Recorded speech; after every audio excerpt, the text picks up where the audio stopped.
At the door. Hold the line, Barry, while I see who it is. Don't answer that, White. Stay away from that door. Stay away from that door. Don't answer that. Oh. You. Look, I told you it's no use coming here. You're just wasting your time. My life's too short. By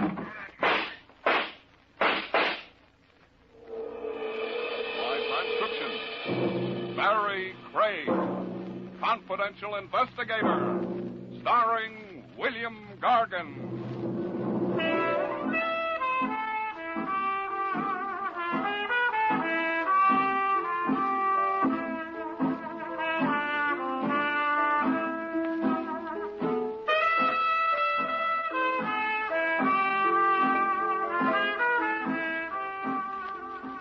Barrie Craig speaking. It was one of those nights. I was sitting in my office with my feet hooked on the corner of my desk, trying to whip up some enthusiasm over an assignment to bodyguard a couple of tin coffee pots at a Long Island wedding when the telephone rang. I let it ring a few times before I reached out and snagged it off its hook. After all, when they're that anxious, they can be mighty worthwhile. Yeah, who's this? Al White from the Chronicle. Remember me? Oh, Al White, sure. How's the gossip column racket these days? Warming up. I got a chore for you. I'll bet you have. Meaning what?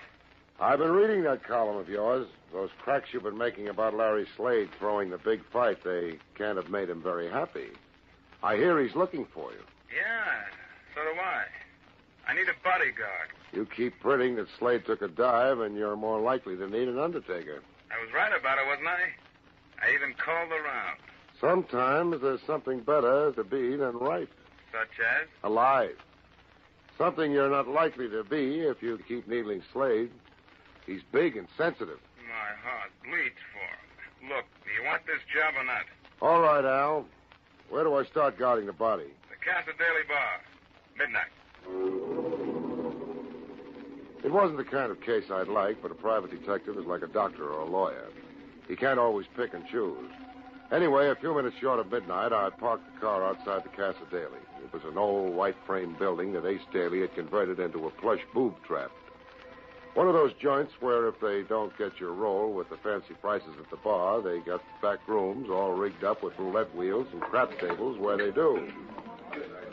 I was holding down the bar with an elbow, squinting through the fog of blue-gray smoke when my client, Al White, walked in. Waiting long? Not very. Seen Ace Daly? Yeah, he went in the game room a little while ago. Larry Slade with him? Champ? No, why? Just a hunch. He'll be here, too, before the night's over. Daly's in the game room now, huh? Why the interest in Ace Daly? I thought you were after Slade's hide. Maybe I'm after both of them. You think Ace had a hand in fixing that fight? Yeah, and tonight I'm looking for proof. Any objection? Sure skin, if you like to wear it with holes in it. That's what I'm paying you to prevent. Maybe we better make this one cash in advance. Can't you trust me? Oh, sure. I just don't want to have to go to the trouble of suing your estate to get my money. Oh, very funny. Hey, wait a minute. You must read tea leaves. Huh? Don't look now, but your old friend, the ex-champ, just came in. Is he heading this way? No, he's going on through into the gaming room. Good. What's good about it? I had a tip Slade would be showing up for the payoff tonight. It settled it. He jumped the fight, and Daly paid him to do it. You still haven't got any proof of a payoff. With a little luck, we might even get that. What are you going to do, follow Slade in? Not yet. Give him a minute or two head start. He won't go direct to Daly's office. He'll probably waste a couple of minutes looking around in the gaming room, just to make sure he isn't being followed. Now, if we time it right, we may catch him in the act. And if we do, I'll have the biggest story of the year. I only hope you live to write it. I'll write it. Don't you worry about me. All right, then. I'll worry about me. I only hope that I live to read it. We stayed at the bar, finished our drink, and listened while a tinny five-piece combo did unmentionable things to a popular ballad. Then Al White dropped a handful of silver on the bar and nodded he was ready. I led the way out of the bar to the disguised entrance of the roulette room. The door was presided over by a tuxedoed man with a broken nose. We stepped into a small vestibule, waited while he closed the door behind us. Then another door opened, and we stepped into the game room. A low buzz of conversation, spiced with the click of roulette balls, rolled out toward us. A dozen or more people were huddled around a huge roulette layout in the center. On the far side, a hot crap game was in session. Either Ace or Slade was in sight, so we ambled past a bank of slot machines toward a door marked private. From behind it, we could hear the sound of someone laughing. Ready? All right, let's go. And may your marriage be as happy as you are beautiful, my dear. Hold it, Judge. We got company. Something just crawled out of the woodwork. Something was wrong. Instead of a payoff, it looked like a party. Lifting a champagne glass with Ace Daly and Slade was the most gorgeous redhead I'd ever seen. And a tall, distinguished, white-haired man was just proposing a toast. It wasn't what we'd figured to find. But Al White didn't let that stop him. He walked right in like the life of the party. Or maybe the death of it. Hello, Larry. Evening, folks. I've been looking for you, White. I'm going to knock Easy, you... chap, easy. My client doesn't like to be crowded. Make it easy on yourself, and you keep out of Cut this. it out, He's champ. got it coming. I'm going Cut to... Okay. Okay, Ace. You, White. On your way. Daly, you could lose a lot of customers talking to them that way. I didn't send for you. Get out. Ace, who is this man? Yeah, Ace. Why don't you introduce us? I'm Al White, Miss Adair. I write a column for the Chronicle. How do you know my name? Recognizing faces is part of my business. And how are you, Judge Adair? I thought you and Ace Daly were old political enemies. How nice to see that you've gotten together. I think perhaps you'd better excuse us, Ace. Louise and I... Sit down, Judge. I'll take care of White. He's just about to leave. Don't mind if I do now. You see, I came here looking for a story in the Fight Fix the other night. Oh, it's small potatoes compared to a political fix. What does he mean, Ace? You and Ace, the happy couple. Well, really? And maybe if Ace helps the judge to get reelected, he can claim the bride as his reward. What a story. Ace, he mustn't print that. Not before election. He'd ruin everything. Don't worry, Why, Judge. He's not printing anything. That's where you're wrong. I'm not only printing it, but I'm going to do a feature piece on it. Don't push your luck too far. You're still healthy because nothing will happen to you in my place. Providing you're out of it in 5 minutes. Just let me take him, Ace. Let me Without take a him. rehearsal, champ? I thought you always rehearsed your fight. Why, you little rat, I'll kill you at the last thing, Look, Ace. champ, I don't have my hand in my pocket because it's cold. I told you the guy's my client. Sit down, champ. As for you, Craig, put up the heater. Ace, you've got to stop him. He mustn't print that. It would ruin us, all of us. Don't worry, Louise. If he so much as hints at it in that rag of his, I'll not only be on the line of people who want to kill him, I'll be at the head of it. As we weren't in any position to cop any popularity prizes at the moment, there didn't seem to be much point in hanging around the Casa Daly. We got out with about 2 minutes left of the head start Ace had given us. White insisted that I drop him off at the combination office and apartment where he worked. So I locked him in for the night, then headed for my own apartment and some long-delayed shut-eye. I didn't need anybody to rock me to sleep, as I was practically snoring by the time my head hit the pillow. So when the phone started to dance off its stand a couple of hours later, it took me a few minutes to locate it. Oh, stand still, will you? Yeah? Now, White. What time is it? Oh, about 4:30. Oh, it's the middle of the night. Not for me. These are my office hours. Just finishing up tomorrow's column. I want to read you an item. I can wait until tomorrow to read it. Hey, what's that? Oh, the doorbell. Who is it? Hold the line a minute. White, don't answer that. White, stay away from that. White! White! Without stopping to think twice, I knew that whoever was paying that late call to Al White carried a peculiar calling card engraved in lead. I started dressing, made par for the course, and was headed for a cab in less than 6 minutes. A police cruiser outside of Al White's apartment house told me somebody else had heard the shots. When I finally got to his door, it was opened by Sergeant Marty Moran of Homicide. Well, might have known. What are you doing here? White was my client. Was? Don't let's get cute, Marty. I was talking to him on the phone when he got it. Oh, that accounts for the phone being off the hook. Do I get in? I suppose so. What were you talking about when it happened? He wanted to read me an item out of tomorrow's column. Column? You didn't find any column, just a few blank sheets in the typewriter, no column. Yeah, there he is. We haven't moved him yet. Yeah, me hasn't gotten here. Got it in the back, huh? All 5 of them. Small caliber gun. 32 or less, I'd say. Big enough to do the job. Yeah. And you say there was no trace of a column? No, just a few blank sheets of paper in his typewriter. All right to handle? Yeah, I guess so. Barry, what's on your mind? Just a hunch. I'm wondering if Al White had the same habit most newspaper boys have of jamming 2 or 3 sheets into their machine at a time. Gee, you got something there. If he did, we may be able to bring out the impression on the second sheet. Well, that's worth a try. There should be some dusting powder in the lab kit. Yeah, here's some. Let's have that second sheet. Here you are. Think that's enough dusting powder on it? Yeah, a little more, maybe. Shake it around. Well, what do you know? It worked. Can you read it, Sergeant? I think so. First, let's blow off the excess. Yep, there you are. Clear as a carbon copy. Take your vows later. Uh-oh. Here it is. Listen. The mob is giggling over Ace Daly's payoff if the election goes right. Now, instead of fixing fights for sugar, the Ace is fixing elections for honey. Ace Daly in this? Yeah. He told White that if that item appeared, he'd kill him. Well, why didn't you say so? That makes it easy. We put out a pickup on Ace, and we got it made. Better pick up Larry Slade, too, Marty. The champ? Yeah, he got into the act, too. He promised to kill White if he mentioned fixed fights again in his column. Oh, fine. First I have no suspects. Now I've got more than I have teeth of my own.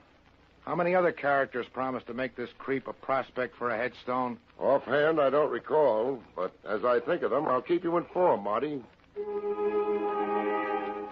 I got away from Sergeant Moran as soon as I could. He was yelling pickup orders into the phone as I closed the door behind me. On the street, I grabbed a cab, told the cabbie to double back up a couple of streets to make sure there was no police trail on me, then gave the driver the address of the Adair home. It was an old converted brownstone house with a large brass knocker. Through the glass door, I saw the commoded figure of Louise Adair. Over her shoulder on the stairway, I could see her father, his white hair shining in the gloom. What do you want? I'd like to see you for a few minutes, Miss Adair. Now? What about? Murder. Murder? Yes, Al White, the columnist, a few hours ago. I see. Perhaps you'd better come in. What is it, Louise? You go on to bed, Dad. This, gentleman wants to ask me a few questions. Maybe your father ought to sit in on this. Leave my father out of it. Nonsense, Louise. Now, what's this all about? Al White, the columnist you met last night at Ace Daly's, is dead. Murdered. And this, gentleman, being a detective, has it figured out that Ace did it? I didn't say that, Miss Adair. I said he had a motive. So did a lot of other people. You, for instance, or your father. Ah. Why not? If White printed that story about you and Ace, it might have cost your father the election. And it certainly wouldn't help your social standing. Why, that's absurd. Ace and I were merely waiting for the proper time to announce our engagement. After the election, I suppose, when it wouldn't be so embarrassing? I can't have you making insinuations like that. I must ask you to leave. Suit yourself, Judge. I was just trying to make it easy on you. White was my client. And he's dead now. Maybe so. But when a guy hires me to see that nothing happens to him and something does, I want the guy that made it happen. But don't you see, we'll get dragged into it. The scandal will ruin Dad's chances of re-election. That's unfair, Louise. How can we help? Well, you can give me a fill-in on the time set up last night. What time did you leave the Casa Daily? About 4. We came home and went right to bed. 4, huh? That would give Ace plenty of time to do the job. Was the champ there when you left? Mr. Slade? No, he left before we did. His lady friend dances in one of the clubs. Lily DeVore. If you can call it dancing. He saw her last night, huh? That might be his out. My father and I'd like to get some sleep. If you have any more questions, would you mind if we discuss them later in some more suitable time and place? All right. Let's say 4 o'clock this afternoon in my office. Meanwhile, I think I'll drop by the Carteret Arms and have a chat with Lily DeVore. Carteret Arms was a big, expensive-looking pile of rocks in the West 50s. By the time I got there, a heavy drizzle had started, and it didn't pep me up any to learn that Lily hadn't gotten home yet. I found a soggy cigarette in my jacket pocket, got it burning, and settled back to wait. The gleaming wet face of a jeweler's clock across the street said 10 after 2 when a cab skidded to a stop at the curb. Lily DeVore jumped out, ran for the protection of the lobby. I gave her 10 minutes to get settled, then crossed over. It took a two-spot and a lot of fast talk to get by unannounced. The two-spot was more effective than the talk. Anyway, I got up to 4D and knocked. Yeah? Message for Miss DeVore. Coming. Okay, Buster, let's have... Say, what is this? I want a little talk with you. Get your foot out of that door. Nice of you to ask me in. You mean I had a choice? Look, I don't know what's on your mind, but you don't... Don't be so modest, Lily. You know you're irresistible. Yeah. And I know something else, too. You're liable to be unconscious when the champ hears about this. I make it a policy never to worry unnecessarily. And I make it a policy never to entertain strange men without a warrant. That goes double for private cops. Outside. Okay. I just thought I'd help keep your champ out of the hot seat. But if that's the way you feel about it... Look, you can't pin that killing on Larry Slade. You know he didn't do it. That's not what the police think. Where is he, Lily? I don't know. Hey, where do you think you're going? Oh, just to have a look around. Get out of here and leave me alone. What's in there? I thought I heard something. Oh, mice, no doubt. That's just a closet. Stay away from it. Stay away, I tell you. As I moved Lily from in front of the closet door, I turned my back for a second. The door swung open behind me. I heard rather than saw the blow that knocked me to my knees. In that moment, the man in the closet made a break for it. He headed across the room for the bedroom door beyond. I was a little groggy, but I managed to follow him. By the time I got to the bedroom, I heard him go through the window to the fire escape beyond. I followed, stuck my head out. He snapped a shot at me from below. Gouged a chunk of windowsill a foot or so from my head. I pulled back fast. I wasn't that curious. Lily was still in the living room when I walked back. Okay, baby. Playtime is over. I lose my boyish smile when people use my skull for target practice. Who was it? I don't know. A prowler, I guess. If it was Slade, why did he run? You can alibi him for last night, can't you? What? Sure. Or can you? Of course I can. We were together all morning. He left Daly's before 4. When did he get to your place? About 4. We left the club together, and then we... You're lying, Lily, aren't you? No! If you are, I can check up at the club. You might as well admit it now. Oh, all right. The director called a rehearsal on next week's show. Slade got bored and walked out on it about 4:15. We worked through. In other words, he had time to knock off White. If he didn't do it, then why was he trying to hide here in your closet? Slade wasn't in that closet. Who was? I don't know. Who was it, Lily? Oh, what's the use? Why should I cover for him? It was Ace Daly. What was he doing here? Same as you, looking for the champ. To help him fix an alibi? Slade doesn't need an alibi. He didn't do anything. Why don't you leave him alone? Maybe I can help him. Where is he, Lily? I told you I don't know, and I wouldn't tell you if I did. That's what I thought. Just the same, if you want to see him get a break, you get to him and tell him to get to me. I didn't have long to wait.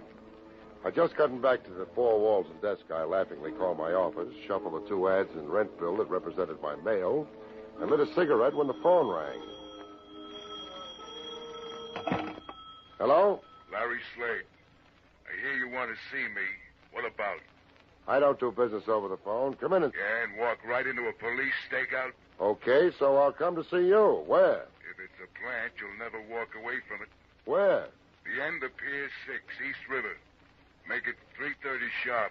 I'll be there. And come alone. Because if you don't, you'll have plenty of company when you leave. They'll be carrying you. Pier 6 was a deserted strip that stretched out into the murky water of East River for a quarter of a mile. Anybody walking to the end would be visible for minutes before he reached the end, setting him up as a perfect target. The goose pimples and icicles running down my spine were caused by the cold wind, I think. The rain hadn't let up, and I was drenched by the time I reached the end of the pier. Larry Slade stepped from behind an old rotting shack that had been a watchman's shanty. You look bigger than a Brahma bull and twice as nasty. Hello, champ. What do you want? The one who killed Al White. The cops think maybe you did. I can read. I don't think you did. That's nice. So? Give yourself up. I don't want you to take the fall for the killer if you didn't do it. I don't take any falls for nobody. You're set up for one right now and don't know it. You're lying. Why should I? Ace Daly's the only one got anything to gain by lying. He wouldn't cross me. Not unless he needed a fall guy, and he does. Why don't you tell him that? Hey, Ace. Busy little man, aren't you, Craig? I tried to get around, only this time I didn't get around fast enough. Looks like you beat me to it, Ace. Looks like I did. He thinks you're trying to pin the murder on me, Ace. Now, why would I want to do that, Larry? Why would I want to frame the guy who's giving me my alibi? Your alibi? He hasn't even got one for himself. Not after he left Lily Duvall last night. Oh, yes, he has. Larry came back to the Casa Daly. We were both there together at 4:30 this morning. Now, what do you say to that? You've had time to cook up a nice little story, haven't you? But coming from the two principal suspects, I doubt if the police will take your word for it. You'll have to think of something better than that to prove you were really there. Don't worry. We can.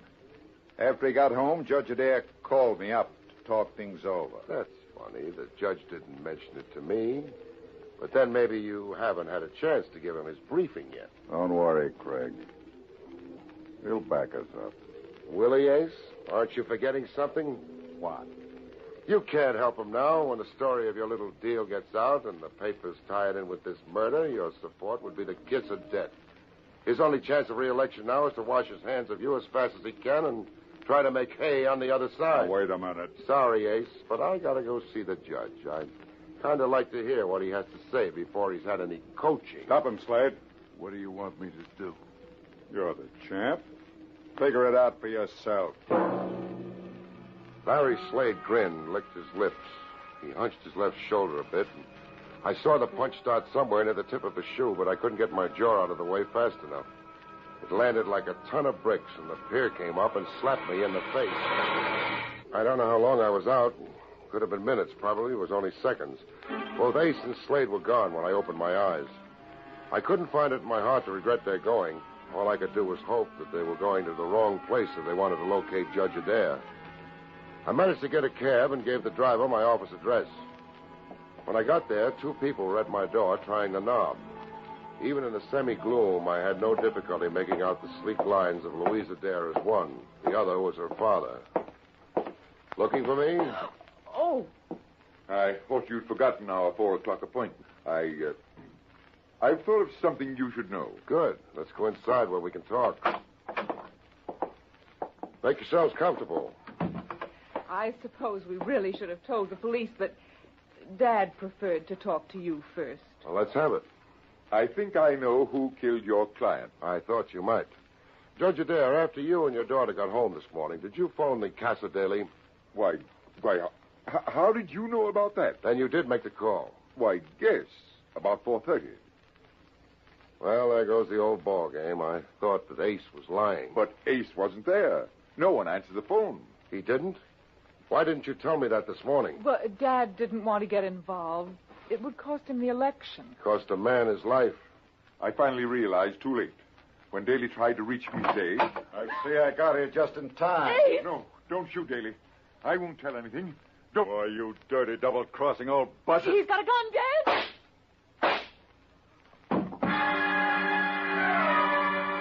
When the smoke cleared, Ace Daly was sprawled in my doorway.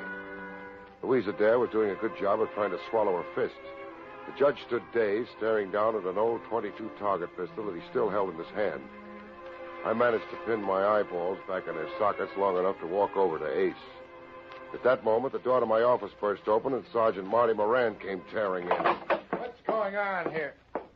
Holy cow, Ace Daly. Who did it? I'm afraid I did, Sergeant. It was self-defense. Daly was going to kill both of us. Mr. Judge shot him, all right. Why should Daly want to kill you, Judge? He wanted to keep me quiet. I knew that he'd killed Mr. White. You were taking an awful chance going up against a pro like Daly with that pea shooter. I couldn't keep quiet and see him get away with murder. Even if it does cost me the election, I couldn't do it. Cost you the election? You kidding? You come out of this mess a hero. Delivered a killer all wrapped up. Just too bad Ace Daly didn't kill White. Didn't kill him? What do you mean? Yeah, you better translate that for me, too, Barry. Daly couldn't have killed White. I was talking to White when the killer knocked. He got up and let him into the apartment. So? He wouldn't hire me to hold his hand while he was talking to Daly in a public place, then let him into his apartment. But Ace could have disguised his voice. Won't wash, baby. White was shot in the back. That means he opened the door to the killer, then turned to lead the way into the apartment. He never would have turned his back on Daly. In that case, I have a little surprise for you. Ryan, bring Slade in. We picked up Slade waiting outside in Daly's car. Ace? Who did it? I'm afraid I did, Mr. Slade. I thought he killed White. Which leaves us only one logical suspect. Oh, I get it. I'm supposed to be the fall guy, eh? Why, you two-bit Seamus, I'm going to let you have it. Right in the whiskers. You KO'd the champ. I owed him that since... Holy cow, so I did. Hey, he didn't throw that fight. He's got a glass jaw. Well, I'll get him out of here and booked. He didn't kill White either. He never would have used a gun. He'd get a bigger charge out of beating him to a pulp. Well, if neither of them did kill White, who... You did, Judge. What? And that wasn't self-defense when you shot Ace Daly in my office. It was murder. That's fantastic. Why should my father kill either of them? Because White was getting set to break a story that would have blasted your father's chances. Ace knew your father killed him and covered him for your sake. But your father knew when the heat was on, Daly would throw him to the wolves. But to go up against Daly with a .22... Ace was a sitting duck. The judge shot him before he knew he was being double-crossed, using me as a witness that it was self-defense. Now, see here. This is ridiculous. I was in bed when White was killed. Sorry, Judge. I went to your house an hour or more after the killing. You were supposed to be in bed, but your hair wasn't even mussed. I won't listen to these lies. Tell them, Dad. Tell them. What's the use, Louise? I took a long chance and lost. I killed them. Well, they can't prove a thing. Yes, they can, now that they know the story. I left too many traces. Why did you kill White, Judge? I had to. My only hope of escaping prosecution for malfeasance was to be re-elected to cover what I had done during my last term. I would have done anything to be re-elected. Even come to blows with a thug like Daly. Don't talk, Dad. They can't prove a thing. It's no use, my dear. I'm ready to make a full statement. Okay, boys, take the judge out. We'll book him later. For murder, I guess.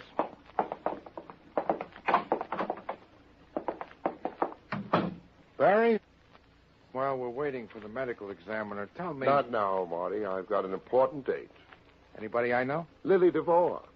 You crazy? That's the champ's girl. He's plenty jealous. Plenty jealous, but I just found out he's got a glass jaw. So long, Marty. So long, folks. See you next week.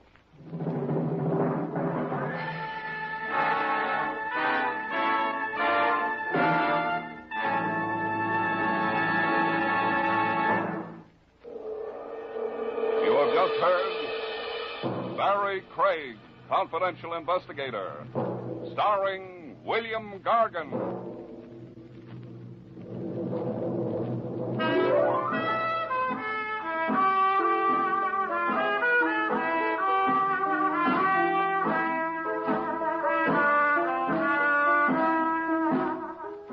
Next week, another exciting transcribed story starring America's #1 detective, William Gargan, as Barrie Craig, Confidential Investigator.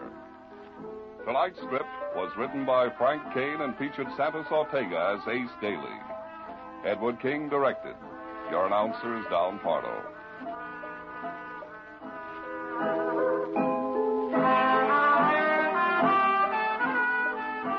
All names and places mentioned in this program are fictitious, and any resemblance to actual persons, living or dead, is purely coincidental.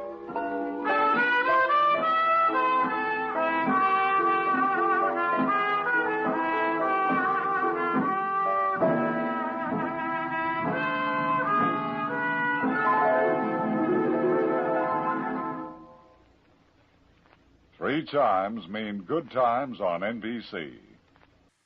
William Gargan stars as Barrie Craig, confidential investigator.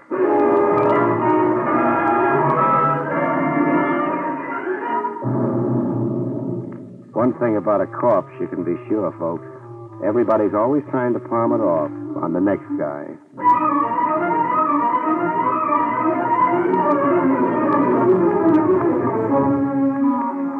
The National Broadcasting Company presents William Gargan in another transcribed drama of mystery and adventure with America's #1 detective, Barrie Craig, confidential investigator.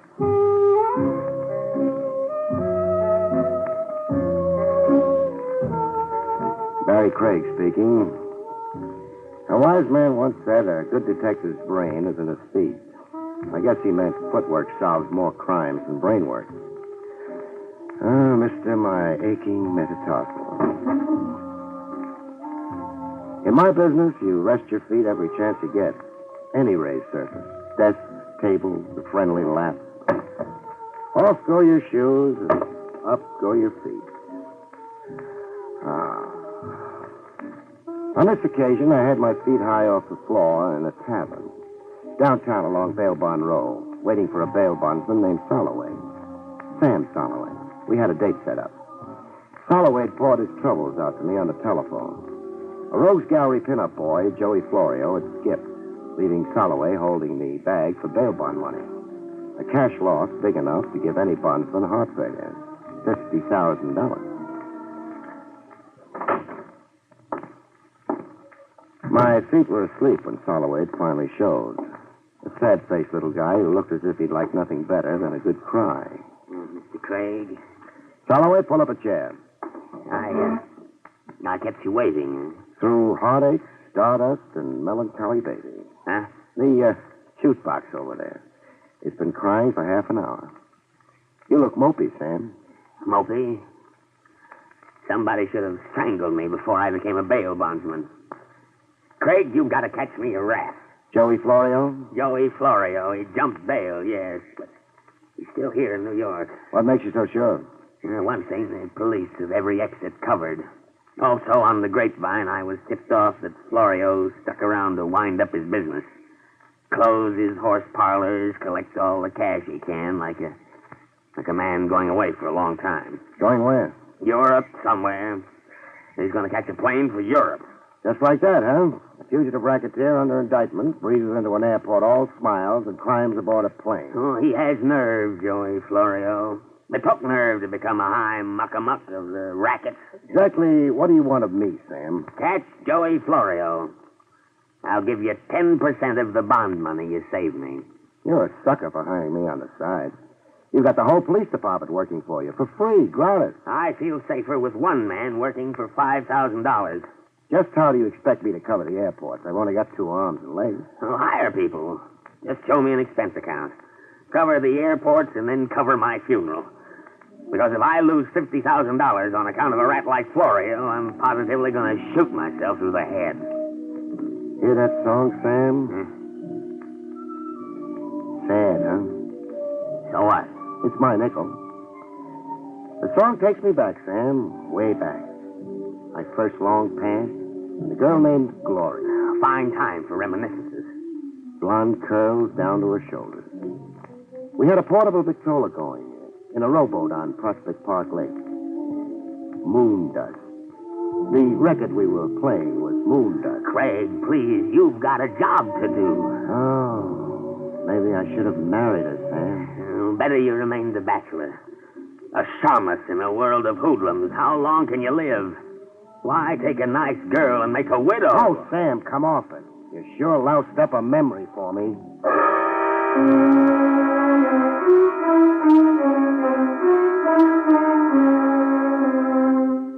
I covered the airports to keep Soloway, the bondsman, from attending his own funeral as threatened. I hired a half a dozen stooges for $10 a day and smoke. You know your stations, men. It's a 24-hour watch, so load your pockets with K rations and carry a change of socks. The guy who comes up with Florio gets a $200 bonus and my love.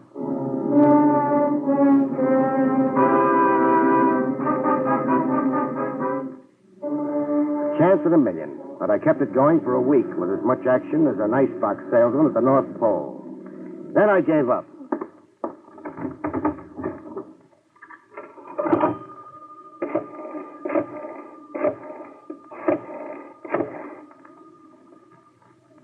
Holloway, this is Barrie Craig.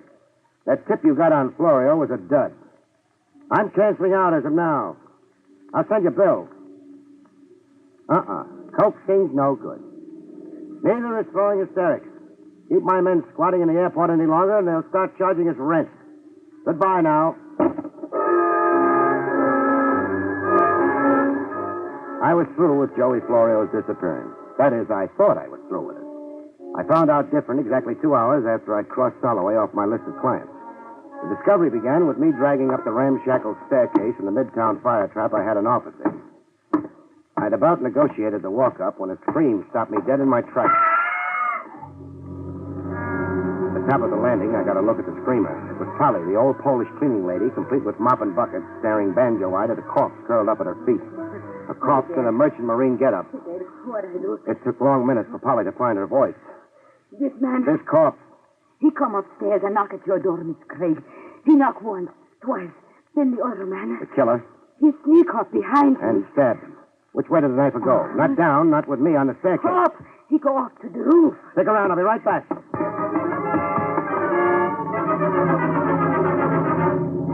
I was right back, empty-handed. The roof led to 88 exits in a 4-block square. A perfect setup for a killer making his escape. I dragged the stiff into my office and then talked to Polly some more, getting nowhere. Now tell me, the knifer, what did he look like? Bad. A bad face. I see that face and I know that man no good. Sure. There were character bumps on his face and you read them. But draw me a picture, huh? Height, build, how he was dressed, some identifying marks maybe. Oh, he's short, man. Yeah? And his hat pulled down over his face. I never forget. He stabbed the sailor, then he stabbed him again. And again, and then again, yeah. 4 separate wounds. I've counted them, but give me more description. He's short, man, and his hat over his eyes. I never forget. A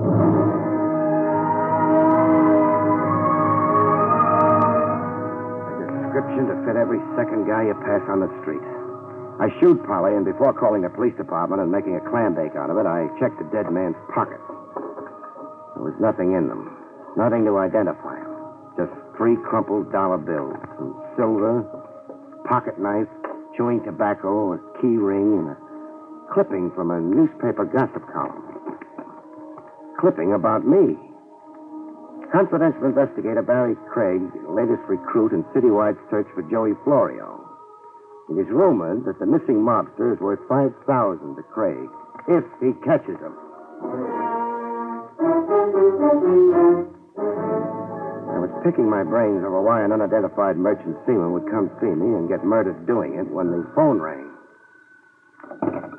Craig speaking. I got information for you about Joey Florio. That is, if you're interested. Who am I talking to?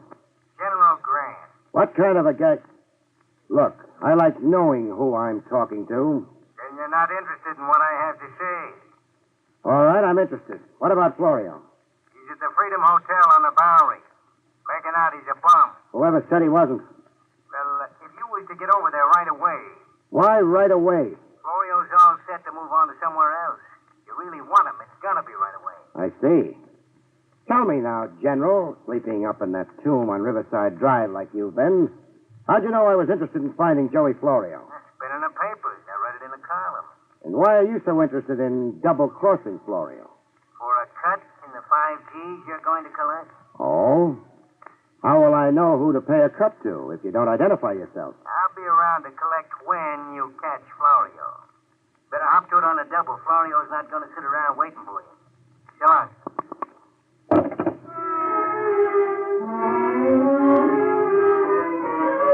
I didn't go for the phony tip on where to find Joey Florio right away yet. 10 years as a confidential operative, and you don't jump at bait like a seal in Central Park. You don't swallow everything an anonymous jerk disguising his voice on the telephone tells you. It figured. Somebody wanted me out of my office, and right away. I stuck around to find out why, in a clothes closet with my office lights out. I kept the closet door ajar just enough and waited for development. I didn't have to wait too long. There was a knock on my door. Somebody was satisfying himself that I was really out. I watched the door open and close, and the flashlight play slowly around the room. A lady caller it was.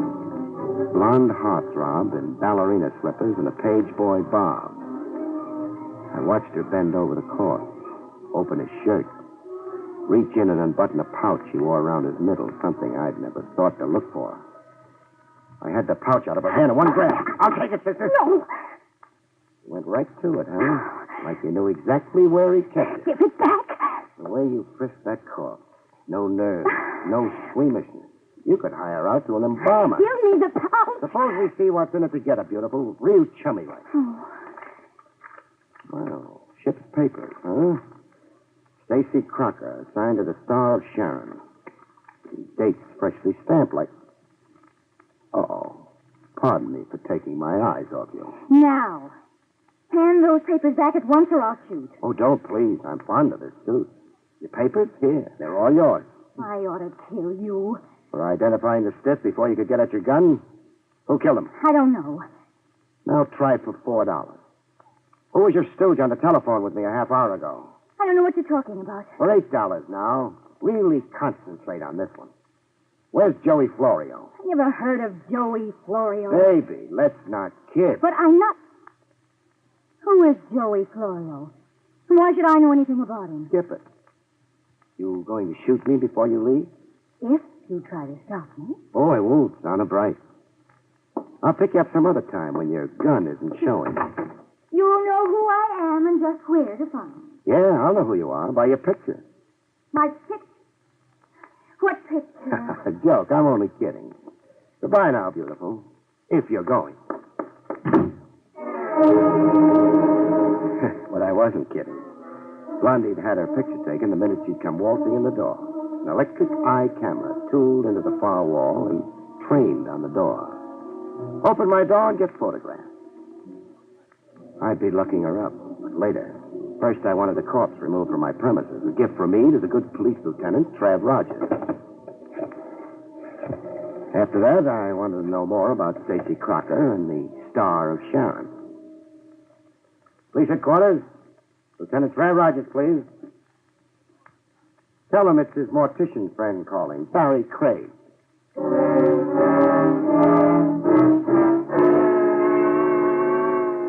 My interview later aboard the Star of Sharon, anchored off Pier 20, was short and sweet. The Captain Jameson was positive that he'd never seen or heard of a Stacy Crocker. I'm sorry, there's nothing I can tell you, Mr. Craig. Nothing whatsoever. Stacy Crocker never shipped on the Star of Sharon, and to the best of my knowledge, was never assigned to this Redhead. But he had Star of Sharon papers on him, Captain. I saw them with my own eyes only an hour ago. Well, I can't answer for that, except that there's lots of bogus papers around. And lots of bogus talk. What? Lots of bogus talk. Why, you... Try throwing me over the side, and we'll both play pollywog in a drink. Thanks for nothing, Captain. Leaving the Star of Sharon on my way to police headquarters, somebody decided it was time to discourage me a little. A high-powered rifle shot from somewhere in an empty row of dilapidated buildings along West Street. It breezed close enough to my skull to give me a head cold. I got moving on the double.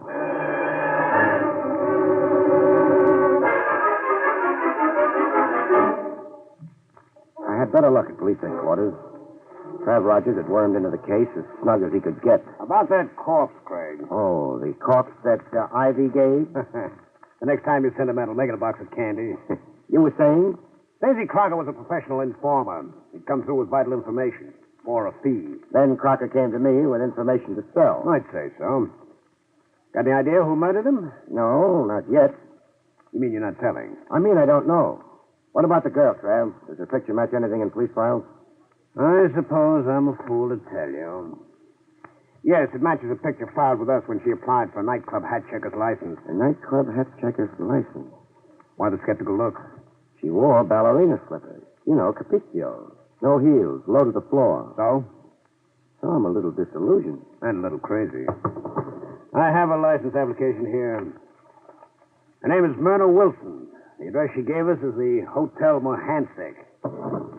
What's your position in this case, Craig? The usual 100% cooperation with the department. I'm your boy, and I don't cost you a cent. Jolly civic of you. Who brought you into the case? Joey Florio's bail bondsman, Sam Soloway. I was to get 10% of the bond money if I beat the department to Florio. Does the murder of Stacy Crocker and this Myrna Wilson have to do with Joey Florio? If I said yes, I'd only be guessing. Well, I'll have to tear myself away now. Keep in touch, Barry. Let's not compete. Sure, I'll keep in touch. Any corpse I meet, you get first introduction. Oh, Trav. Yes, Craig. The Star of Sharon. When does she sail? Midnight tonight. I suggest you search her from stem to stern, just in case the disappeared Joey Florio does tie in with the murder of Crocker. And just in case Florio picks the Star of Sharon as his way out. We have searched the Star of Sharon. While you had your feet up on my desk and ordered my office around, I had 20 men go over every inch of the Star of Sharon. Ah, clever man. I'm going to tell a taxpayer about you.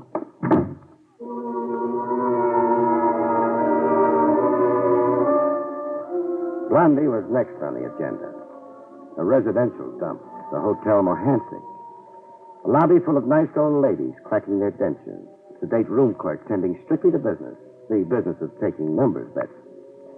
The dump reeked with refinement. If Blondie was surprised to see me, she didn't show it. As a matter of fact, it looked like she'd expected me and prepared for it.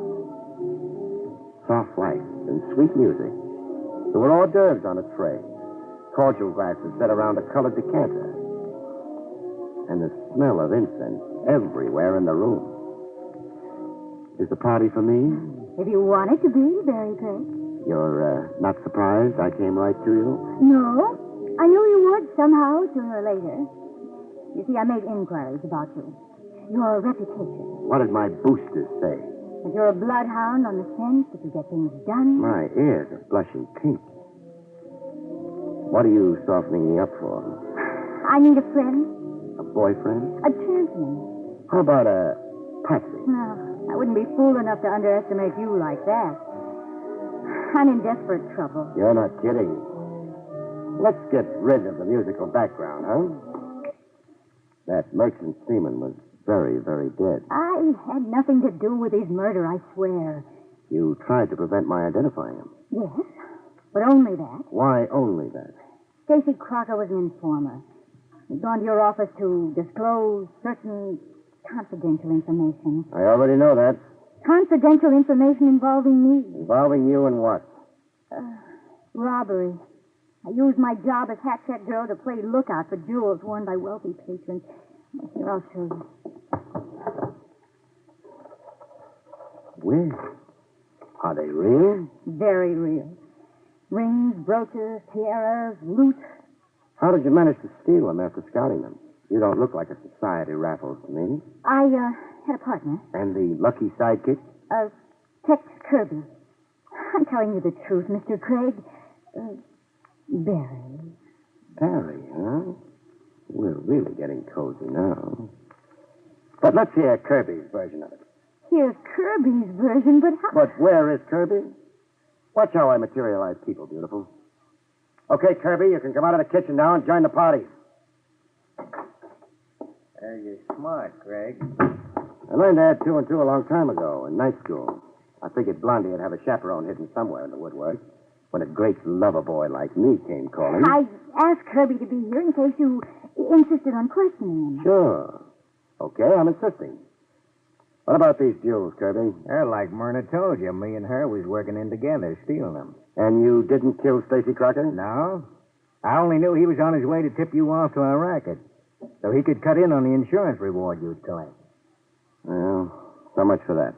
Now, tell me about Joey Florio. I never met the guy. But you telephoned me Florio was at the Freedom Hotel on the Bowery. I telephoned you? Let's not get cute now, Kirby. Okay, it was me. I wanted to get you out of the way so Myrna here could frisk Crocker.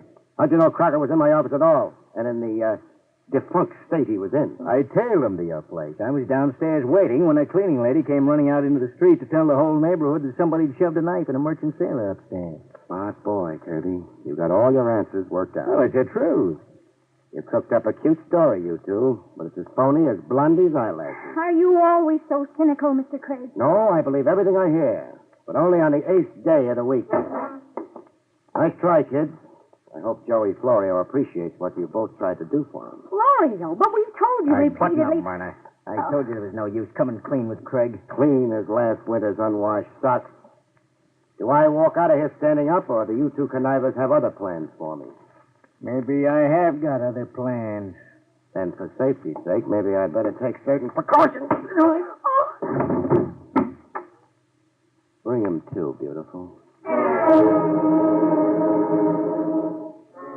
Murder in Kirby's big try and big lie on behalf of Joey Florio was as easy to read as the ABC on a kindergarten blackboard. They'd outsmarted themselves, the way phonies always do.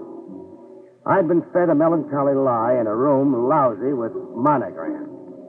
Monograms on the sofa pillow, on the tablecloth, even on the silk lounging pajamas Blondie's been wearing. The monogram? JF. JF for Joey Florio. It all boiled down to one simple truth. I didn't have to be the seventh son of a gypsy to figure it out. Florio planned to leave justice, Soloway the bondsman, and the USA behind him. Not by plane, but on the Star of Sharon. Stacy Crockett'd come to sell me that when somebody stopped him. Then Kirby and Blondie did what they could to stop me from identifying Crocker. From tying Crocker in with the Star of Sharon. I was in a doorway along the waterfront at a quarter to midnight, 15 minutes before sailing time. There was a cop assigned by Trev Rogers on fixed post, watching the Star of Sharon until it sailed. Everything was as quiet as a graveyard for a while. Then the fireworks began with a rush. First came a scream. A woman screaming her head off around some dark corner. Cop on detail went running toward the screen, waving his service gun. I stood pat in the doorway. It was a decoy trick. It had whiskers on it. If it wasn't, even a woman getting herself murdered somewhere couldn't get me away from the Star of Sharon. I played it right. With the cop diverted, a car rolled up to a fast stop right in front of the pier. I watched the guy jump out and the car shoot away. I didn't have to guess who. Bail jumper Joey Florio, catching a freighter at the last minute. He was running for the gangplank when I fired a warning shot. Florio, stop where you are! Florio stopped cold and I went across to get him. Somebody had other plans for Florio. Somebody with a stuttering typewriter.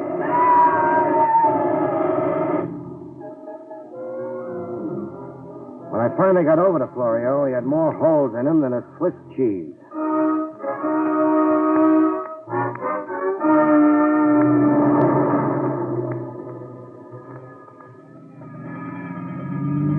The police took over. The last I saw of Lieutenant Rogers, he was hitching a ride on the morgue wagon.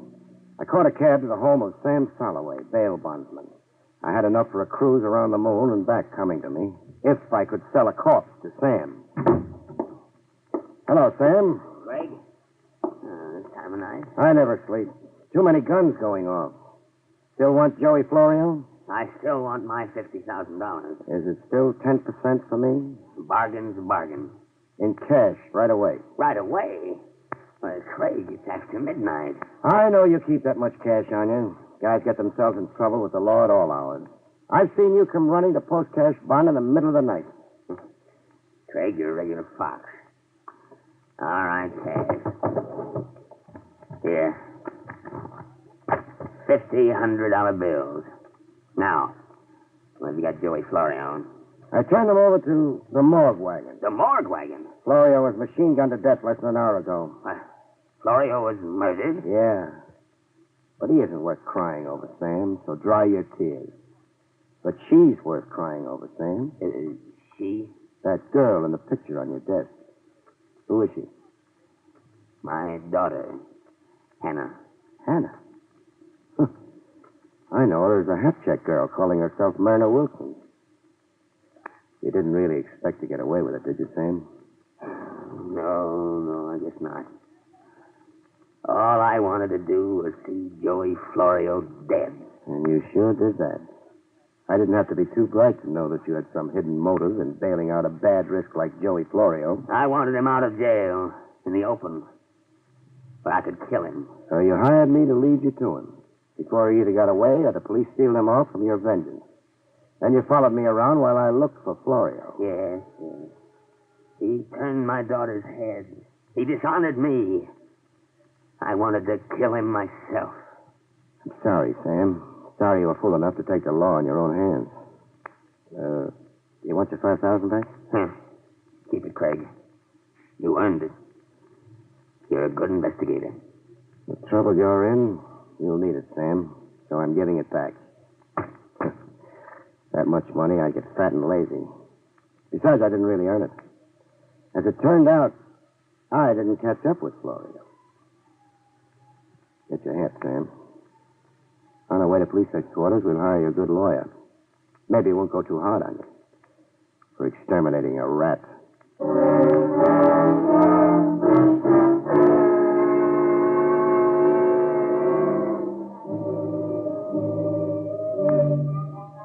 You rest your feet in my business every chance you get.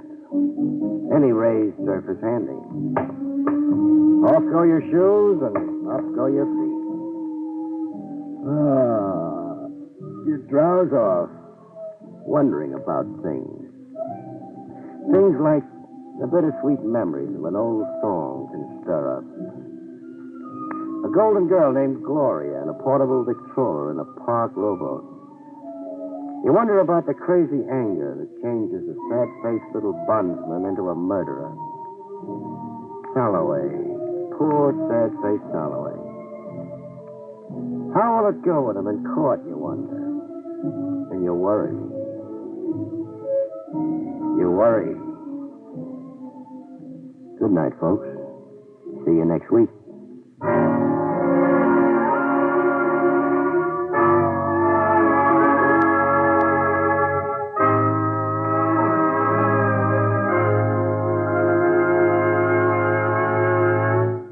You have been listening to William Gargan in another exciting transcribed mystery drama from the adventures of Barrie Craig, confidential investigator. Tonight's story, Corpse on Delivery, was written by John Robert. Next week, it's the strange story of the borrowed knife, about which Barrie Craig has this to say. One thing about marriage, folks, many are made in heaven, but there are others that are unmade by the forced application of the vow, unto death do us part. See you next week, folks.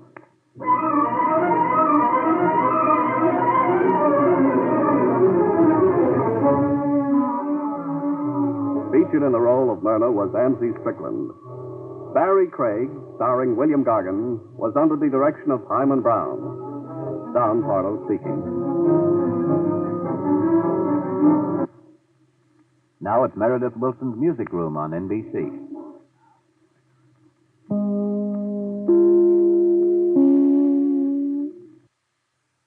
William Gargan stars as Barrie Craig, confidential investigator.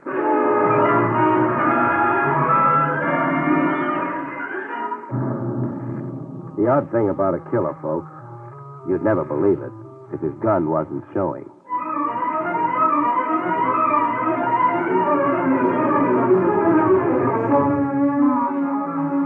The National Broadcasting Company presents William Gargan in another transcribed drama of mystery and adventure with America's #1 detective, Barrie Craig, confidential investigator.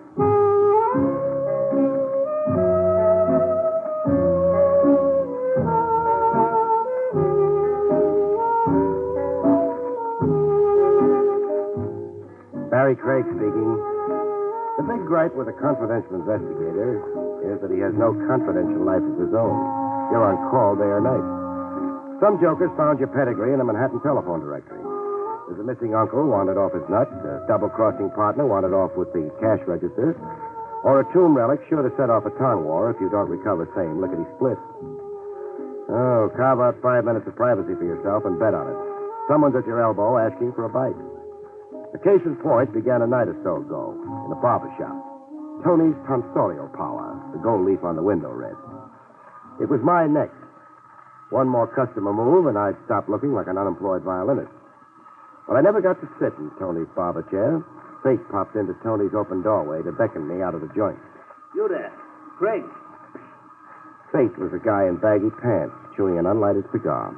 Marty Walensky, a hack driver. Hey, Craig. If you've never been shortchanged by Walensky, you haven't lived. I dragged myself over to Walensky. What's on your fat little mind? That's your jalopy outside, Craig? The dark green job? Yeah, across the street. Why? I thought it looked like your load. You got a dame in it, waiting for you. A dame? Walensky, what kind of a gag She flagged me at 78th and 3rd. So I know a good, reliable charmer she asked. So here we are. I keep an office. We've been there. Now we're here. She's waiting on your jalopy. You don't want the business? I haven't seen the back of my neck for 6 weeks. It's my neck. On you, the long hair looks good. Listen, Craig, it can't wait. Whatever's with this chick can't wait. As a matter of fact, confidentially, she didn't even stop the dress before flagging me down.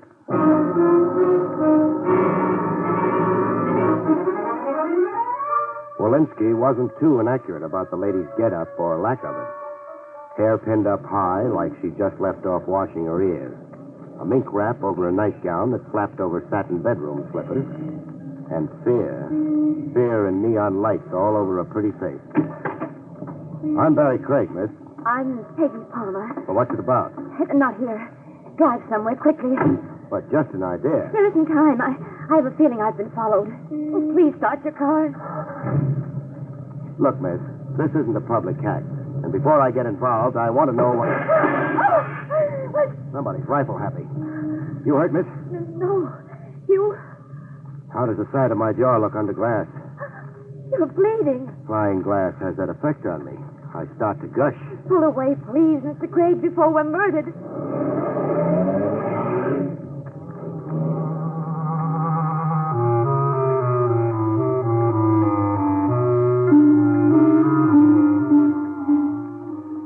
Later, in my office, while I kept busy with incidental washing and cauterizing, a frightened lady in mink gave me the facts. A bite at a time. I live with my brother George. And no love lost? No love? I'm counting the scratches on your beautiful neck. Oh, my brother fought to keep me from leaving the house. George Palmer. You've heard his name? Have I? Oh, yes, I have. A Sunday picture story in the tabloids. Help me with this adhesive. Oh, thanks. A freak get rich on, wasn't it? He found oil in his backyard or something? He found a diary believed to be George Washington's in the works of an antique wall clock. Pardon my error. A clock he bought in a rummage shop on 3rd Avenue. It should happen to me. So what's the problem? The diary's the problem. Why so? It's valuable. So cheers. No. Since the diary, our home's been a madhouse. Claimants and cranks. People looking to buy it, people looking to steal it. The usual backwash to a Klondike. Yes, all those things you say. What seemed to be a stroke of good fortune has become a nightmare. Does Brother George want to sell the diary? Very much, but for an enormous price. Enormous, like... $100,000. Wow, a lot of cabbage. Any nibbles? One collector, a Grant Tyler, telephoned to say he might pay that much if he could examine the diary, authenticate it. But? My brother wants the money in hand, in cash, first. I see. The window glass on my jalopy, who do I bill for it? I don't know. Brother George? Perhaps for anybody, Mr. Craig. Anybody? You said claimants and cranks. The usual backwash. How right you are. Anonymous phone calls. Notes in weird hieroglyphics slipped under the door. Bricks hurled from the street. Broken window glass. We've got more of it than anybody, Mr. Craig. Just come home with me and see. Come on to my house, huh? Just what job do you have in mind for me? Take charge of the diary. Negotiated sale to this Mr. Tyler or somebody. And how do I wrestle the diary free from Brother George? You won't have to. I have the diary here with me. I took it secretly from George's vault.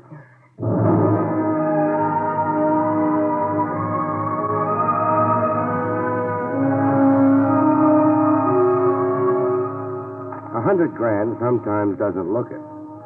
I was leafing through an old battered notebook. Blow on it and it would shred into yellow confetti.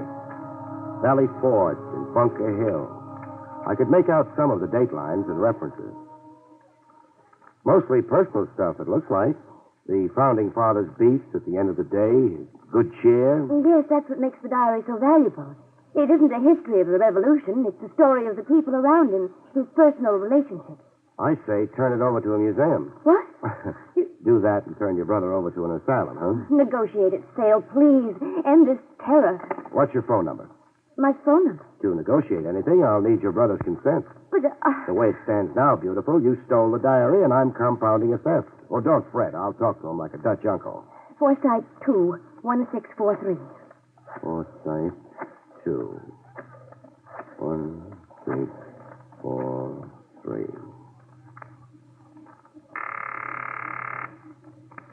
Hello? Hello, George Palmer?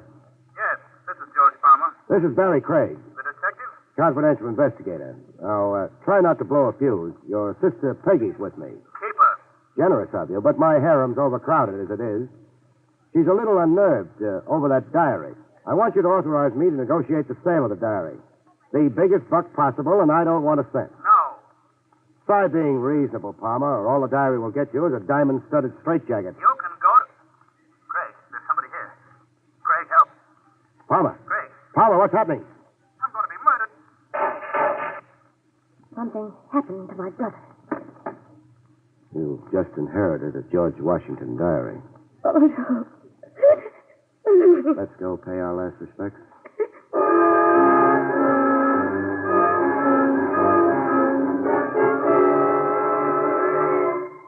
George Palmer lay flat on his back. His eyes were open and calm, as if now that he was dead, the furies had left him. 2 bullets fired close to the head. If the diary has been here, that's too... Don't borrow guilt, Peggy. Your departure with the diary had nothing to do with nothing. Your brother was chilled first, then came the search. Keep puffing those eyes, and you'll need a seeing-eyed dog to lead you around. I can't help feeling miserable. No. You had a brother, and now you haven't. It's something to get used to. Dead. And only an hour He was ago. clawing at your throat. It's a bereavement, sure, and I don't want to be unsentimental. Ask you a question. Is this that antique wall clock your brother found the diary in? Yes. I worry about myself on rickety chairs, but that's the only way to see the inside of this clock. Clock's older than sin, that's for sure. In good running order? Why, yes, I believe so. The sales receipt for the clock, do you have it? Yes. George kept it here. In his desk. A wall clock in running condition, $25. Sold to George Palmer. Company? Got any idea who? No. I'll play butler. Who is it? Telegram for Miss Palmer. Let's have... Halloween was last week, mister. Your hands raised, please. Thank you. You too, Miss Palmer?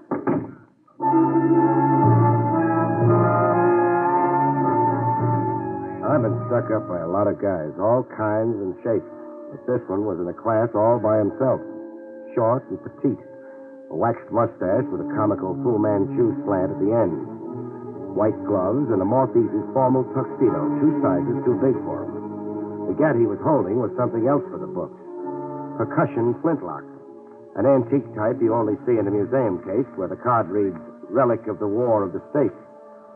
I watched him sniff around the room a little and then come back to us. The George Washington diary. You will please give it to me, Miss Palmer. The diary. He hasn't got it, friend.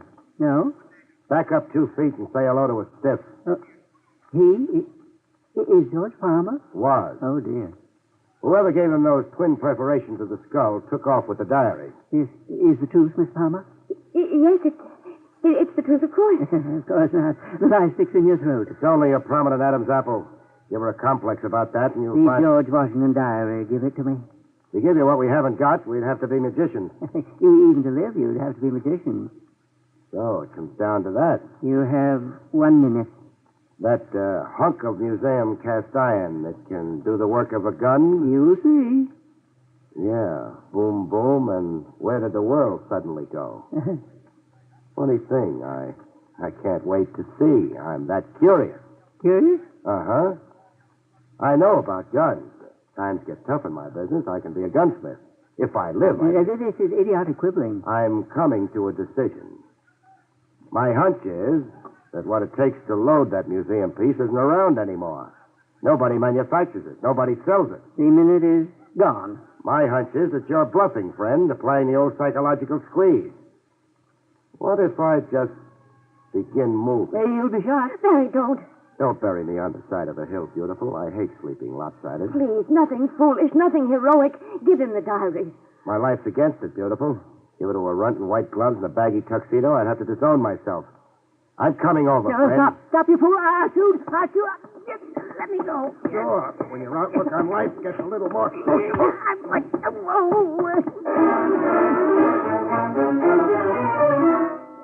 Smallest man in the world can be the most tenacious. This one fell apart in slow motion. Before giving up, his thumb gouged my eye a little, and his teeth made a meal of my arm. Before coming to, we had to throw him into a bathtub of water. He was out as cold as that. Keep an eye on him, beautiful. The size of him, he can wash down the drain pipe.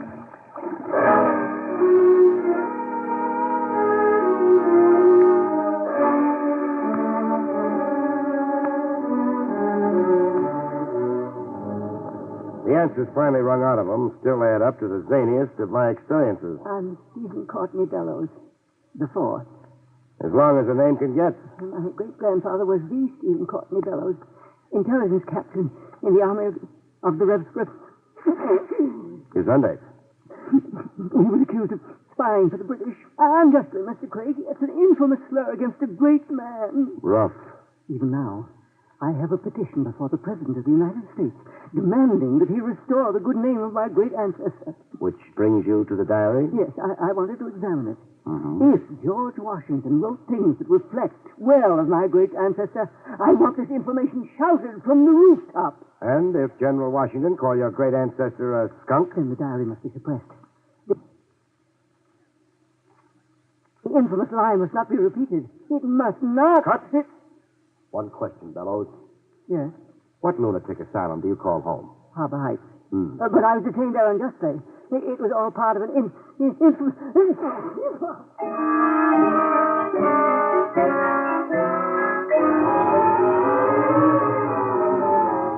An escaped lunatic in a monkey suit, armed with an old dueling pistol. About the pistol, it turned out my hunch was cockeyed. It was loaded. You could have been killed. If the gun didn't backfire. But I can't understand. Why didn't he shoot? His reflexes wouldn't reflex. He was so hoodooed watching me behave like a suicide, he couldn't get up the coordination it took to blast away. Oh, I'm glad he couldn't. So glad. Are you so glad? Yes. You say that like... You know something? What, Barry? Keep twinkling those eyes at me, and I'll climb right up on that white cloud with you. And, Barry? Go sailing over the moon. Oh, I love sailing over the moon.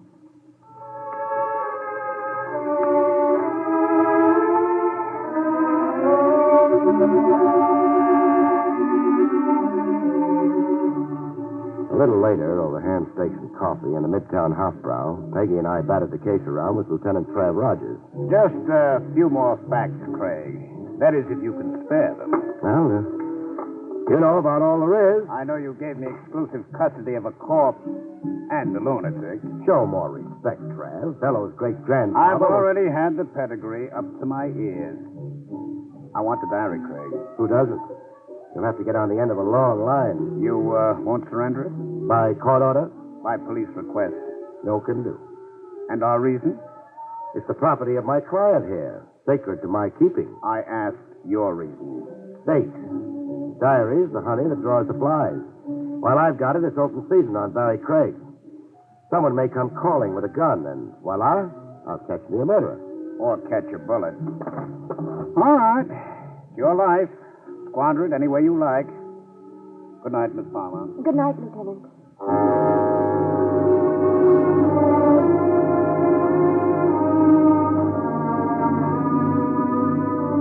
With the good lieutenant off, muttering to himself, and Peggy off, tending to whatever it is girls tend to, I made like a negotiator.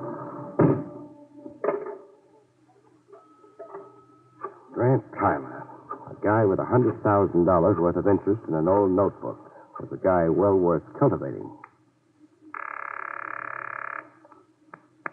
Hello? Hello. I want to talk to Grant Tyler. This is Grant Tyler. Barrie Craig, representing the Palmers. Yes, Mr. Craig. That cash offer of $100,000 for the George Washington diary, does it still hold good? It does, providing, of course, that I can first examine the diary. I'll bring it right over. If you like. What's the shortest route to your place? Up Cohegan Boulevard, the third traffic light past Forest Park. The traffic light. I've got it.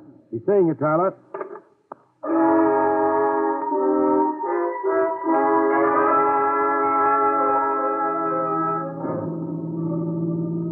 The second traffic light past Forest Park. I got the stop signal, a hand signal. A guy in a blue uniform. Traffic cop or a fireman or a parcel delivery messenger. In the dark, he looked like all three of them. You were going 60, pal. The gas pedal jammed. Are you a traffic cop? No. No? Then what the... Don't get impolite, pal. No. I'd be a dope too. So it's a stick-up. Surprise. $40 is all I've got. You'll never make Bermuda. Keep your wallet in your pocket. Now drive into the park. All I want is your company. Into the park, pal.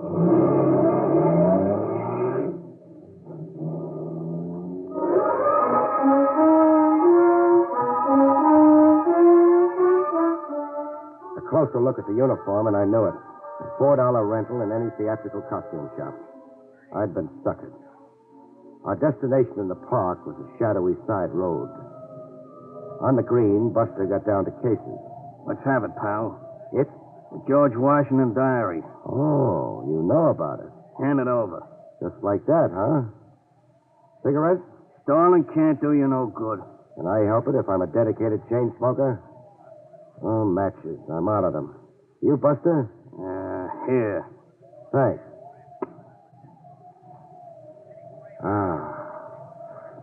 I can face the future now.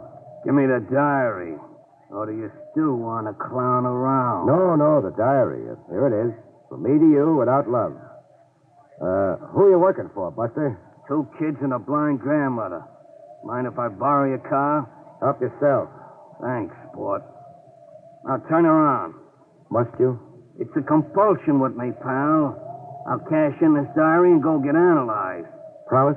My word of honor.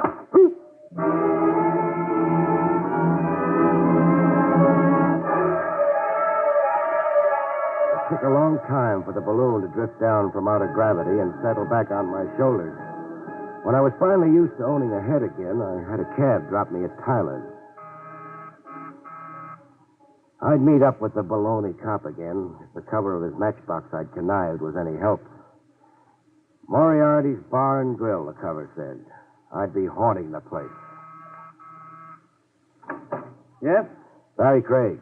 Oh, you're late. Sorry, I was detained. Well, we'll have to do this another night, Craig. I've no time left for you now. Tough. Can I come in a minute? Well, I see no point in... Thought you were an Americana collector crazy to buy the diary. I am, but... But I haven't got it to sell, and you know I haven't got it. That's why the brush now? You're speaking nonsense. Am I? I was detained, I said, by a hood who stuck me up for the diary. I know nothing about it. Then what do you know? Talk and act responsibly, Tyler. George Palmer was murdered earlier tonight. George Palmer was murdered?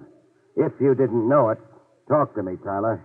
Well, after your telephone call, Mr. Holland telephoned me. The junk dealer who sold Palmer the antique wall clock? Yes. Holland said he'd have the diary for me, and could he come over right away, tonight? And you said yes? Well, I'd be a fool not to. Holland's price is only $10,000.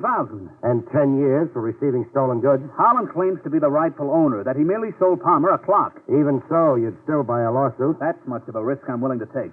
Holland's engaged lawyers, offered to guarantee me against loss. Holland's due here tonight, you say? Any minute now. You'd better go. No, I'd better stay where I can listen and not be seen. Oh, here, maybe. Park behind the drape. But, Mr. Craig... You'll lose the argument, Tyler, so don't argue, huh?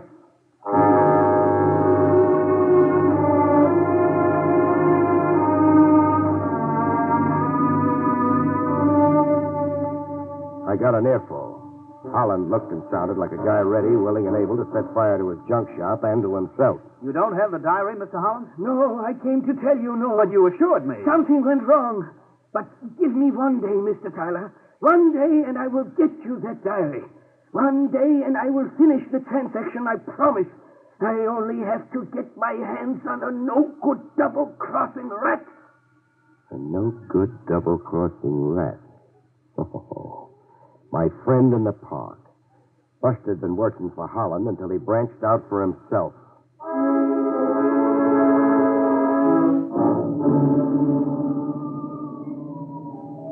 Moriarty's Bar and Grill was a sewer joint.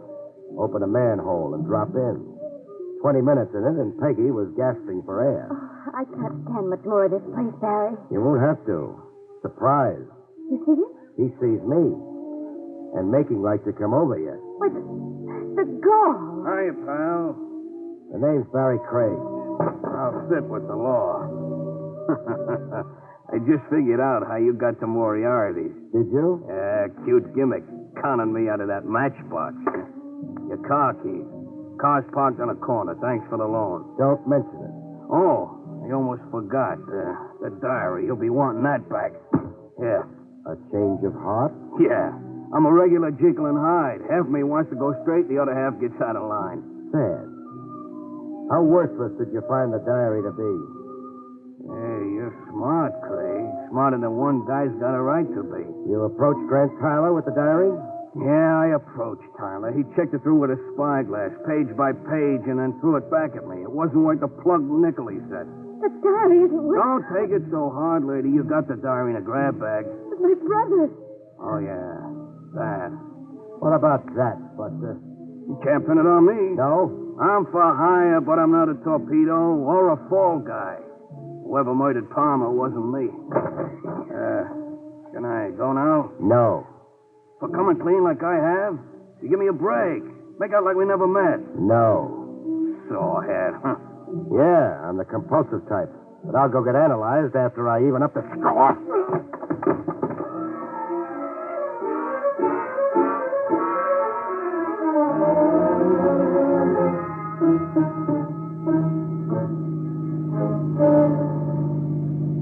With Buster nursing his jaw in the pie wagon, I went cruising with a beautiful lady.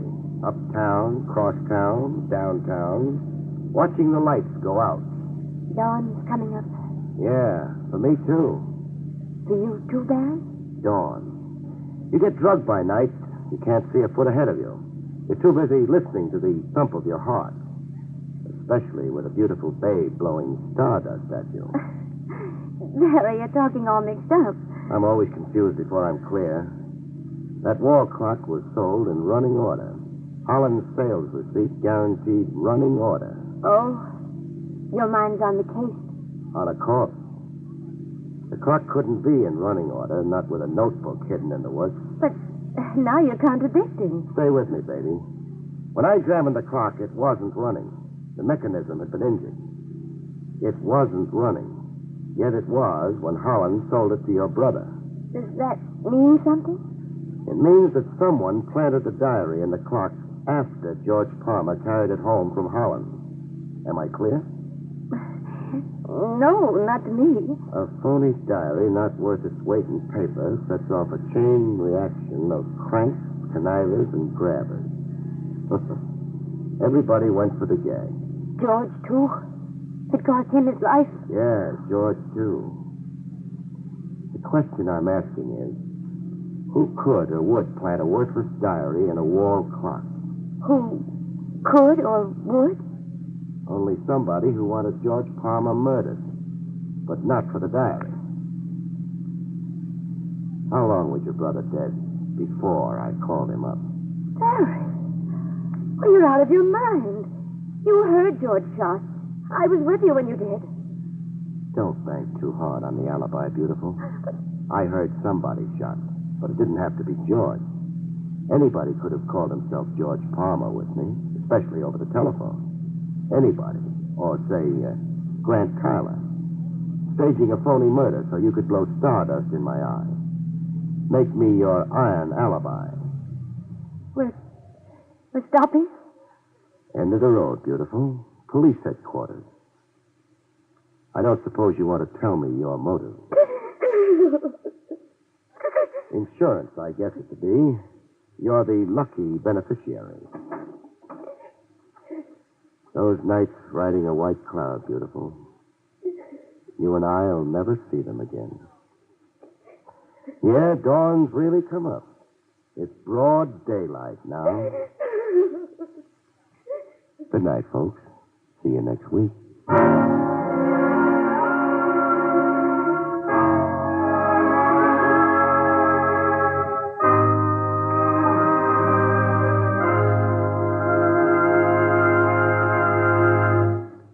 have been listening to William Gargan in another exciting transcribed mystery drama from the adventures of Barrie Craig, confidential investigator.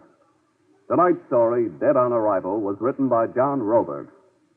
Next week, it's the strange story of Murder in Wax, about which Barrie Craig has this to say. Next week, I meet a wandering parrot screaming bloody murder, a sculptor with an amazing knack for making the dead lifelike, and a hired killer who sticks closer to me than my socks. The three put together spell murder. See you next week, folks.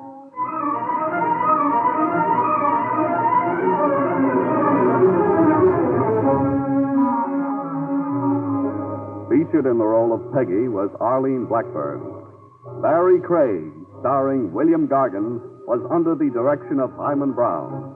This is Don Pardo speaking.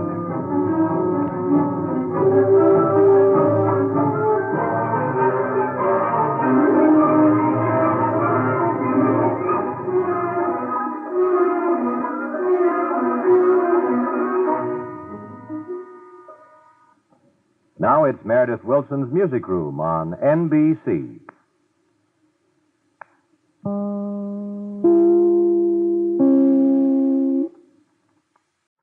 William Gargan stars as Barrie Craig, confidential investigator.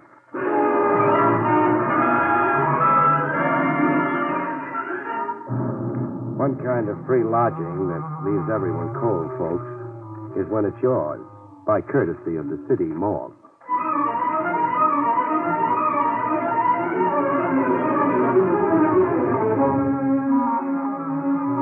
The National Broadcasting Company presents William Gargan in another transcribed drama of mystery and adventure with America's #1 detective, Barrie Craig, confidential investigator.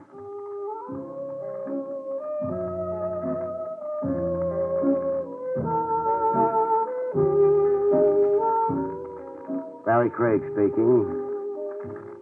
There's one little thing a confidential investigator has in common with a crooner or a tap dancer. Ballyhoo. You can't get enough of it. The right kind of publicity break with pictures and ads, and your fees skyrocket. Even better than money, you promote your pick of jobs, scoop off the cream. I wangled me a break like that. A lady reporter, Mona Gale, assigned to follow me around by the True Life Picture magazine. An elegant redhead, lugging a camera and a notebook. She'd been ordered to profile me, get the story of my life from cradle to now. But the assignment had her missed, I could see. I wasn't important enough people for her. Is there some point to this dreary hike you've got me on, Mr. Craig? Yeah, there is. Tenement Row, near the dock. America's melting pot. Out of it comes governors, songwriters, bookies. Look around you. I have looked around me. Then start taking notes. Garfield Place. I was a kid on this block. That rat trap there. I played stickball off the stoop. Go ahead, sister. Make with the pencil. Must I? Posterity will want to know. Are you naturally egotistic, Mr. Craig? Are you naturally a snob? I'm tired. So have a seat. Here, on the stoop. What's better than city? Grand view, huh? Great. Dirty-faced children, pushcarts, squalor. Isn't there some other way of profiling you, Mr. Craig? Like? Oh, one of those celebrated cases you perform in so heroically. Couldn't I just watch you at work? Sure. If I had a case, which right now I haven't. Come on, beautiful. Get the feel of this block. Imagine back to me as a kid. That kid over there, reading the comics. Now, he could be me once upon a time. How about that weird-looking boy carrying the parrot? Boy carrying a what? Parrot. Well, yes. What do you know? The kid is carrying a parrot. And coming this way, too. He wants to pose for a before and after picture with you. Hey, want to buy a parrot, mister, for cheap, mister? I don't think so, Sonny. He yours? No, I found him on a docks. Lost. He's sick. Sick? Yeah, look at the blood on his foot. Yeah, it is blood. Bring him closer. Hey, what you examining him for, like a doctor? Funny. The parrot hasn't been hurt. Not a scratch on him, I can see. But the blood? I'll bet 10. It's human blood. Human blood, Mr. Craig? Yeah. Now, figure that. Oh, if only the parrot could talk. Hey, talk's good. Watch. Hey, go ahead, you talk. Don't shoot me. Don't shoot me. Is that the parrot talking, or is the boy a ventriloquist? Help! Help! It's the parrot, all right, yelling bloody murder. Sit tight, sister. You hold on to that parrot. Where are you going? The telephone check with Lieutenant Trav Rogers at police headquarters. I want to know what bloody corpse the parrot belongs to. Could be you will be watching me work, after all.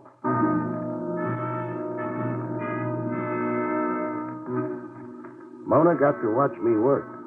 Over the phone, Lieutenant Trav Rogers set up a date for the parrot to be reunited with his master. The setting for the sentimental reunion was the city morgue. Roll him out, Ernie. The parrot belonged to him, Craig. Steady, Mona. Who was he, Trav? Vince Larimer, according to an identification card in his wallet. He was found on the docks beside an empty bird cage. Shot to death by an unknown assailant. And? We traced him to a banana boat. He'd booked passage from Honduras to New York. Period? Period. On ship, Larimer kept to himself, stayed in his cabin. A mystery figure, isn't that how a reporter would headline him, Miss Gale? That parrot you two chanced across was Larimer's only known companion. Can I see the cage the parrot came in, Rogers? If you must meddle. I'm being immortalized by True Life magazine, so please don't louse it up.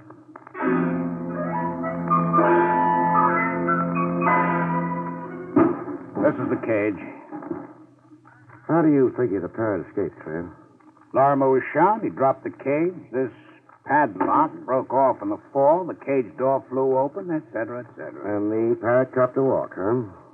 No, Lieutenant, I don't think so. You don't? Not enough concussion for a padlock to snap off. Larimer could only be carrying the cage a couple of feet off the ground. So? Look at the twist in the wire here, where the padlock was originally secured. The wire is unusually twisted. The padlock didn't break off. It was broken off, deliberately. But why would a killer stop to do that, Craig? I'm puzzled like you're puzzled. Any other personal belongings found on the late Vince Larimer? Just this wristwatch, pocket knife, the silver ring. The silver wedding ring. The end? The dead end. A corpse, a parrot, a few meaningless trinkets. Where would you go from here, Mr. Holmes? Oh, you're sure working hard at lousing me up with Mona.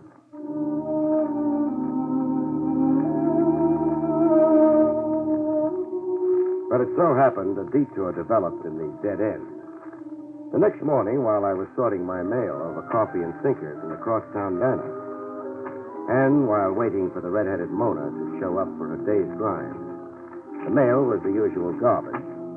Bills, all of them stamped final notice, circulars advising me where to get my pan spray, where to buy my geraniums, and one circular I really stopped to read.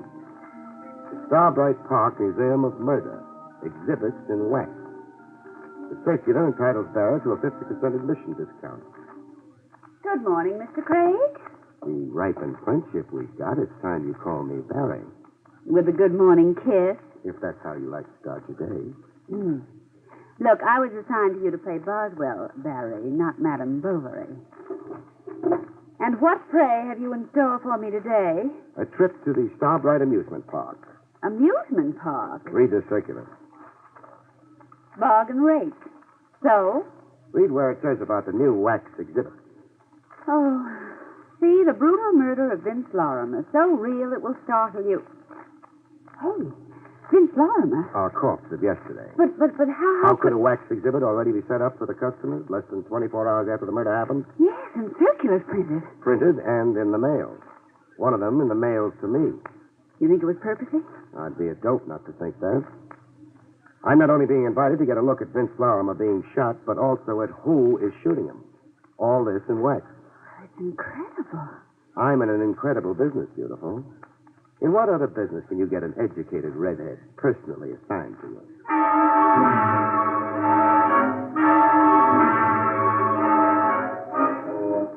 Starbright Park was a ramshackle amusement area, a stone's throw off a public highway. Well, here's your Museum of Murder. Those signs, shocking, sensational, lurid. And closed. No ticket taker, no open door. It's boarded up? There's a bell here. This side door.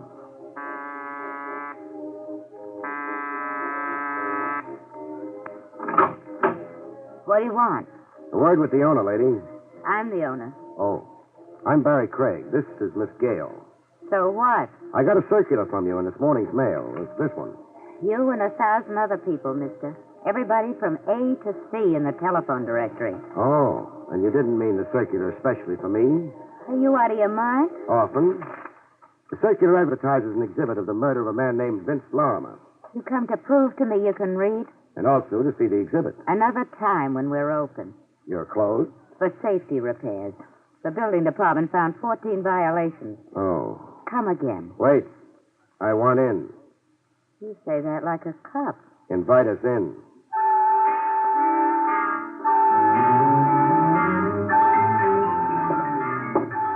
Having fun, Mora? It's gruesome. Snyder and Ruth Gray in the hot seat.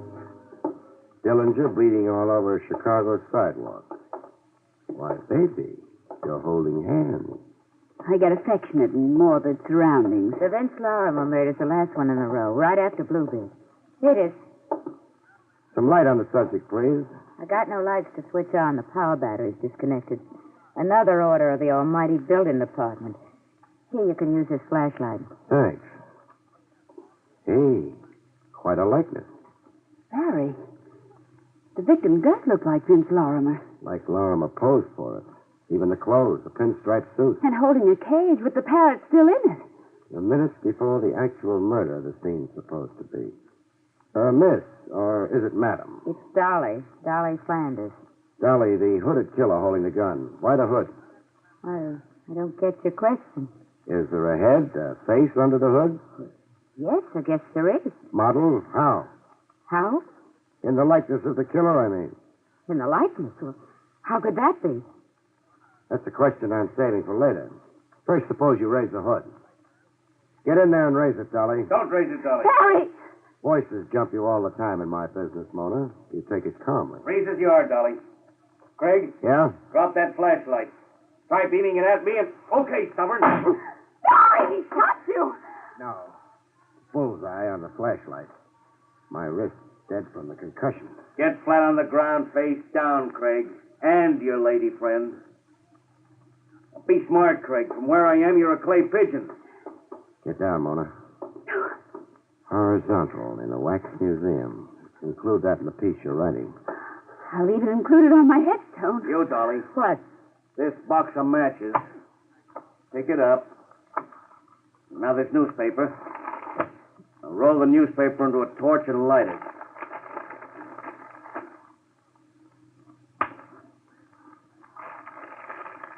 It's lit. What shall I do now? A wax figure holding the gun. Stick the torch under the hood and hold it there. Let's see how fast it melts.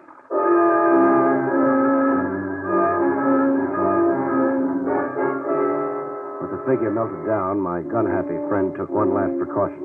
I hate working over a guy when he's down. But you will. So you'll stay put while I leave?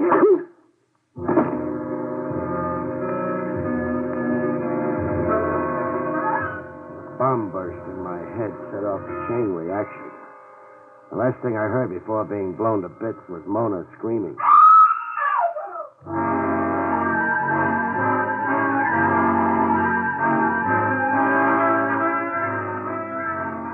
I came around. A long night and 100 years later, I came around. There was a face looking down on me. Pretty, with red hair. Red eyes. Red eyes from crying. Crying over me. Oh, Barrie. And music. Bird music? The music, Mona. It's a yellow canary singing. You're in Dolly Flanders' office. Dolly Flanders. Dolly. I'm not responsible for what happened out there. Who was he? I don't know any more than you do, Doc, like it was. He didn't want me to see the face under the hood. Because it was his own face, Barrie. He's the man who murdered Vince Lorimer. Yeah, the obvious conclusion. Maybe even too obvious. Dolly, What? How come a wax exhibit here dramatizes a murder that happened only yesterday? You tell me. Don't you order your own exhibits? No, I take what's shipped to me on a rental basis. So much a season. Shipped to you by whom? A Mr. Scala, Fernando Scala, a wax sculptor. Where do I find Scala? He's got a studio in Havermeyer Flats near the railroad yard. Number 179. You through third degree in me? No. How come you, a woman, run this kind of a business? Your husband, isn't he with you? How'd you know I had a husband? The silver wedding ring on your finger. Oh. Well, coming back to your first question about me and this business. Yes? I won't be in it anymore after today. Why not? I just sold it, as is, lock, stock, and barrel. Who to? Do I have to answer that, too? Not if it's a secret. It's no secret. Here's my copy of the bill of sale. Know ye by these presents that Howard Crump, purchaser, has this day for the sum of... Mr. Howard Crump thinks he's going to coin a mint running this museum, as it should be run, so he says. Won't he coin a mint? He'll starve to death. That yellow canary of yours, you ever, let it out of its cage? Why should I do a fool thing like that? Skip it. Expecting visitors, Dolly? Crump. He haunts the place to see I don't cart nothing away now that he's bought the place. Come in, Crump. Dolly? Oh, excuse me. This is Mr. Craig. With him is Miss Gale. How do you do? Congratulations on your purchase, Mr. Crump. Oh, you know? Yeah, Dolly was telling us. Dolly said you're convinced there's a profit in murder. Hmm? Oh. That's a curious way to put it. Then you put it. Yes, I believe a wax museum can be run profitably, with, of course, judicious management and promotion. The underlying principle, Mr. Craig, in any business... Cut. My aching head, Crump. The head I'm taking out of here is already twice the size I came in with. Coming, Mona?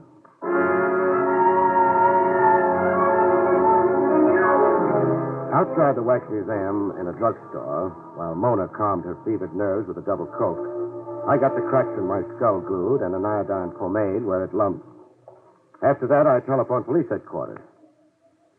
Hello, Lieutenant Trav Rogers? Never mind paging him, Buster. A message will do from Barrie Craig. Tell him to check Prince Lorimer's fingerprints with police files. Pronto. You're asking more questions than I've got answers.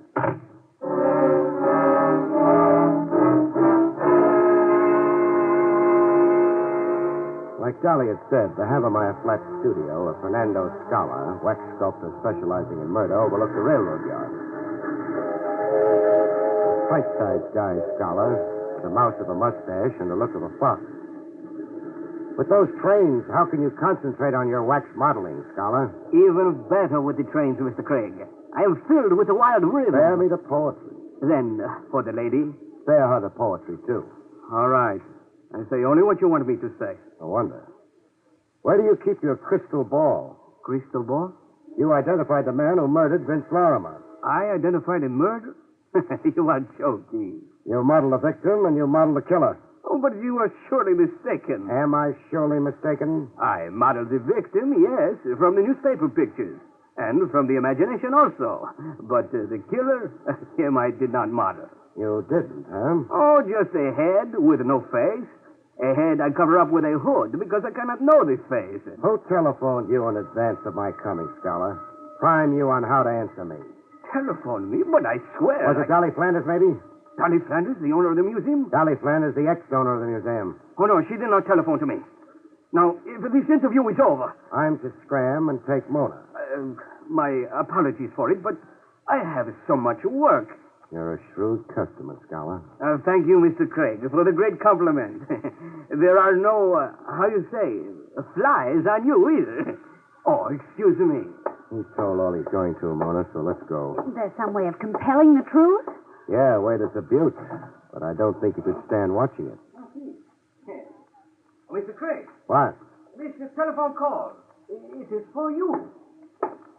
Nice job of acting mystified, Scholar, over a prearranged deal. Give me the phone. Hello? Craig? You know it's Craig. Guess who this is? The guy I've got a date with, that's for sure. If you live. I won't just shoot a flashlight out of your hand the next time. Through talking? About. I'm on your tail, Craig, every minute. I followed you to Dolly's, and I followed you to Scholars. You better stop chasing around asking people questions, Craig. You better stop. Or else.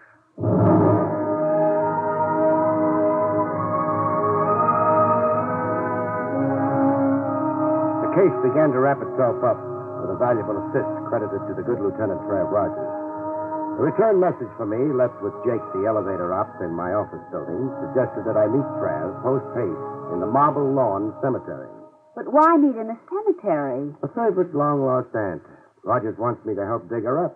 Oh, taxi! Hey, taxi!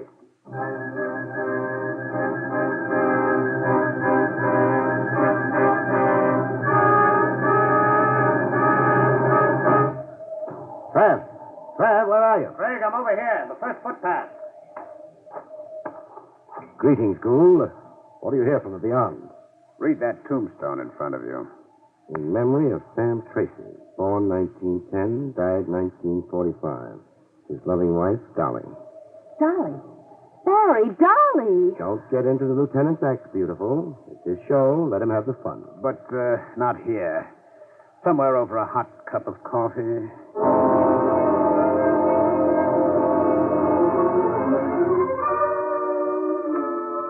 That headstone read, Sam Tracy died 1945. He also died in 1951. The same man died twice. What Rogers is saying, Mona, is that our Vince Larimer was also named Sam Tracy once. Right. We checked Larimer's fingerprints with police files, as per your request. Larimer's prints correspond to the prints we have of a Sam Tracy, a one-time thief and safecracker. But there is a Sam Tracy now buried in the Marble Lawn Cemetery. Mona's yet going to convert from reporter to detective. No, beautiful. Whoever's buried in Marble Lawn is a ringer. Someone's buried as Tracy, as a trick to free the real Sam Tracy, alias the late Vince Larimer. That was my guess, too, Barry. Great minds run on the same channels. Who said that? What was the original Sam Tracy trying to escape from? A safe robbery in 1945. Tracy made off with a cash haul of $100,000 belonging to a stockbroker named Rufus Scott. The police gave up when Tracy, the phony Tracy, as it turns out now, died. Died how? In a rooming house fire while hiding out. And the 100 G's? Went up in smoke. So the police thought, I mean. As did the insurance detective in the case. Insurance detective? A certain Sandy Dowell, an eager beaver in his day. Dowell chased Tracy all over North America before the fire burned him out of the case and into retirement. Well, you got something you can contribute, Craig? This. Sam Tracy, alias the late Vince Larimer, was the husband of Dolly, the ex-owner of the Starbright Park Museum of Murder. I read the tombstone, too, genius. Besides, it's a matter of record that Dolly Tracy posed as the widow in the phony burial of her so-called husband in 1945. I guess Dolly to be the very late Larimer's widow this morning. By divination? By a silver wedding ring on her finger. An exact replica of the one you found on the corpse. Well, we know a lot and we know nothing. Tracy got away clean with $100,000. Even got out of the country. Why then did he come back posing as a Vince Larimer? Why take that risk? And get murdered. And who released the parrot? And why? Frankly, Mona, I don't know if that's really significant. Bet on it. It is, Rogers. It's the key to our killer. All right, where would the key fit? Seabright Park, I'd say. Trav? Yes. Suppose I call the move. Can you bear it? If it catches a murderer. Spoken like a good cop.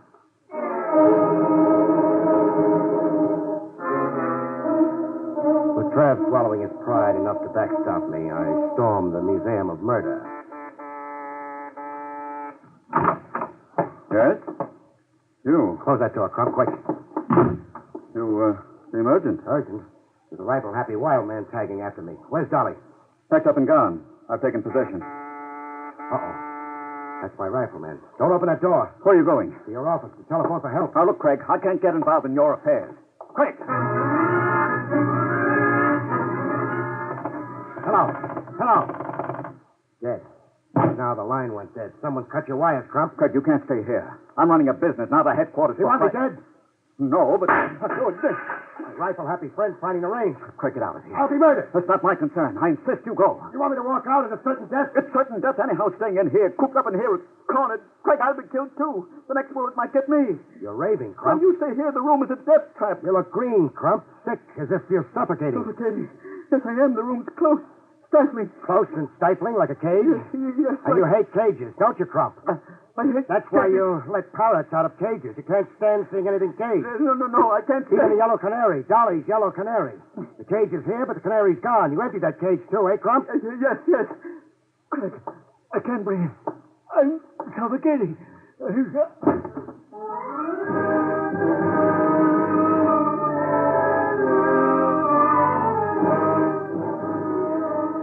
Trav and I swapped postmortems in Tony, while Mona took notes. Claustrophobia, the fear of confinement. Crump couldn't stand anything in cages, or being caged or cornered himself, like I made him feel in his office. It even showed in his clothes. Baggy suits, sizes too big. Shirt open at the neck, no necktie. His clothes gave you the hunch on him. That and the bill of sale Dolly showed me. How so? Crump paid $40,000 for the Museum of Murder. $40,000 for a worthless business. Blackmail? It had to be. Dolly knew it was Crump who'd murdered her husband on the dock. She devised a cute way to make Crump pay off. But why would Crump murder... Oh, wait. I think I know. Crump is really Rufus Scott, the stockbroker Sam Tracy robbed 6 years ago. Was hired to rob by arrangement. My bet is that Crump invited Tracy to come tap his safe. I'll buy that, sure. The Scott firm was on the verge of bankruptcy before that robbery. And then Tracy never got to keep the stolen $100,000. He was just a tool. The patsy, lucky to escape with his life. That's why he skipped the country. But, Craig. But? Who staged the rooming house fire and the burial of a bogus Sam Tracy? Somebody who wanted to permanently shut off police interest in Sam Tracy and in the 100G. The men say, you were supposed to be Rogers when you stalked me in the Museum of Murder and helped pull Crump apart at the scene. The beneficiary of the $100,000 was the thug who worked over you, eh? A thug who could only be one guy. Trav, your retired insurance stick. Sandy Dow. Sandy Dow. A guy I've got a date with before you have. Oh, now, Craig, don't be vindictive. Don't you be casual, Trav, about my head. Before you put the cuffs on Dowell, I'm handing him his cuffs, and that's for sure. And before you two stalwarts of the law really go at it in earnest, will you tell me if I've got it down correctly? Some other time, we're going to a huddle over your note. Just one footnote to murder. Dolly ordered that wax exhibit from Scholar and invited me to come see it. It was her way of forcing Crump to come across, by her museum. The end? Almost. All it needs now is the clinch. The clinch, Barry? Yeah, to keep your storyline straight. Page 1, boy meets girl. End page, boy gets girl. Oh. Trav. What? The moose, huh? But, All of a sudden, Mona's got that certain primitive look in her educated eye. Oh. Excuse me for being dense. Yeah, scram, Lieutenant. Please do not louse Craig up with the press. Good night, folks. See you next week.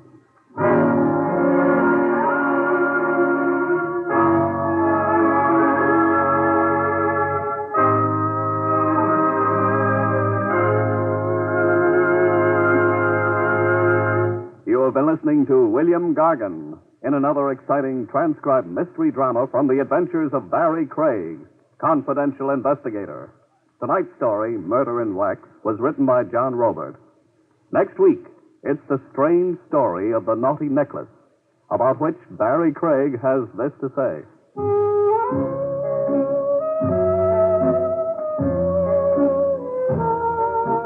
Next week, I'll tell you how I was hired to buy a string of pearls, which was almost woven into a noose to hang me with. See you next week, folks.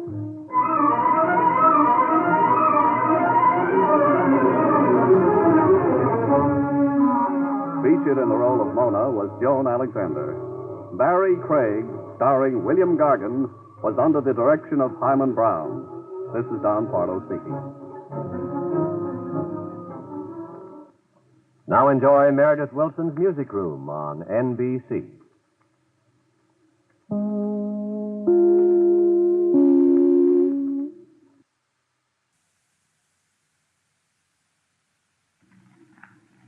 William Gargan stars as Barrie Craig, confidential investigator.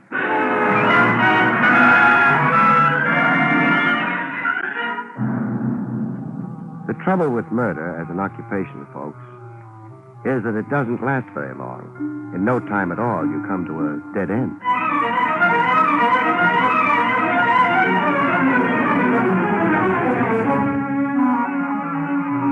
The National Broadcasting Company presents William Gargan in another transcribed drama of mystery and adventure with America's #1 detective, Barrie Craig, confidential investigator.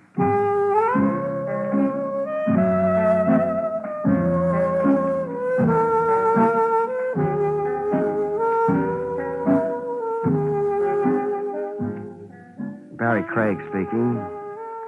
An investigator's license costs only a few bucks. When you're starting in the business, you've got ambition. So you have the license put under glass and framed.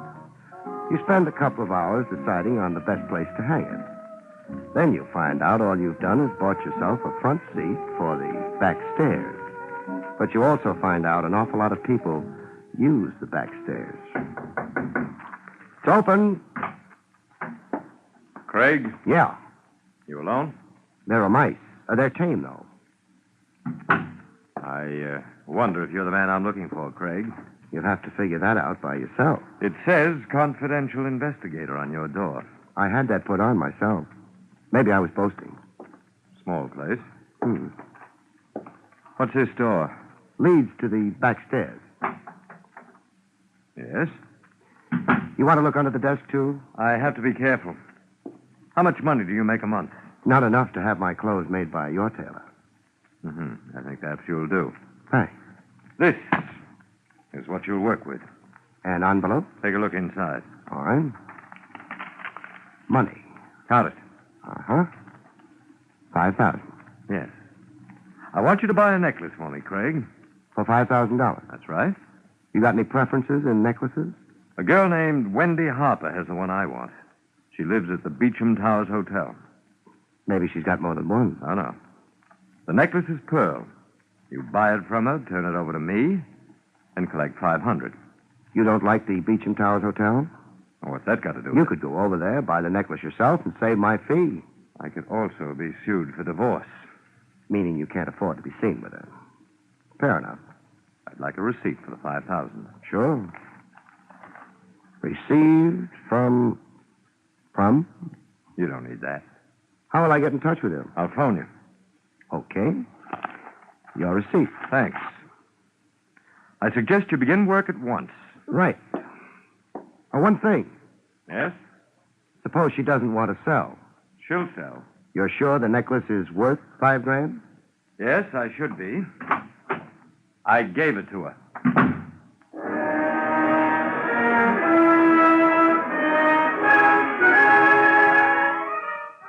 I congratulated myself cautiously. A case a week like this, and I could start getting my clothes tailored, too. I locked the office door. Who knows? Word might get around I was a man people handed $5,000 to. It would give the entire building, all three moldering stories of it, class. Burglars might start dropping in. Oh, hello, Jake. Hey, Mr. Craig. Oh, yeah, I forgot. I'm going down. Don't rush it. The elevator's got to have time to rest. After the long pull? Yeah. Got to rest your horse at the end of a furrow, you know. Jake, forget about that farm in Vermont, will you?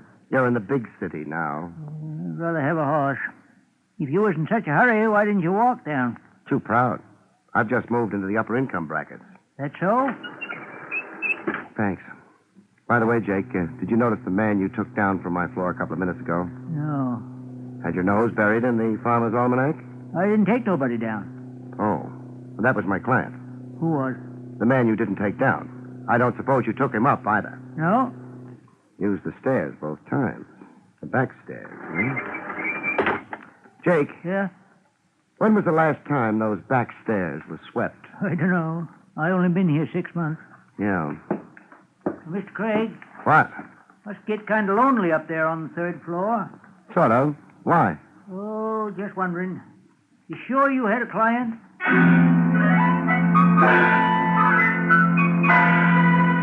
I smiled at Jake. I could feel the fat envelope in my pocket. $5,000 carries a lot of conviction.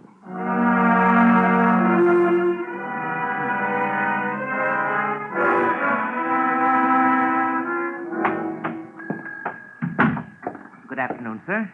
Miss Harper. She expecting you? Phone up to her, and she will be. Yes, sir. The name? Craig. One moment, sir. Miss Harper, there's a gentleman here to see you, Mr. Craig. Yes, of course, Miss Harper. 407. Miss Harper's expecting you. Thanks.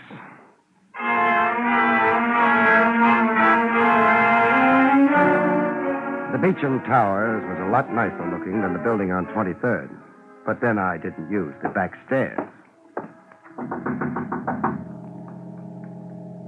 Miss Harper, I figured, was leaving it all up to me. 407 was a suite. You walk past the small foyer before you hit the living room. It was a nice living room. The furniture was modern and bright. There was a wrong note, though.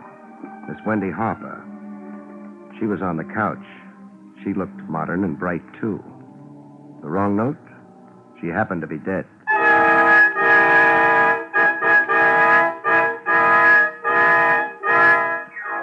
Her eyes were open. For a minute, I had the impression they were looking at me. I couldn't decide if they liked what they saw, or if they were looking over my shoulder, the way I should have looked.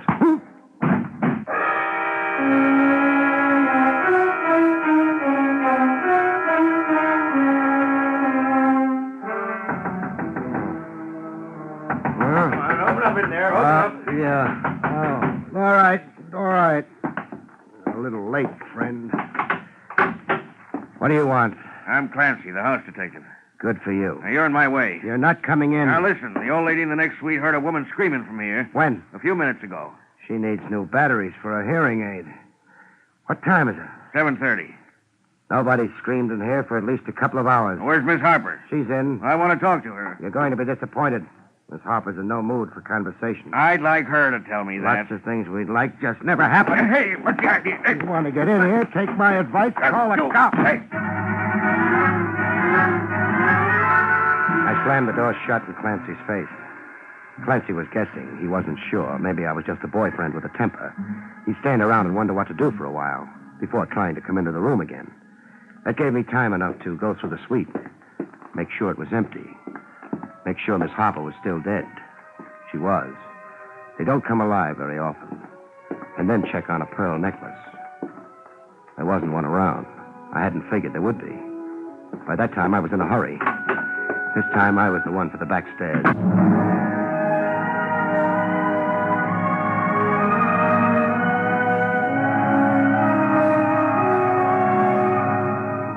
I was picking up time with every step I took. But time for what? The back door led to an alley. I had ash cans for company. A man named Nothing, whom no one had seen, for a client, and a crude frame-up for murder as a future. I had no optimism about my chances for playing tag with the homicide squad. The cops had a name for me. I had no name for the man who'd sent me to visit a dead girl. No name, no lead, nothing but a hope that whoever had set up the deal would be too impatient to wait for the morning papers. Up the street, the Marines were coming. I said goodbye to the alley before they could land, made the other side of the street, and waited. The hotel was on a quiet street. No crowds. Nobody watched the cops pour into the hotel. Nobody but me and a small man pretending he was part of a doorway down the street. The last cop went into the hotel, and the small man abandoned the doorway. He didn't know it, but he had me for company.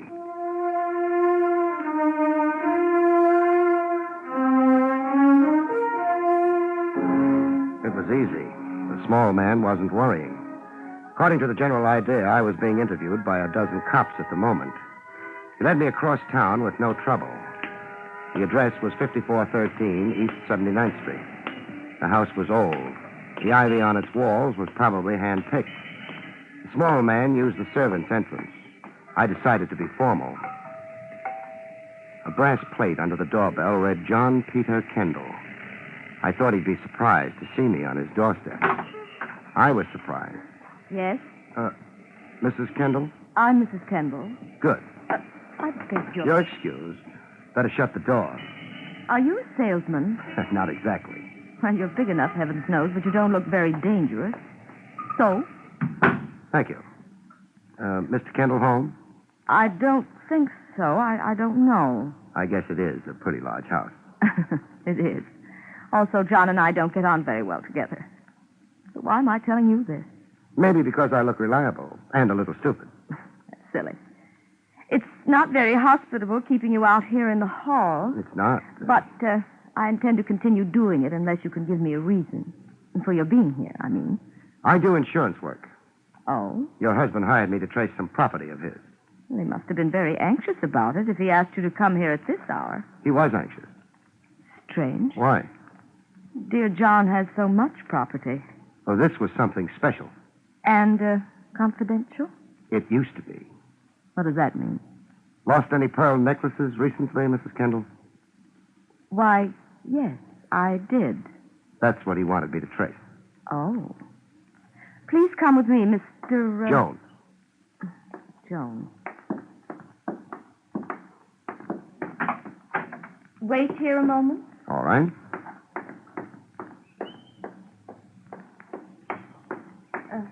Mr. Jones. Yes?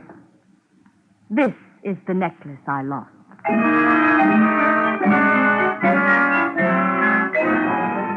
It looked like $5,000, too.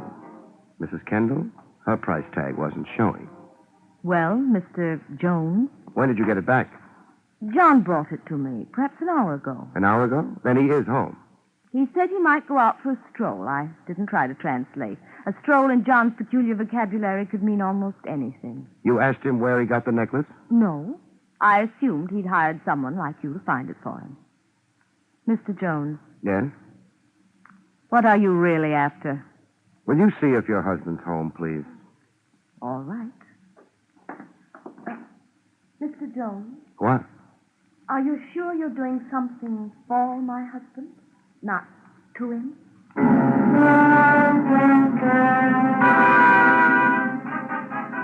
She didn't wait for an answer. It was very still in the Kendall home. I wondered how well Kendall had covered his relationship to Wendy Harper. Pretty well, I thought. There were no cops around. Mrs. Kendall was taking a long time. Too long a time. Mrs. Kendall! Mrs. Kendall! I'm here. Where's the light? No, he might shoot again. Never mind. It's gone. The light switch, the wall to your left. Okay. Oh, frightened. So frightened. Shh. What? I was talking to Max. He's our handyman. I'd asked him about John. That's Max over there? Yes. Max started to tell me something about... Oh, it's crazy. About a hotel. When John opened the door, he'd been listening. He had a gun. It was dreadful. Dreadful. Here, sit down. I'll have to take a look at Max. All right. I don't know. He'd been there or seen something. He was staring at me as though he were terrified. And then the door opened behind him. I could see John's face. And after that, the shots came. You'll have to phone the police. Yeah, I can't stay. I've got a date. Mrs. Kendall, where would your husband go if he didn't want to be found? John? I don't know. You must know. A man as wealthy as he is. Well, he's got a place on the Sound. It's only a shack, sort of a boathouse. What's the address? Riverview Road, right off the parkway. I'll find it. You'll be all right. The police will... Mr. Jones, why was Max shot? Why? My benefit, mostly. Your benefit? Yeah, his death moves me right out of the chair. I don't understand. You don't have to, for right now. I've got an errand to run, to convey thanks and make a payment.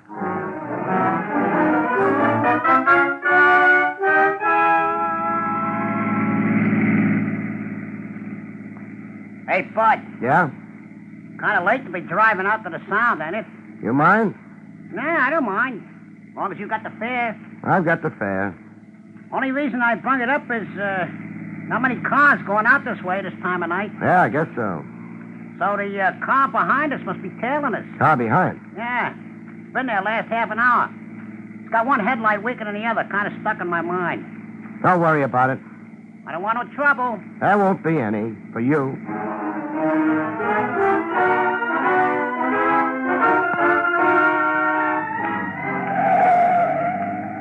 Riverview Road, bud. That the shack up ahead? Yeah. The other car. Didn't swing around a bend. Was with us up until then. Nice. How much do I owe you? Couple of bucks. Here you are. Thanks. How about me hanging around for a while? No, it might discourage my friend. The guy on your tail? Uh-huh. Good night. Good night.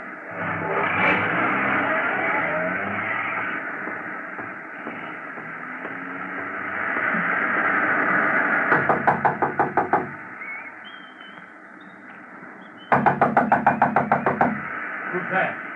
Craig. Barrie Craig. Recognize the name, Mr. Kendall? What do you want? Hard talking through a door. Don't try anything, Craig. You don't need that gun. Let's not agree about that. It's cold out here. Come in. Slowly. Thanks. Over there at the table. Sit down. Okay. Put both hands on the table, please. Everybody knows all the angles nowadays, except maybe me. Why did you come out here? I had a report to make. Report? Sure, don't you remember? You hired me. Oh, well, Funny thing. 9 times out of 10, people who hire me don't expect me to believe them or to carry out their orders exactly the way they gave them.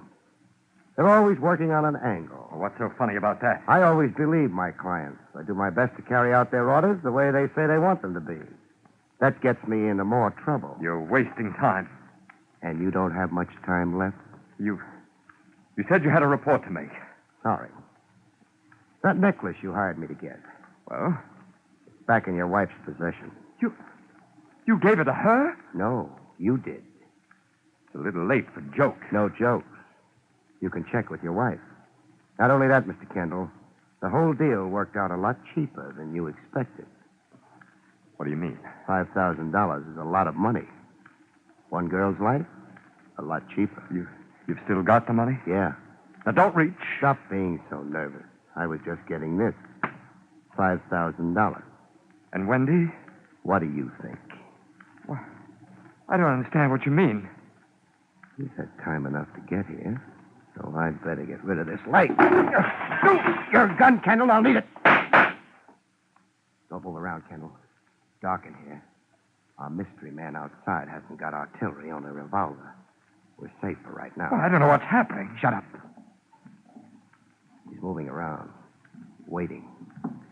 We can wait, too. Yes, but for what? He's got to make up his mind if we're dead or not. He'll have to check. Till then, let's chat, huh?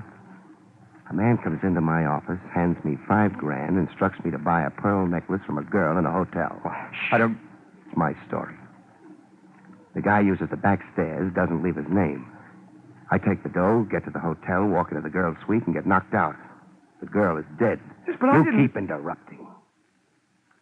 I wake up to find the old lady next door has heard a woman scream and yelled for the house dick.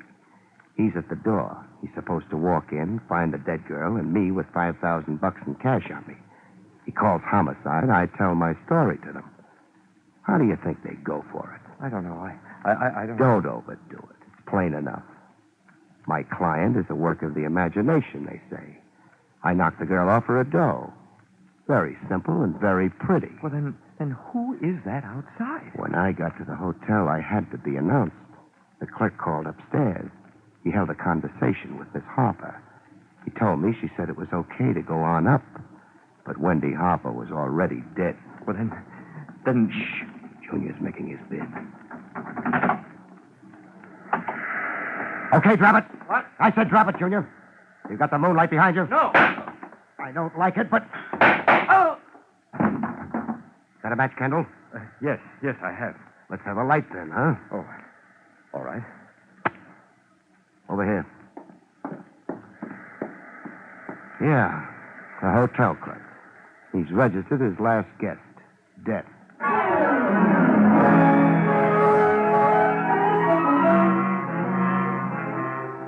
John Peter Kendall didn't have any comments to make. He stared at the dead clerk as though he'd never seen a corpse before. Maybe he hadn't.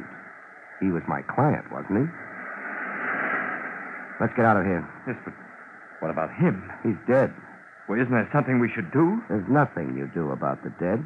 Well, I mean, he was killed. Yeah?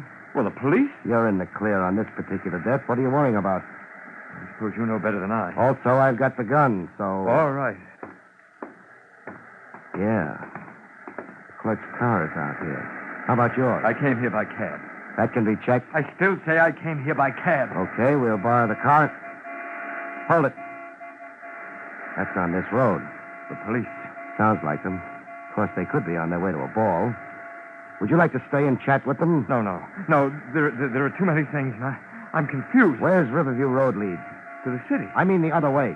Well, it sort of peters out about a half mile from here. No good. They take one look at the corpse and come after us. With the road a dead end only a half mile away, we'd be finished. Come on. Well, we could drive toward the city. You think they'd let us pass if they're heading here? Forget it. We'll leave the car where it is. Who planted these trees? I had them put there. Oh, good for you. You should have planted them a little more thickly, however. We get in among them. This ought to be good enough. But any search would... Find us? Sure. But maybe... Uh-oh, here they come. A squad car and a taxi. Yeah, the cab I came out in.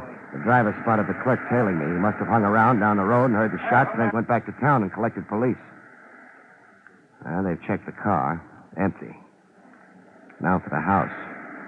In a half dozen seconds, they'll be popping out of there looking for us. Come on. Maybe we can make the cab. The driver left it out in the road proper. What good does that do? The squad car... Don't worry about that. Get into the cab and start it. All right. Me, I'm going to be nasty to a tire. Yeah. Get going.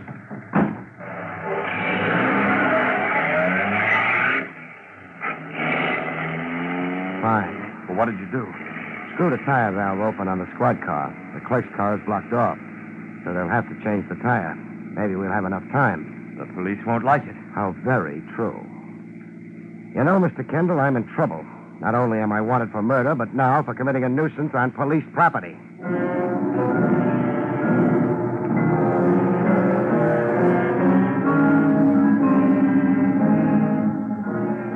I was glad we weren't close enough to hear the cops discuss their flat tire. I think their language would have been frightful. Hey, take it easy, Mr. Kendall. We don't want a ticket, too. We're almost back in the city. Where do you want to go?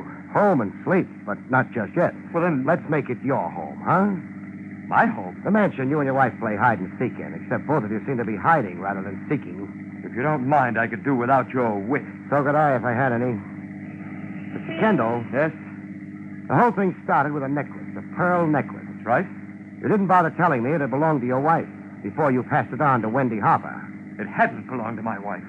And why all the anxiety about getting it back? Well, she found out about it through the jeweler where I bought it.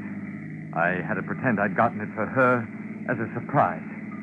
That meant you had to get it back from Wendy. It would have looked bad in a divorce case. And Wendy wouldn't part, except for $5,000? That's right. Do we have to? We do. Come on. Better not ring. Your handyman wouldn't answer. Max? He's dead, too. What? Use your key. Why, I can't take much more of this. There won't be much more. Go on.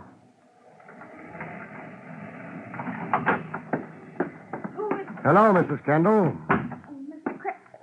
Mr. Jones. And John. You started to say Mr. Craig. What? The name is Craig. Where are the cops? Oh, about Max. Yeah. Well, I haven't phoned them yet. I was ill after you left. Terribly ill. I still don't feel right. That hotel clerk doesn't feel right either. What hotel clerk? You sound like Max. The one who sent me up to Wendy Harper's room. The one who had a conversation with Wendy Harper after she was dead. This is all completely... Isn't it? John, what's happening? Why are you staring at me like that?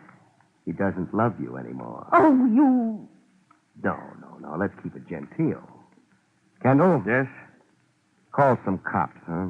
Police? Yeah. They want to take Max to the morgue. Snacks who led me to your wife and died for it. And even more, they'll want your wife.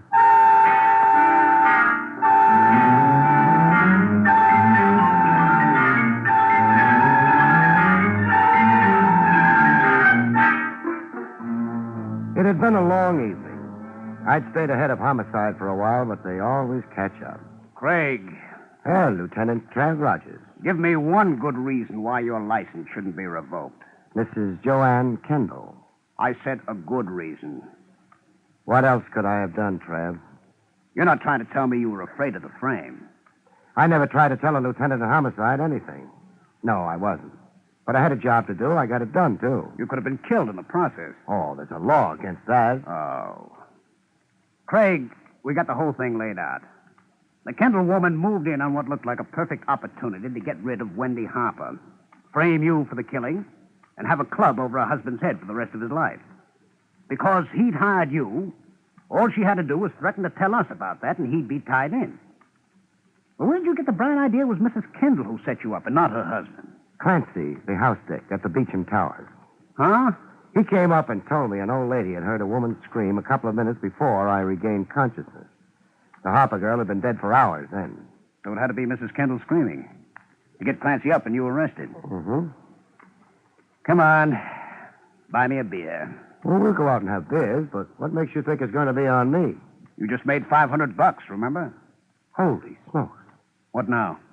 I forgot to collect. Good night, folks. See you next week.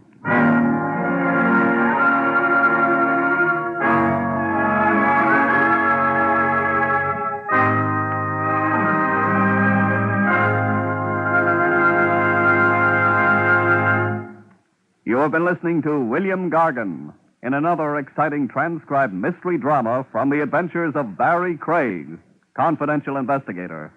Tonight's story, The Case of the Naughty Necklace, was written by Lou Vittes. Next week, it's the strange story of paper bullets, about which Barrie Craig has this to say. Next week, folks, I find out that words can be bullets.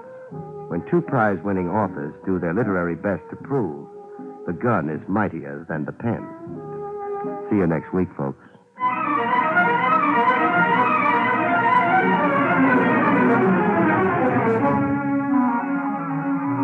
Featured in the role of Mrs. Kendall was Barbara Weeks. Barrie Craig, starring William Gargan, was under the direction of Hyman Brown. This is Don Pardo speaking.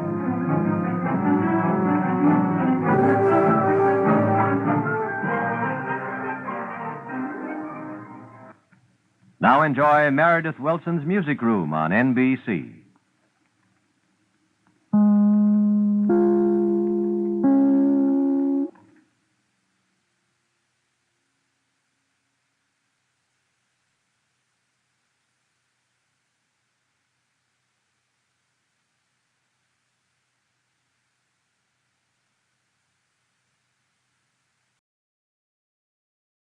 William Gargan stars as Barrie Craig, confidential investigator.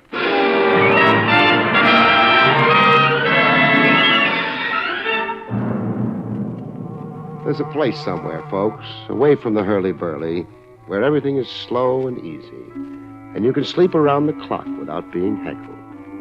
I could be referring to a cemetery.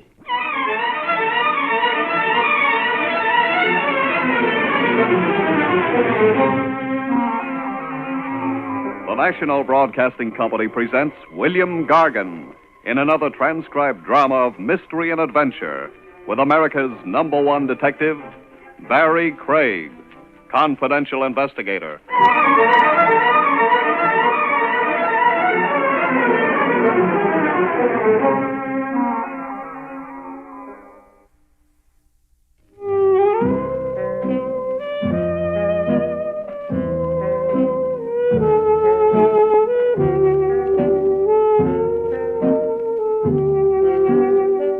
Barrie Craig speaking. On call like I am as a confidential investigator, the open door, come one, come all, you don't always get cases that run according to Hoyle. Every once in a while, you catch yourself a Lulu, a case that puts a strain on your imagination. A case, say, in the category of spookaroo. You find yourself hobnobbing with ghosts and talking turkey to the dead. One like that began for me in the New York office of the Trans-Southern Insurance Company of Omaha. I'd been urgently requested to come calling, please, by a claims agent named Brennahan, Roy C. Brennahan. I'll explain the assignment we have for you, Craig. Before you do, answer me this. What's with your regular investigators? Why pull an outsider in? Well, we want this investigated unofficially. We don't want to stir up anything that will expose us to a libel suit. I catch. In case you're pulling a boner that's a butte, harassing innocent people. Yes. What's the story? Our file number 15466. Double indemnity case, now officially closed. We paid out $50,000 to the widow of a subway accident victim named Remo Torch. This was 90 days ago. So? I'll now play you a recording I secretly made of an anonymous telephone call I was party to yesterday. Now, listen carefully, Craig. Hello. Hello, Mr. Roy Brennahan, please. This is Roy Brennahan speaking. I've got some information for you. Yes? Your company paid a $50,000 claim to a Mrs. Remo Torch 3 months ago. You remember it? Of course, sir. Remo Torch fell to his death off a subway platform. What about it? The claim was a fraud. It wasn't Remo Torch who fell under a train. But his widow identified the body. The identification was false. Who are you? A friend. Goodbye. Mister, wait, don't hang up. Identify yourself, and there's a bonus. But my anonymous caller hung up, Craig, without identifying himself. I thought about it overnight, and today I called you in. Oh, it could be a crank call or an envious relative with a weird sense of humor. You must get 1,000 crackpot telephone calls. Yes, we do. We can't ignore them. Even if there's the smallest possibility of recovering a paid-out claim. Yeah, I've heard about the insurance claims agents, the fanatical watchdogs you fellows get to be. You're hoping and praying I turn up a scheming widow and proof that a third party was pushed off that subway platform and the corpse palmed off on you as Remo Torch. Handle this delicately, as if we have nothing to do with it. Like it's a case of your own. I can't be too delicate about exhuming a body. I need to get a court order for that. So do you want to get yourself another boy? No. I'll stick with you, Craig. Or be stuck with me. 10%, Brennahan. Any monies I recover for good old Trans-Southern, earmark 10% for Barrie Craig.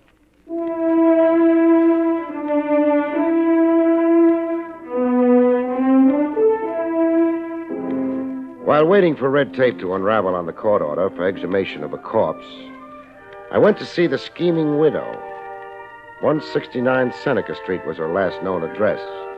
The street where the drunks outnumbered everybody else. I ran into a very curious development at 169 Seneca. No Widow Torch. The janitor, who looked like his mind wandered, explained the widow's absence. Widow Torch is dead.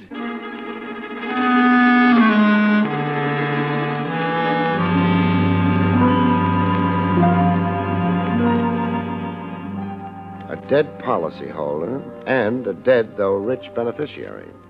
I had quite a cast of live suspects. The next evening, I drove myself to the Hillcrest Cemetery on Sycamore Street out in Long Island, where the mangled remains of Remo Torch had been buried. I had a signed court order okaying exhumation to serve on the caretaker there, an old geezer named Sam Billings.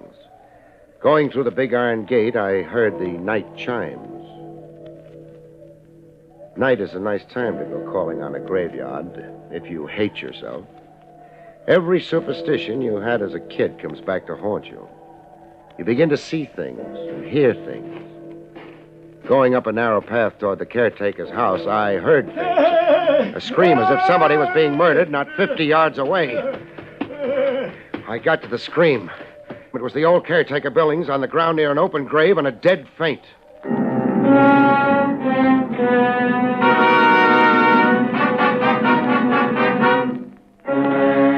Caretaker came to, pop-eyed as if he'd seen the devil and clawing at me as if I was the devil. Quit it, Billings. No, go away. Keep choking me and I'll have to flatten you. I'm Barrie Craig, a confidential investigator, now concentrating on insurance. Now, if you can collect your wits, old man. You're an investigator? Who'd you think I was? Him. Him? Who? It isn't dead. Makes sense, old man. I was making my rounds like every night when I heard a noise.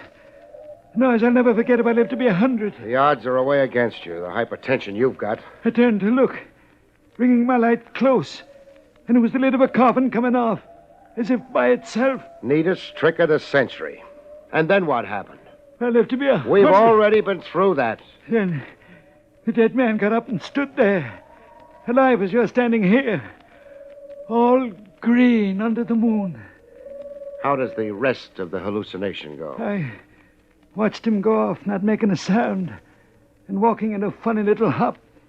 And then... You screamed and fainted dead away. The next thing you knew, you had your fingernails in my neck. Now get your bearings and throw a light on that coffin. I want to have a look. See, the casket is empty. Empty it is. So a stiff came to, forced the lid open, turned green under the moon, and then went on the town. It's something to believe, but I saw it with my own eyes. With that 20/20 vision you don't have, did you also see who dug him up? Dug him up? That's what I asked, if you'll really open your eyes. 6 feet of dirt piled in 2 neat hills on both sides of the grave. See it? Yes. To get out from under, your stiff needed a muscular accomplice on the outside. Who was supposed to be buried in that grave? I can't make out the name on the tombstone.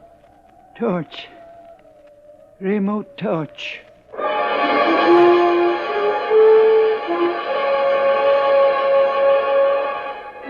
The case was coming to life, but literally. I left caretaker Billings to sleep off his jitters and got into my car. Driving down tree-shaded Sycamore Street, my headlights picked up a character moving along the sidewalk in a funny little hop. A funny little hop were exactly the words the caretaker had used describing his stiff who'd come alive. My man on the sidewalk was loping along like that, a kind of hop, skip, like a guy who had no control over his reflexes. I switched from brights to dims, slowed the car down to a crawl, and trailed him into a tavern, a big neon sign advertised as Barnstable Inn. I went in after him. My man wasn't after eats or bottle goods. He was out to make a phone call. I watched him thumb through a directory, then get into a booth. As soon as it was safe, I eased into the adjourning booth to hear what I could hear. I must see you. At once, tonight. Well, you must come. In Burnside Park, near the font. I'll be there waiting for you. I watched him start for the open door of the tavern. I checked the phone directory where he'd left it open and read off the name where his fingernail had left a line under it. Mrs. Verna Talbot, it said. 2580 Marydale Drive. A guy risen from the dead was dating a woman.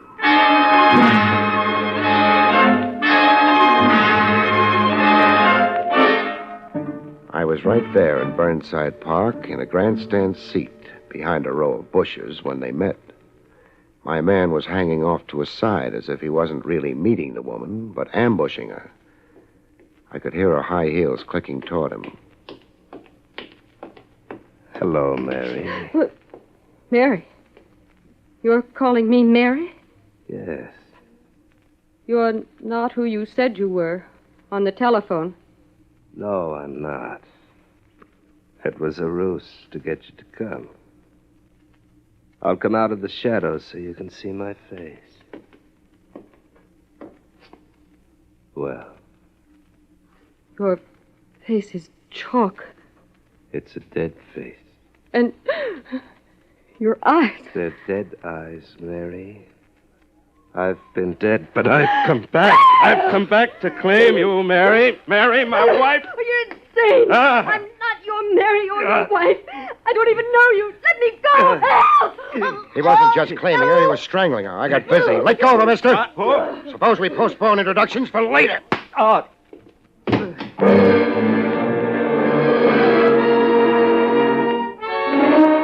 might have been risen from the dead, but he reacted to the old one, too, like anybody else. He was out cold, stiff, like rigor mortis had come back. While he slept it off, I revived the dame and questioned her. I'm Barrie Craig, an investigator, madam. I'd like a few honest facts and no ad-libbing. Remember, I probably just saved your life. I'm grateful.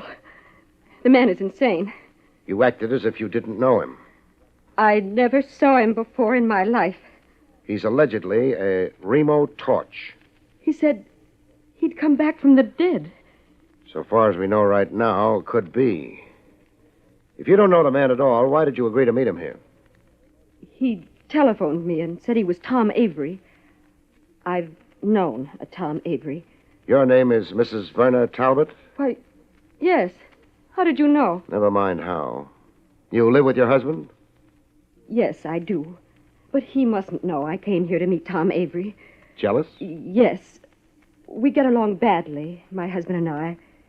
We're together, but we live separate lives. Oh. May I please go now? Sure.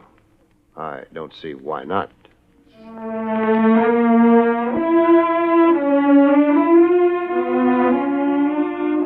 I watched her melt into the night, half mink, half woman.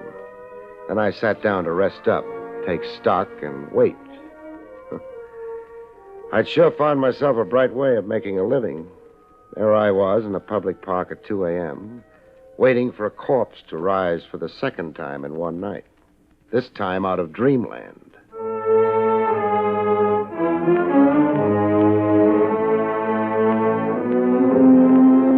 Remo Torch, or whoever he really was, slowly came out of the dreamland I'd rocked him into. He got up on his feet, rubbing his jaw where I'd clipped him. With a wild gleam in his eye and his teeth showing, as if he were getting set to jump me, I threw a gun on him fast. Don't try anything, Torch, or I'll prove to you that dead men bleed. Gonna do what I say, nice and cooperatively? I'll do what you say. My car's outside the park. We'll get into it and drive to my apartment.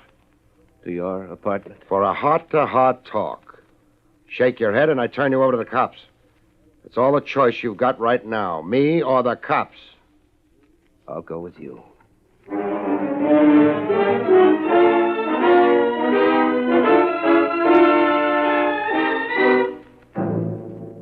I got him home with me okay and put him to bed.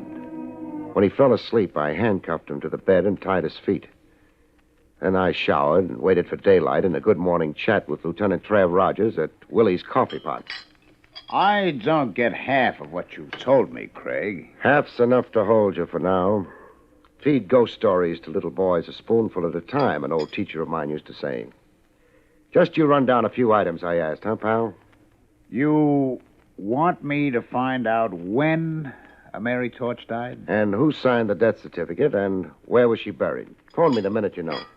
Craig. Yeah? Being your blind helper, just how did I get so degraded? The coffee's my treat. Have yourself a second cup, chum.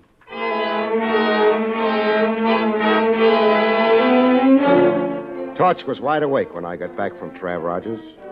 I untied his feet, but kept the handcuffs on. All recovered from your busy night, Torch? What do you want with me? I'll settle for the story of your life. I can only remember the story of my death. I died August 28, 1951. Okay, I'll play straight man. Go ahead and tell me the story of your death. My last day alive was a Friday. After breakfast, I left home and my wife, Mary, to take a subway train downtown. In the subway, the express platform was crowded, as it always was. But waiting for my train, I could feel one man closest to me. Why this one man? He went everywhere I went. What did he look like? Seeing him was like looking into a mirror and seeing myself. He resembled you? This man who was always behind me was a man with my face. Oh, go on. He was behind me, this man with my face. A train was coming in. I heard its warning sound, and then I saw it come at me, hissing like an iron dragon with enormous eyes that held me spellbound. I tried to push back, but hands threw me forward into the jaws of the iron dragon. No! That's how I died, August 28th, 3 months ago. You don't believe the story of my death? When I do, peddle me to Bellevue. That's how you were supposed to have died August the 28th last. That's the phony story in the Trans-Southern insurance files. You were supposed to have died like that, Torch, only you didn't. Somebody else did. Somebody else did? Yeah. The patsy whose remains were identified as Remo Torch.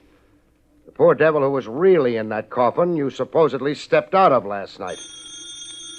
Excuse me. Barrie Craig speaking. Barry, this is Trav Rogers. Mary Torch died a month ago. A heart attack. And Eric Carter signed the death certificate. She was buried in Hillcrest Cemetery like her husband before her. I got it. Thanks, Trav. Can I be of any further service to you? Yeah, you can. Send one of your boys over to my apartment. I've got a prize package I want under lock and key while I roam the world.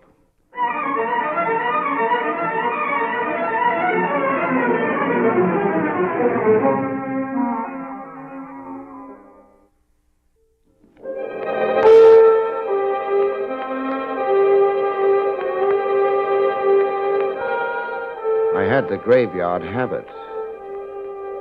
There I was again at Hillcrest Cemetery, waving another court order at old caretaker Billings. This time with the name Mary Torch spelled out on it. Old Billings read the court order, sneaking a little foolish grin at me as he read. Here's to be an order, Mr. Craig. Can you round up a couple of diggers right away? They can build Trans-Southern for the labor. It's easy to do. For a guy hoodooed by the risen dead last night, you're looking mighty cheerful today. I'll bet a tombstone you solved the mystery of the empty coffin for yourself. You're a discerning man, Mr. Craig. You found a body somewhere.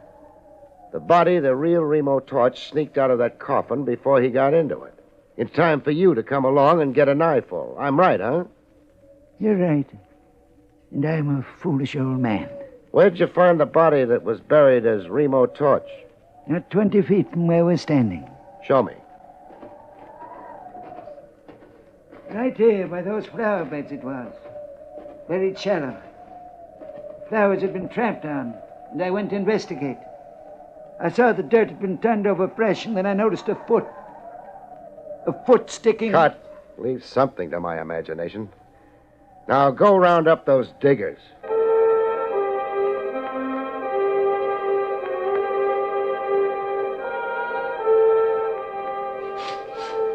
The slab of marble read Mary Torch. Two beefy gents were digging her up. They wore a look on their kisses that said they just loved to make an argument of it. They were the same team who'd buried the Mary Torch coffin only a month ago. To them, I was some creep undoing a work of art. Me and my court order. You've got the coffin exposed enough, men. Now use the crowbar on it. I soon got a look at the contents of the coffin. No. Body, Mr. Craig. The casket's full. Full is the word, Billings. Full of rocks.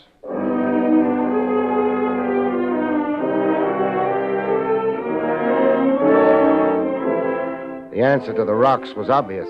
Mary Torch's death was a phony, and ditto her burial. I found out how it was maneuvered by an entry in the cemetery record book.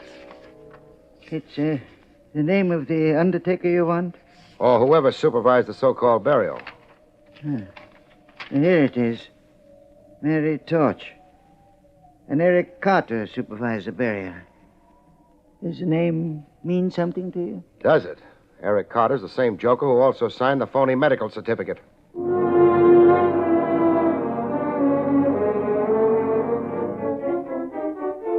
The great insurance swindle and how it was accomplished began to stitch into one piece. I had almost all the answers, enough answers anyhow, to parlay into a climax. Only somebody was working his own idea of a climax to Barrie Craig. I'd left Hillcrest through the big iron gates for the drive back to Manhattan. I switched on the ignition. Good thing the cemetery was convenient. Took all the fuss and bother out of my burial.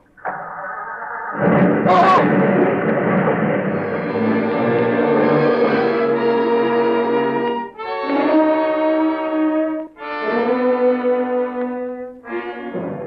Risen dead. I was getting a whack at the trick myself. I was dragging toward a light no bigger than an arrowhead. waiting for me somewhere at the end of a long sleep. And bells tolling morning. Morning, the bells were saying. And wake up, Craig. Wake up. Craig, look at me.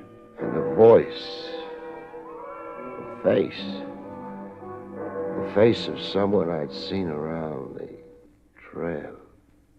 Rogers. How did you come to die, Trev? I didn't. And neither did you, the miracle is. You're in Shore Park Hospital. In emergency. A time bomb hooked to your starter cable. Step on the car starter and blow yourself up. A gimmick with whiskers. A long gray beard. It's an old murder device, moth-eaten, but they got you, Craig. How bad am I? You're one for Ripley. I'm okay? Is that what you mean? Just lacerations of the head and neck. Shock. You're wearing more bandages than King Tut. You're also minus an automobile. I'll build Trans-Southern. Trev, get me out of here. I want Remo Torch back. As soon as I'm dressed, he and I are going bye-bye.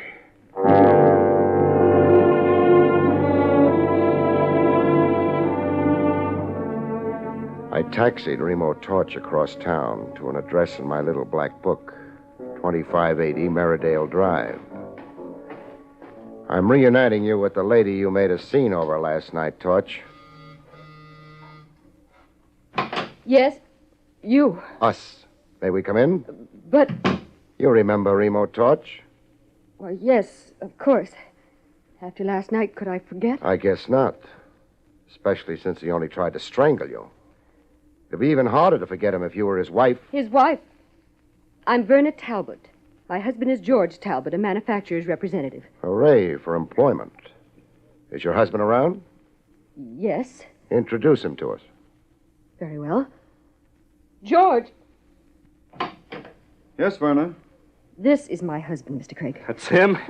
Him, Torch? Him who? The man with my face. It's my murderer. My murderer. Get this madman off me. Torch! No more of that. Let go of him. My apologies for my friend's behavior, Talbot. There does seem to be a superficial resemblance between you. Same general features, sort of. Nonsense. This man's plainly insane. Insane like a fox. I'd say Torch has a pretty shrewd idea of what he's up to. I'd even say he was trying to drive a couple of schemers crazy before the law caught up with them. I don't understand a thing you're saying, Mr. Craig. Craig. All Greek to you, huh? Suppose I spell it out and you see if you get the drift. Torch's wife had him marked for murder. The lady wanted to cash in his insurance and then marry her boyfriend, an Eric Carter. The boyfriend began following poor Torch around, waiting for a chance to knock him off. But Torch caught on to what was cooking and figured out a way of outsmarting the schemers. Drop the insanity pose, Torch, and tell them how you did it. I hired an unemployed bit actor to wear my clothes and play at being me. The actor came down the steps of Torch's house every morning, stopped at the same newsstand, then went into the subway to ride to his office, as Torch would. Am I right on that, Torch? Yeah. The device worked. You fell for it, Talbot, because you'd never actually met Remo Torch. Did you say I fell for it? I said just that. You pushed a stooge hired by Torch under that train. Madam here identified what was left of the stooge and collected her $50,000. But Torch was really alive and kicking all the time. How much does it take to coax a confession out of you, Mr. Eric Carter, alias Talbot? Or you, Mrs. Torch? We're caught, Eric. Are we, Mary? I rather think I have our little problem very much under control. Keep your hands as they are, Craig. No good, Carter. How far do you think a gun's going to get you? Oh, I told you we'd lose, Eric. Stop whining, you fool. Face it, Carter. The lady wants out. The way it's stacking, I'll bet she turns state's evidence. Now, drop that gun. Get back, Craig. I said drop it. Hey, you crazy fool, let go, Mike. Oh. When you shoot somebody, Carter, Be sure you keep possession of the gun. Craig, I didn't mean to shoot you. It was an accident in the struggle for the gun. Craig, don't shoot me. Tit for tat. In a minute, I'm going to pass out. I don't want you on the loose when I do. Tit for tat in the leg. Just enough to make you stay put. Craig, no. Torch. Yes, Craig. Call police headquarters. Rogers. Lieutenant Trav Rogers.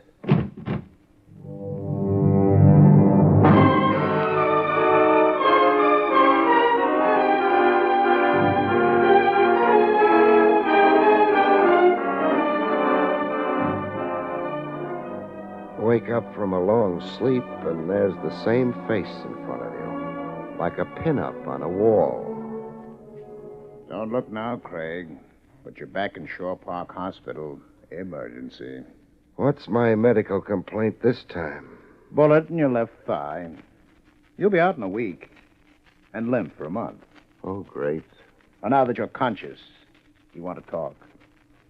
Eric Carter masterminded the phony death and burial of Mary Torch, and also planted the time bomb. 1 minute, Craig. Yeah? You're forgetting you played the case very close to the vest, that you so far only told me about half of it. Oh. That makes the conclusions I'm giving you a little puzzling. A little incomprehensible. How long did you say I lay over here? A week. Pull up a bed, Trav. Pull up a bed? I got a long story to tell you. As the conscientious officer of the law, I know you want to hear it. Weak as I feel, and long as the story is, I figure it will take about a week to tell. Good night, folks. See you next week.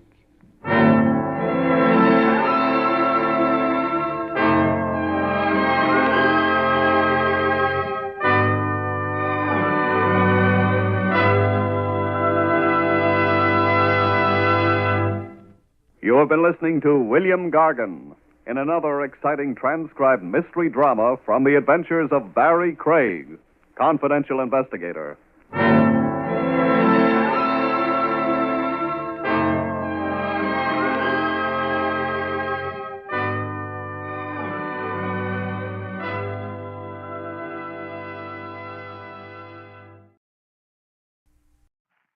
William Gargan stars as Barrie Craig, confidential investigator.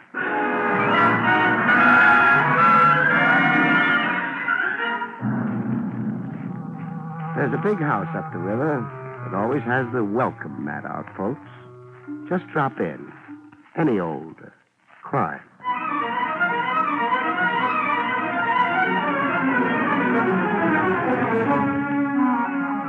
The National Broadcasting Company presents William Gargan in another transcribed drama of mystery and adventure with America's #1 detective, Barrie Craig, confidential investigator.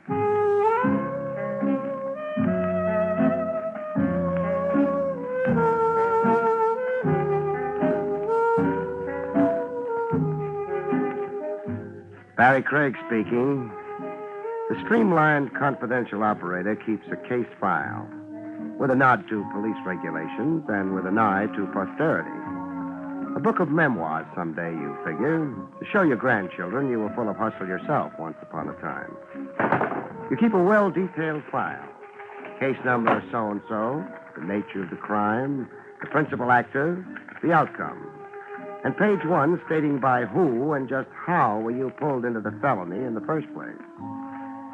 Take the file in my hand right now, numbered 113.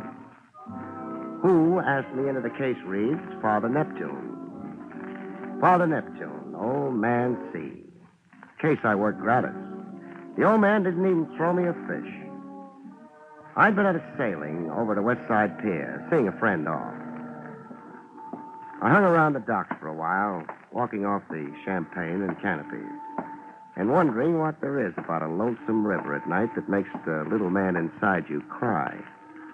Well, about that time, Father Neptune decided to take my thoughts off me and transfer them to a mermaid and the drink. A drowning mermaid, the way it sounded. Where are you? Oh, December is a great month for a dip into the river if you're a polo bear, but in I went. Hey, grab a hold of me. Hey, I didn't say a stranglehold. Cooperate in your rescue, lady, or I'll have to. Okay, much as I hate to.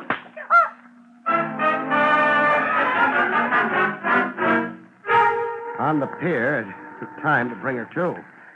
I worked her arms, pump handle style, and water sprayed from her like a fountain. She finally came around to join the battle of the sexes. You hit me. To break your stranglehold. It's in the book.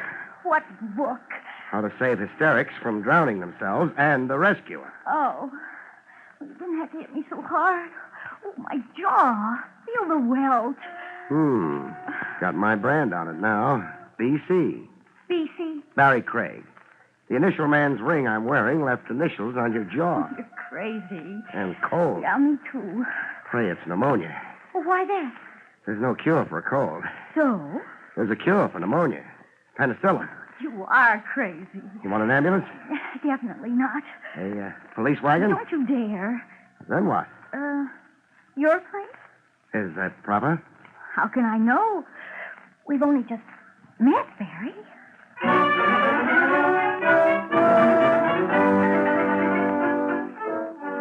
We got into dry things, and properly enough to rate a good conduct medal from the mayor. I got a hard, square look at my mermaid. Okay, a face and a figure that makes truck drivers water their whistles. Penny for your thoughts. I'm wondering. About? How many lies you're going to tell before you tell the truth? No more than I can help, I promise. Your name? Susan Lane. What made you go for a swim? But I can't swim. That's what I mean. I fell into the river by accident. I was walking and my foot caught on a loose board on the pier and... Start all over again. I wasn't pushed in. No? No. Fact is, I jumped in. Why? I'm like that. Peculiar. I get fed up with things. Things like? Nothing special, just life, men, the way the world is. I just get an uncontrollably morbid impulse, and then I'm sorry. What if nobody happens along to save you for the next impulse? Goodbye, Susan Lane. She wasn't much. Oh, excuse me. Hello? Hello. Have I got the right party? Have you? Well, I mean, are you the Joe who pulled the blonde out of the drink? The name isn't Joe. I followed you to your joint, white guy. And my phone number? Your name's in the bell, Barrie Craig, and your number's in the book. I see. Are you interested in hearing what I got to tell you? I've heard nothing so far. Well, open your ears, stupid. Hey, don't believe anything the dame tells you. I don't. What'd she tell you so far? That dill pickles make her hiccup. Okay, be a dope. All right. She said she'd attempted suicide. Baloney. She was tossed into the drink, picked up off the ground, and thrown to the fish. You know that? I saw. Where do you fit into this? We won't go into that. Another thing. Paste this song title in your hat. Sugarloaf Mama. Sugarloaf Mama. It's number one in the jukebox, you stupid. Where do you spend your nights? Standing up in a closet to improve my posture. Well, the song's the key to the whole deal with a girl. Now make like a detective. Come by.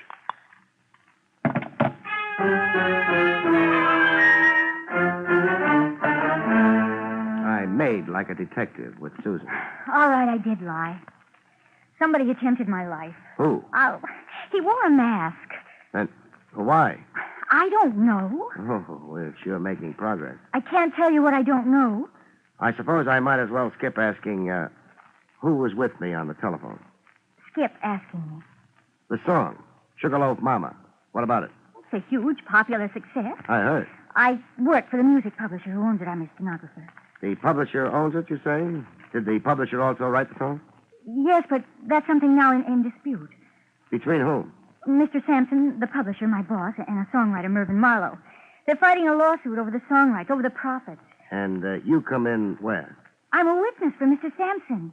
Testifying to what? That my boss never personally received a song submitted by Mervyn Marlowe. That it's our firm policy to return unsolicited manuscripts unopened. Who's telling the truth? Your boss Sampson or this Marlowe?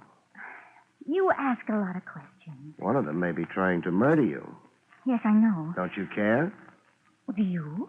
What if I do? Then you'll protect me and worry about me. Now, I want to get back into my clothes and go home. Oh, here. Your duds. The radiator steam dried them. Use the kitchen. Thanks. And don't forget this. This? Oh, my ring. Say, it's quite a rock. Don't be fooled. It's only a cheap Mexican diamond. I'd never believe it.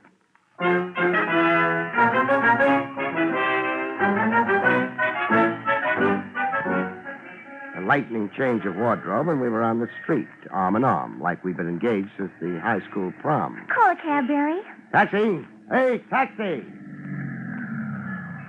Want company going home? I was wondering when you'd ask me. Get in. Don't try it, cousin. Huh? You just say something? I said stay out of my cab. Now, wait a minute. Oh, You were going to make a quarrel out of it? that was before your gun. Barrie. The gun's pointing at me, Susan. Yeah, relax, lady. All you stand to lose is his company. What's my loss? Skin off the top of your head. Now, I want 10 minutes before you phone the cops. One favor, please. What?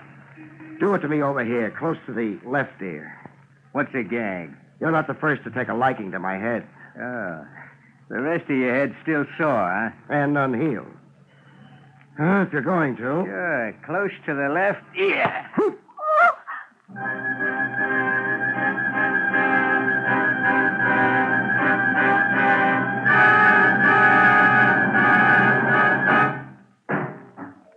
You fall down and you get up. You're still the same guy, except that your legs have aged 10 years and your hat doesn't fit. While looking for a phone booth, I put one and one together. My anonymous caller and the kidnapping cab driver add up to one guy, the same guy.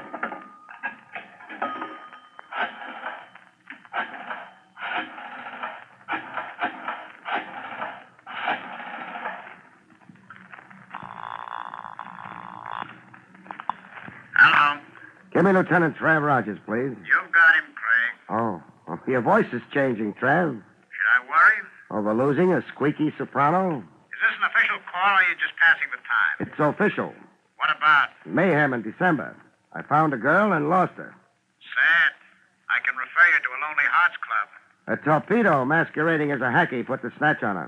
More facts, please. Susan Lane, 5'2", blonde, blue eyes, wrinkled dress that needs ironing. A wrinkled dress? Stop prying into my inner life. The hacky, so-called, was heavy-set, meat-faced, with jowls like Pluto the dog. A brown and white taxi cab. Did you get the license number? No, I was about to when I fell down and hurt my head. You were assaulted?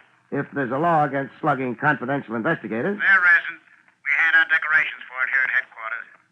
What danger's the girl in? catching a cold. Catching a cold? A permanent cold. Send out a general alarm, Trav. She's too beautiful to die. Who isn't? Now. No personality. Goodbye now.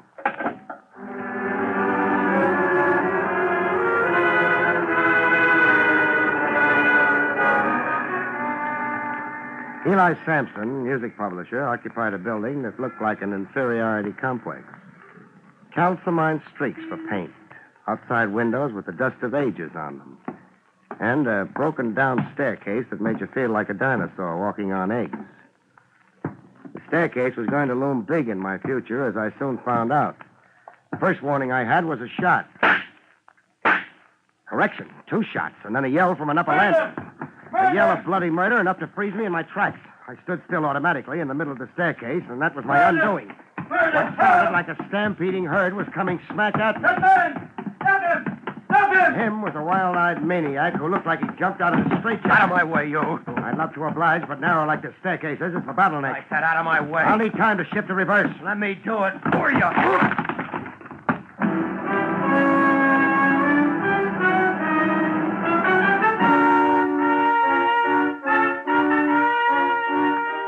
I got relocated in the world with splinters of railing stuck in me like toothpicks.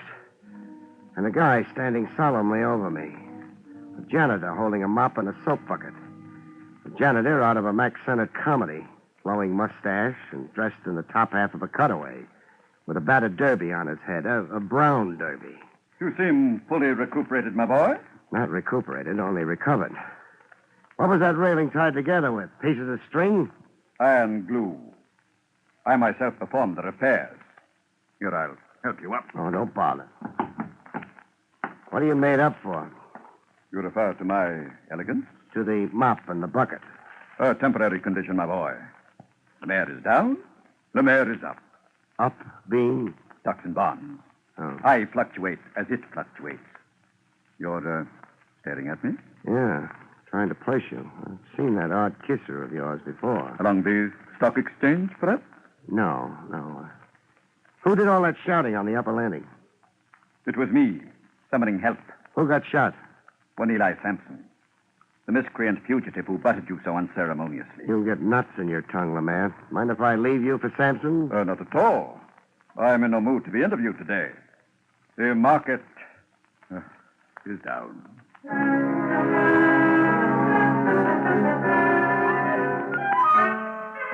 I found Sampson in his office, fluttering his eyelids. How do you feel? Dead. That makes you a talking corpse. You got a career in vaudeville ahead. Oh, that maniac Mervyn Marlowe murdered me. Yeah. Burned your left wrist a little. Only a flesh wound. Not much damage for 2 point-blank pistol shots. Oh, I'll lose the arm. I'm sorry to disagree. Well, then it's a miracle. Yeah. Music publishers never die. They just fade away. Oh, here's the gun used on you. It was thrown down. Yes, that's the gun the maniac terrorized me with. Give it to me. It's evidence for the district attorney. I'll keep the gun a while. But I'm a licensed detective. This Mervyn Marlowe is a songwriter battling you in the courts? A songwriter? A song thief? He didn't write Sugarloaf Mama? Lies. His claims are lies. Mervyn Marlowe can't even write his own name. He can't shoot straight. That makes him kind of useless all around. Sampson. Yes. A girl, Susan Lane. Susan Lane, my stenographer? Your late stenographer, maybe. She's been kidnapped. Kidnapped? By whom? Tough. Hired by Mervyn Marlowe. What motive would Marlowe have? To shut her up. To stop her from testifying to the truth when we go to court. The truth being? That nobody here read his song manuscript or even opened the envelope. How big is Marlowe's temptation to murder? Come on, Sampson. Don't shy at boasting. Sugarloaf Mama is a gold mine. Sales in sheet music alone run over $100,000. Motive aplenty to keep Blondie from testifying at all costs. He'll kill Susan. You'll find her dead. Where do I find Mervyn Marlowe? In a garret in East Harlem, 3601 First Avenue. A crazy bohemian in a cold water garret with a piano. 3601 First Avenue.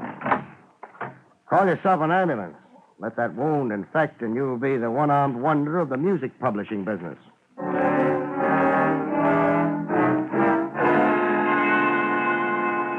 Before quitting the building, I looked up Lemaire, the janitor.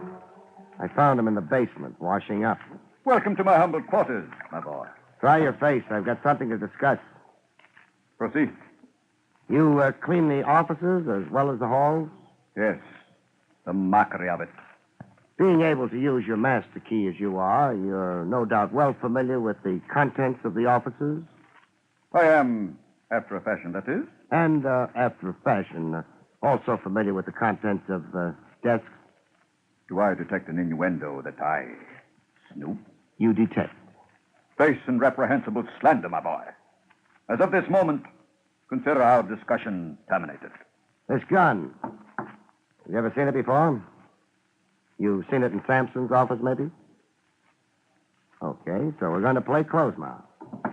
This your locker? I asked, is this your locker? It is. Open it. Why? I want to total up the stamps, the scotch, clips, and rubber bands. Your day's haul, man. You dare accuse me of the pettiest of thievery? Yeah, I dare. You see, I placed your odd kisser where I'd seen it before, that is. The south of France, was it? The Rogues Gallery, it was. Weldon Lemaire, alias the Baron.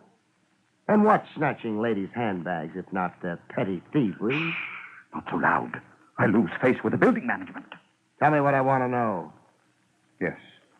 I have seen this precise pistol before. Where? In Mr. Sampson's desk drawer. The bottom left drawer, if my memory serves. You've cost me a pretty piece of change. A blackmail you could have wrung out of Sampson. So it's Sampson's own gun, huh? The old reprobate shot himself? The old reprobate sure did.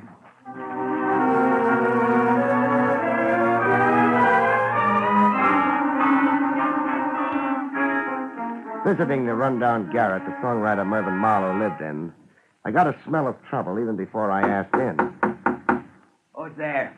I didn't need X-ray vision to know a crackpot songwriter on the other side of the door was heeled with a gun. Who's there? I want to talk to you, Marlowe. The door's unlocked. Come in. Come in and not hello to a gun. An old familiar situation. I came in, but with a bang. Oh! Marlowe was out cold with his fingers coiled around a gun. A gun I relieved him of.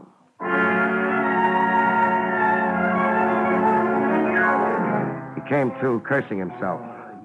Stand away from the door the next time you invite a fly into the web, sucker. Oh, you dirty You won't make out. When you find it monotonous, tell me. Sampson used his own gun on himself. You know that? I don't go for a gag as obvious as Sampson's frame. Now get up, behave, and fill in the facts. Sampson asked me to call on him for a talk. We had an argument. Sampson said if I didn't drop my lawsuit, he'd scandalize me as a mad dog murderer. I socked him one on the jaw, and Sampson grabbed a gun out of a desk drawer. And?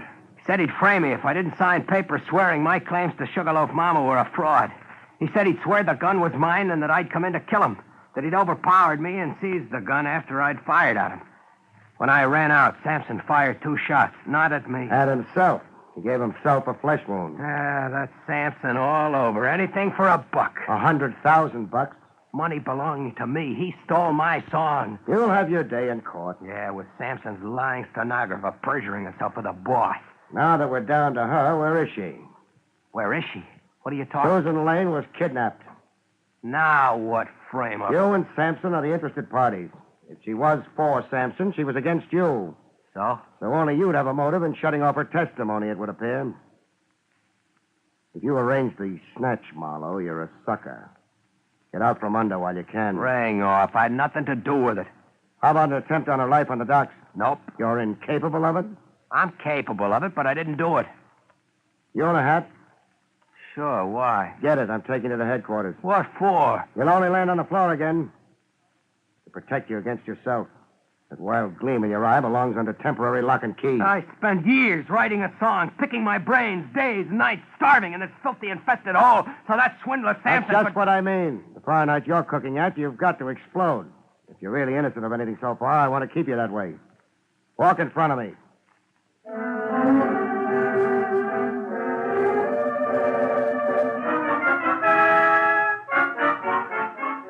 At police headquarters, Lieutenant Trav Rogers had sensational news. Susan Lane. We think we found her. Where? A shack up near Gun Hill Road, overlooking the railroad yard.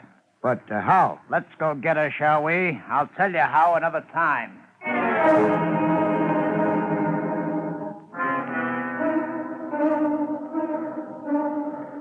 It was Susan Lane on the attic floor of a seedy-looking frame dwelling, trussed hand and foot and dead to the world. She's asleep.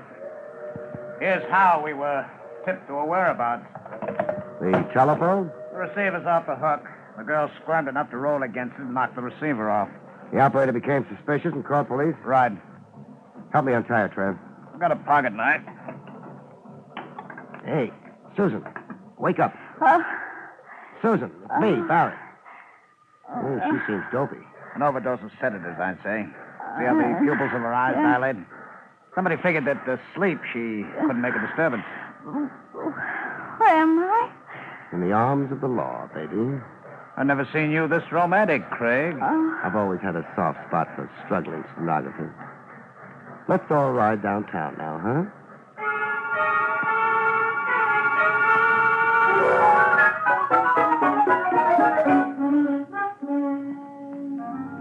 Riding downtown on the West Side Highway with Trav Rogers thumbing his nose at speed laws, Susan came around to 100% of herself. To lean against me contentedly, purring like a kitten. I feel so good. You're making Trav's bachelorhood an awful load to bear. Hand holding will only get your palms sweating, Don Juan. Suppose we talk about the case, Craig. You talk. Sampson and Marlowe. One of them hired the kidnapper. What could Sampson's motive be? The same motive he had in shooting himself. Frame and discredit Marlowe in advance of their trial over that song. Possibility. But you don't buy it? Not right away. Oh, take that exit and pull up to Pier 41. What for? It's the pier where the case began. Began for me. Some clue you missed there? Reconstruct the crime. Isn't that standard approved routine? All right, Brain. Pier 41. Susan, Yes? follow me. I'll need your help. All right. It began about here. I heard a cry for help. Is this about where you were when a masked somebody threw you into the river? Yes, I think so. Good. Now, let's reenact it. Stand facing the river. Yes. I'm the masked mister. I steal up behind you, grab a hold. Don't be ticklish. I hoist you into the air, so... Craig, do you have to be that realistic? Oh, I have to be. How else can I heave a cute little bundle like Susan into the drink? Craig, you maniac, she can't swim. Oh, can't she? But you saved her life in the first place. Yeah, that's what she wanted me to think. That was the hook, and I swallowed it. She can't swim, huh? Look at that Australian crawl. She swims like a fish. Yeah, good old will to self-preservation. I was counting on that to convict her.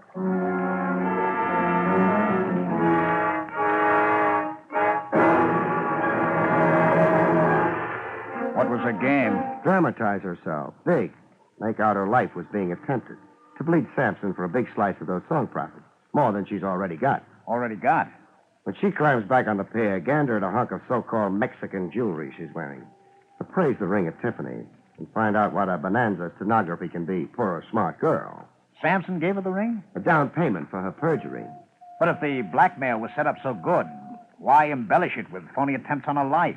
And the kidnapping. Fear. Marlowe could gun for her, for lying for Sampson. Ditto Sampson to keep her from telling the truth. The truth being that Marlowe wrote Sugarloaf Mama. So? So by making herself a police problem, or my problem, that is, she scared Sampson and Marlowe from daring to harm her. Clever. Oh, here she comes. Oh, hello, baby. Oh, that was contemptible of you, Barry. A flaw in my character. So sorry. Just by the way, who was the atrocious kidnapper? Oh, my brother. Oh, I'm cold. Where do you suggest we go? Your place? No, it really wouldn't be proper this time. I'd be pinched for sequestering police property.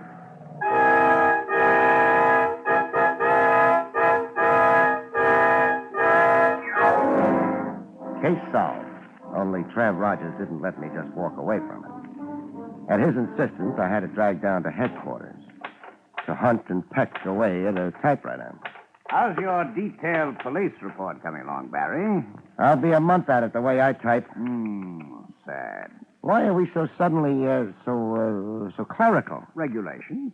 Section 6, paragraph 4, governing confidential operatives, states... Spare me. But why in such a confounded hurry?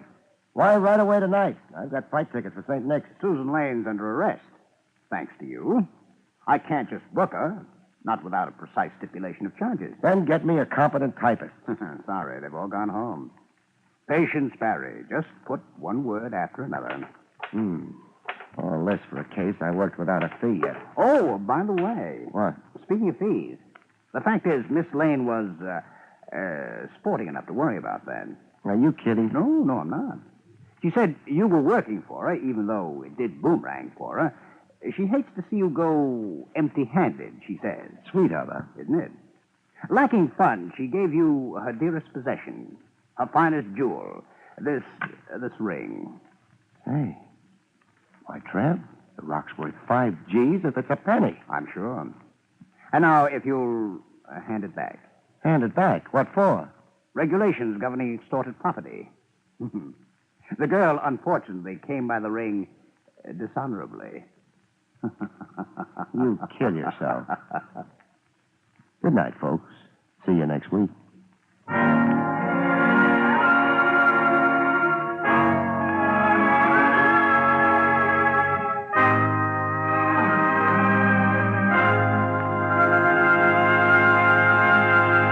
You have been listening to William Gargan in another exciting transcribed mystery drama from the adventures of Barrie Craig, confidential investigator. Tonight's story, Song of Death, was written by John Robert. Next week, it's the strange story titled Death of a Private Eye. about which Barrie Craig has this to say.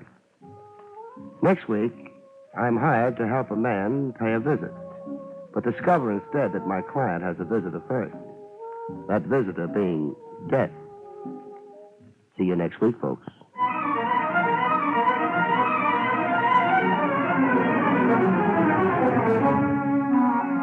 Featured in the role of Susan was Amzie Strickland. Barrie Craig, starring William Gargan, was under the direction of Hyman Brown. This is Don Pardo speaking.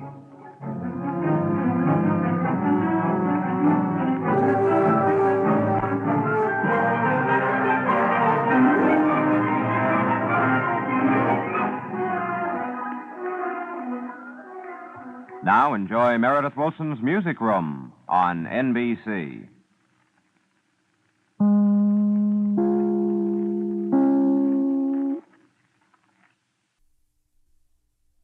William Gargan stars as Barrie Craig, confidential investigator.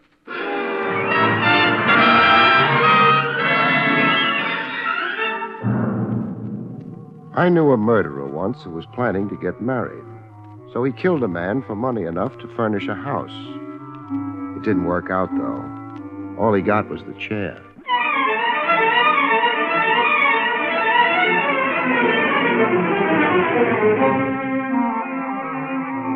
The National Broadcasting Company presents William Gargan in another transcribed drama of mystery and adventure with America's #1 detective, Barrie Craig, confidential investigator.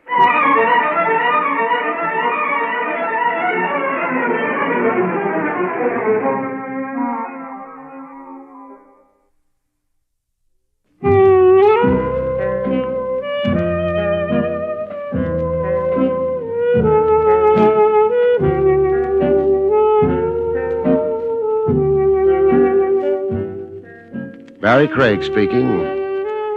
It gets dark early these days.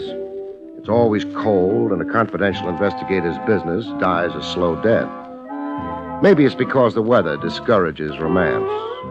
Wives stay home knitting. Husbands decide the blonde wasn't born who's worth a trip through the icy city. So I'm in the office pretending to go through the files, trying to keep the corpse warm.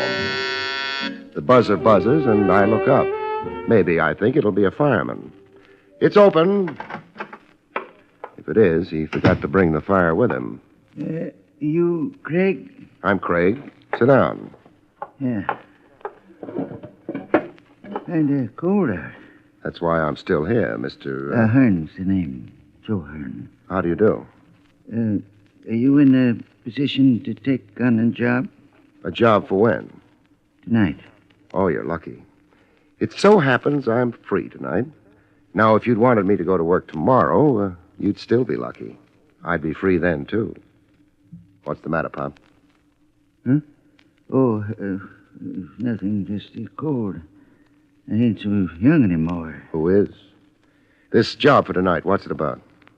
It's just that I want you to go along with me to pay a visit. Sounds easy enough. Yeah, I used to have one of those. What? Oh, investigator's license? Yeah. Nothing but night watchman now, though. Job won't take more than a couple of hours. Would $25 be enough? Sure. Here, I got the dough with me. It's out on Staten Island. Ouch. It ain't too bad. You can stay inside on the ferry. You better meet me around 8:30, hmm? Okay. Down in the Bay Drive corner, Western, 8:30. Place we're going to is maybe a 5-minute walk from there.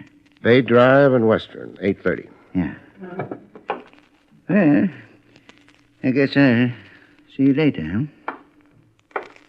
Oh, Mr. Hearn. Yeah? $25 for company on a visit is a little on the rich side for you, isn't it? Yeah, but on this visit, Yeah? I want to make sure I don't get killed.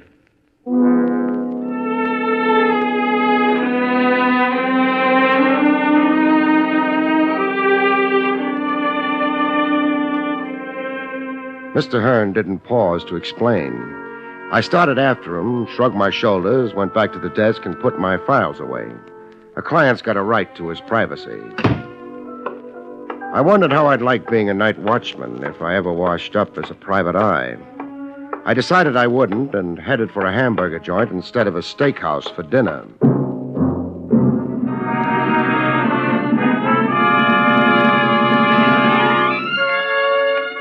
The ferry had been fine, but Bay Drive turned out to be right on the bay. I didn't care for the result. I was maybe 3/4 of a block away from the intersection of Bay Drive and Western when the car passed me. The street didn't run to many lampposts, and the pedestrians were all home. I didn't think the car's driving without lights was accidental. I began to run. I could see Joe Hearn shuffling his feet, trying to keep warm on the corner. The car moved in fast, and... Then it went away. No license plates. I got to where Hearn was hugging the pavement and bent over him. He'd given up trying to keep warm. He'd never be warm again.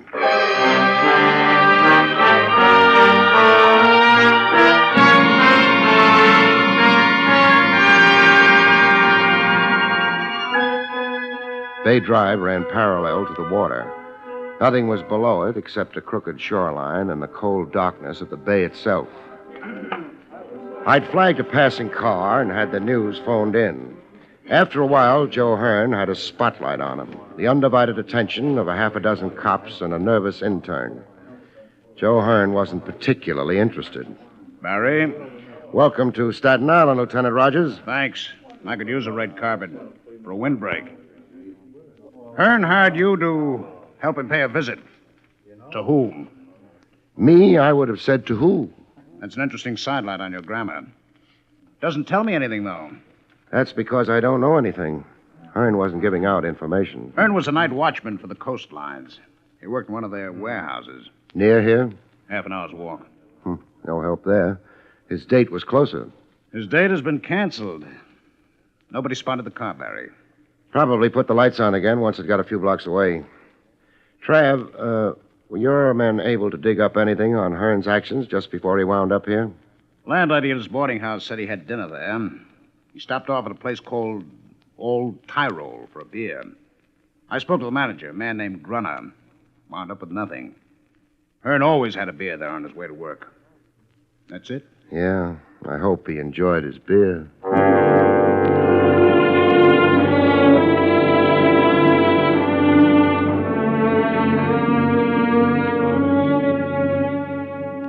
They finished with the chalk marks and the flashbulbs. Hearn wasn't a heavy man. They had no trouble rolling him onto a stretcher and taking him away. The last I saw of him was a pair of tired shoes.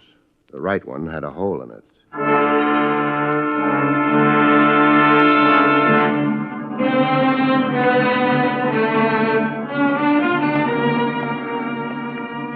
I thought maybe I'd try the beer at the Old Tyrol. I wasn't fooling anybody. The $25 in my pocket was bothering me. I hadn't earned it. The place was full of people. The waiters were girls dressed in costume. I suppose their bare knees improved the customers' appetites. I hoped nobody would start yodeling. Good evening, sir. You want a table, maybe, huh? Well, I'm looking for Mr. Gruner. I am Gruner. My name's Craig, Barrie Craig. Yeah? I'm working for Joe Hearn. But the man is dead, no? I'm still working for him. I'm a confidential investigator. It is very sad what happens to Mr. Hearn, but I have already told the police everything I know. Suppose you tell me all over again. I do not know exactly what confidential investigator means, but I am a friend of the police captain here in the district. That's nice. He would not like it that I am disturbed. Hearn didn't like trying to breathe through the blood in his lungs. You do not make yourself very pleasant. I will not talk with you more. No? Please, you will let go of me. How many murdered men have you ever looked at, Mr. Gruner? I say you let They're go. They're not pretty. Mostly they die with their eyes open. Killer's got so little time he doesn't bother shutting their eyes. And what you see in a murdered man's eyes isn't pleasant, Mr. Gruner. There's nothing much anybody can do about it except turn up the killer. That's what I'm trying to do. I understand. I wish to help, only... Yeah. You own this building? Yeah. Coming, I noticed it had 2 stories. What's upstairs? More restaurant? No. It is storerooms and things like that. Things like that. Mind if I take a look? Why do you wish that? Maybe I'm thinking of retiring and opening a restaurant with storerooms upstairs. It is closed upstairs. I cannot permit you... Never mind. Yeah. No, if you'll excuse, I go to work. But perhaps you will be a guest of the management, huh? The Wiener Schnitzel here is very good. So's the beer, I understand. No, thanks. For some reason, I can't think of what it is exactly. I haven't got an appetite. Good night, Mr. Groner.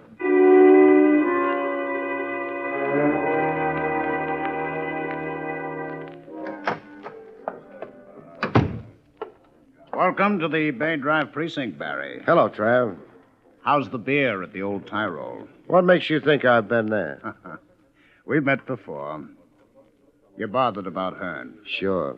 I owe him $25 worth of investigation. Uh-huh. Worrying about money? What else? I won't tell anybody you're sentimental, Barry. Thanks.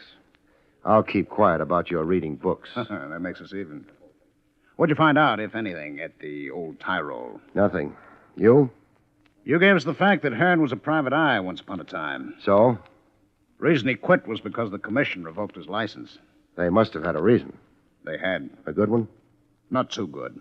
But they couldn't help themselves. Happened around 10 years ago. You going to talk without prompting?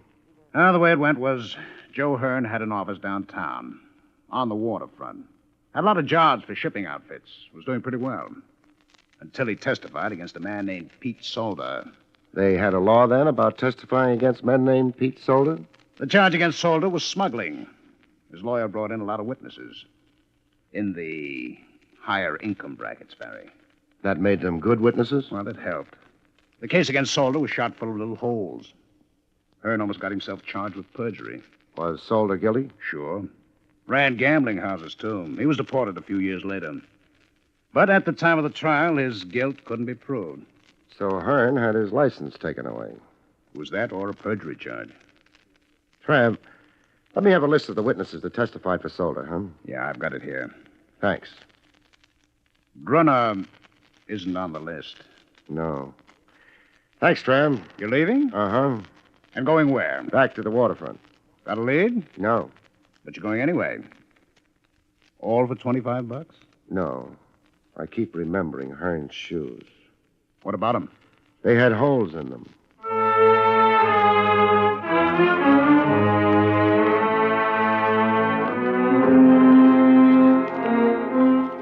I went back to the corner of Bay Drive and Western. The cops were gone. Hearn was gone. The only thing left was a blood stain on the pavement. Not much to show for a lifetime. I remembered what Hearn had told me. His visit was to a place 5 minutes from Bay and Western. It wouldn't have been back along the way I'd come. It couldn't be down Western to the water. It might have been up Western going inland. It might have been along Bay Drive where it hugged the shore. I'd invest 5 minutes along the shore. Hearn's life had been played near water and it ended there. 5 minutes was a small investment. But Bay Drive died on me. In 5 minutes, a high brick wall stared at me. I backed up away from it, and there was a house rising above the wall, set deep behind it. Maybe it was the wind that lifted the small hairs out of the back of my neck. I found a gate in the wall. There were lights in the house. Who's there? Open the gate. Sure, I'll open it. Now what? I'm paying a visit to the house. What time do you think it is? 2:30 in the morning. It's no time for visiting. Everybody's asleep. The lights are on. They're nervous up at the house.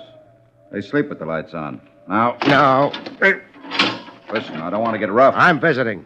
Oh, you're on your way out. Now. Hey, you nearly broke my arm. Keep your hands out of your pockets. I'm not interested in your gun. I wasn't. You mean you're not? The house, huh? Okay. I don't know what you think you're doing. Paying a visit. You announce me as Craig. Craig. Yeah, Barrie Craig. Hey, you're a private eye. Confidential investigator sounds more expensive. What are you so kind of edgy tonight? Maybe I'm always edgy.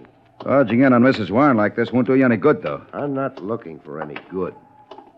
What's your name? Dolan. Got a license for that gun you're carrying? What's the matter? You got a license complex or something? Forget it. That gun been used recently? You keep hopping on my gun. Lay off. They've been out the grounds all night. I didn't ask you. Mrs. Warren run to a butler? He goes to bed early. All right. Get back to the gatehouse. Oh, wait I said get back. You like to throw your weight around, don't you? I've got plenty of it. Yeah. Only one thing. There's just so much I'll take, and then... And then? Nothing. Dolan, what? I'm not Dolan. So I see. The name's Barrie Craig. Mind if I come in? That might depend on just who Barrie Craig is. Well, he's a confidential investigator. He's got an office in the city, a license under glass, and, And? a necessity for visiting. Does it happen often? No, Well, I suppose there's no harm in indulging you, Mr. Craig. that's up to you. Would you go away if I asked you to? No. Come in, Mr. Craig. It's a strange hour for a visit, Mr. Craig. You're up, Mrs. Warren? I keep strange hours. Why did you come here? A man named Joe Hearn was shot to death a little while ago. Oh, but... He was a private eye once upon a time. More recently, he's been a night watchman. Right now, he's dead. Well, I'm sorry about that. I suppose investigators are all fine men. They bleed when they're shot, and when they've bled long enough, they die. That was hardly necessary. People don't always realize. Big house you've got here. Yes. Around 8:30 tonight, you were where? I don't really see why I should answer your questions. Do you mind answering? Of course not. Then, 8:30, I was here. I may have been reading. alone? My husband's dead. Oh. The butler goes to bed very early. But of course, there's Dolan. There's always Dolan. The grounds run right down to the water's edge, don't they? They do. You're a beautiful woman, Mrs. Warren. Right. Thank you. Beautiful and rich. Why did you let me walk through your front door? Meaning that I didn't have to? I'd put it that way. But perhaps I wanted to. Was it my hand-tailored suit or my polished manners? Your polished manners. Or perhaps the hat you're wearing. It's still on your head.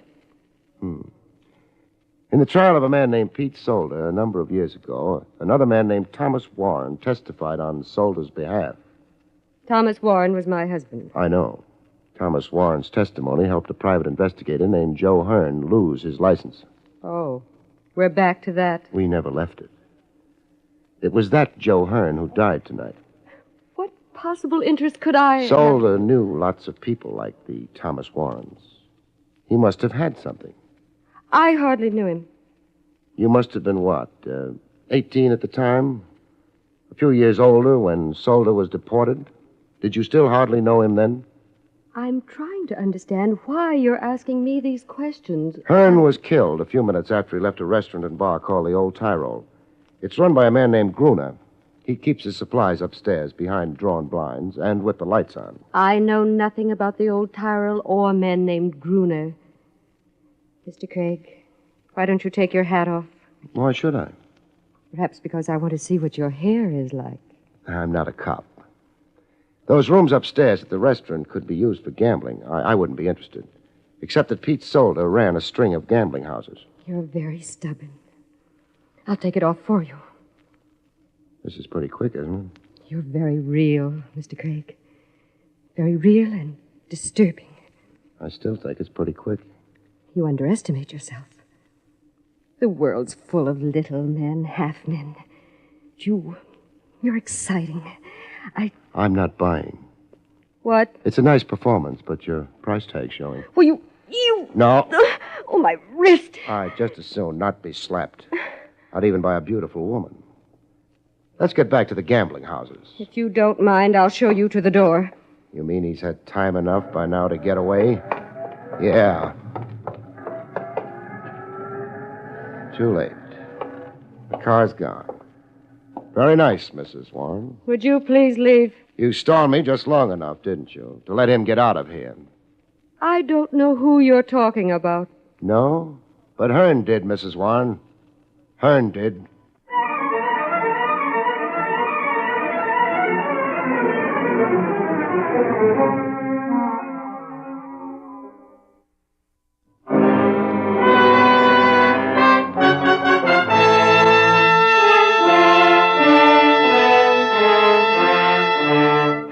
I left. Dolan didn't try to stop me. I hadn't expected him to. Out in the bay, the boats lay at anchor, rocking with the tide. The old Tyrol was still open for business. I gave it mine. Out in the restaurant, a handful of people made tired passes at food. The bar was doing better. The bartender had a very high-class assistant. Hey. Yes, sir. What will it... Mr. Craig. Hello, Mr. Groner. You are back again. Huh? Yeah. Surprised? What is it you want now? Let's not disturb the bartender. Let's go where we can talk. I do not wish to go... Sure you do. Only you don't realize it yet. I still say... Groner, you know where I've been? It is not my business. I've been visiting Mrs. Warren. It means nothing to me. Who is Mrs. Warren? A lady with a lawn sloping right down to the shore of the bay. So? Yeah. We, go to my office. Fine. He's upstairs. No objection.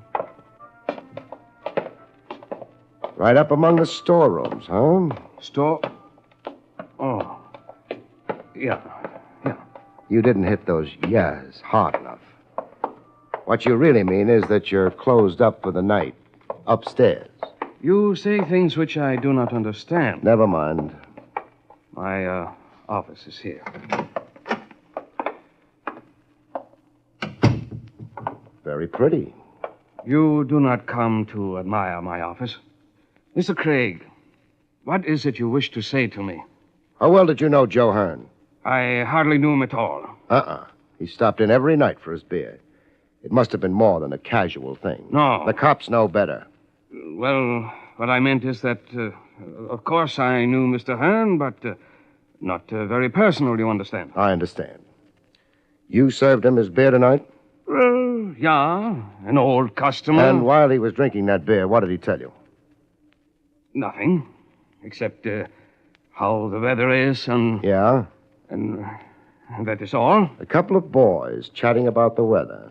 No, Groner. What do you mean, no? I don't like your answer. Please. I'm not being brutal, just making sure you stay with me.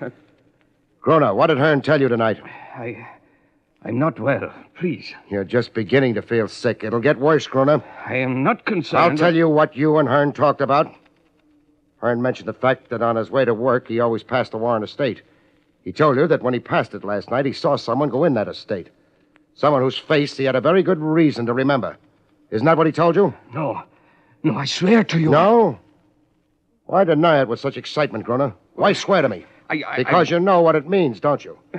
That's why you're so anxious to get out of it, isn't it, Groner? I say nothing. Let's go back to storytelling. Hearn told you that. He also told you he was going to pay a visit with a private eye. Me. Although he wasn't mentioning names, was he? No. Don't be so anxious to agree with me on unimportant things. Hearn finished his beer and left. And what did you do? Nothing. Nothing except make a little phone call to a lady, Gruner. Yeah. They've got a funny law. Roughly, it says that if you know about a murder and don't talk, you go to the chair right alongside of the man who actually pulled the trigger. I know about this. Maybe you think it's unfair. You'll go right on thinking that until they shoot the high voltage through that fat body of yours. I know nothing. You phoned Mrs. Warren. You passed on what Hearn had told you. Maybe I did. It is not against the law. What did you think would happen with that information, Gruner? What do you think did happen? It is not of my doing. They got to Hearn before I met him. He didn't die very pleasantly. I'm angry about that. Please, Mr. Craig, you are hurting it. Try breathing with lungs full of blood sometimes. That hurts more. Who did Hearn tell you he saw entering Mrs. Warren's estate last night? You let go of me, and I tell you. Thanks. I wish that it is on the record that I did not know what will happen. It'll be on the record. Now stop washing the blood off your hands and talk. All right. Then I speak. The man Hearn sees who goes into the Warren estate... Get out! Bruna! Nice shooting, Dolan. Come out from behind that door. I've had a bead on it since we came into the room. The angle's wrong for you. Come out from behind that door, Dolan. Okay. Hold it. Drop the gun. Now, keep coming. Hey, what? I said keep coming to me. Or do you want to find out if I shoot straight? Oh. I'll keep walking. That's fine. Now stop. Turn around. Back to me. Face that door you just came out of. Yeah. Now, you start back to the door, Dolan. What's the idea? One dead private eye is enough for tonight. So we play it this way. Start walking. I'll be right behind. So if anybody gets nervous and starts shooting, I'll see to it that you don't fall down when you get shot. You can't do this to I'm me. doing it. Keep walking. But he'll shoot. The boy in the room you came out of? That was the idea, wasn't it? You were coming in. I was supposed to think you'd been alone. I wouldn't be watching the next room. I'd make a nice target. But I like you better as a target. No. Kick the door open all the way. Okay. Yeah. Better. Much better. Hold it, Dolan. As for you, you can try shooting it out with me. Not much of a chance for you, though. Or you can drop your gun and hope. You may stay alive a little while longer that way till a jury gets around to you. What shall it be, Mr. Solder?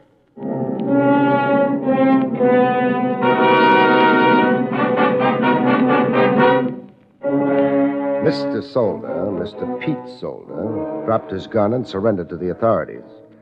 I dropped him in Lieutenant Rogers' lap. The lieutenant dumped him in a cell, and then... He'll keep for a while. Not too long. He's turning spoiled right now. But Pete Solder, after all these years... Yeah. Funny, he sneaked back into the country and might have got away with it. But the place he picks out turns out to be the one place he should have stayed away from. He had no way of knowing Joe Hearn's route to his job, took him past Mrs. Warren's estate. No. So Hearn saw him and... And what? I'm not sure. He wanted me to come with him when he visited the Warren estate. He wouldn't tell me why.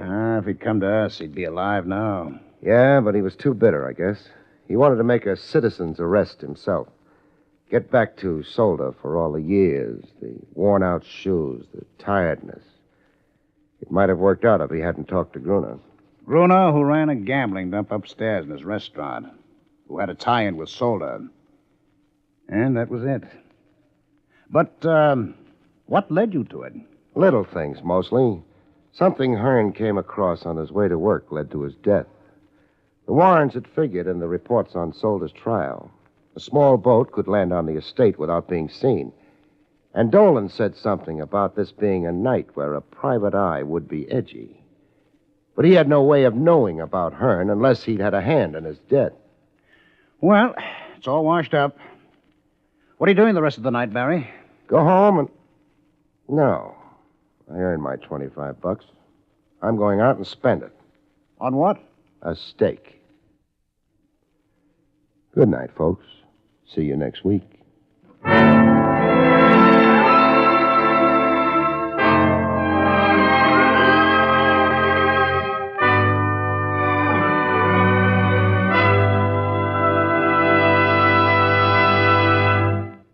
You have been listening to William Gargan in another exciting transcribed mystery drama from the adventures of Barrie Craig, confidential investigator.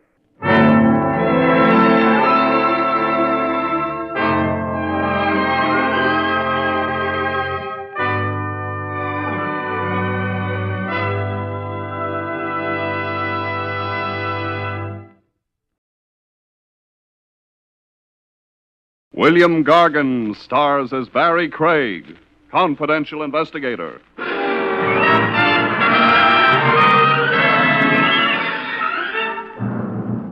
I wonder if murderers, like other people, worry about their income taxes. When they make a killing, for example, do they always report it, or do they just list their victims under buried assets?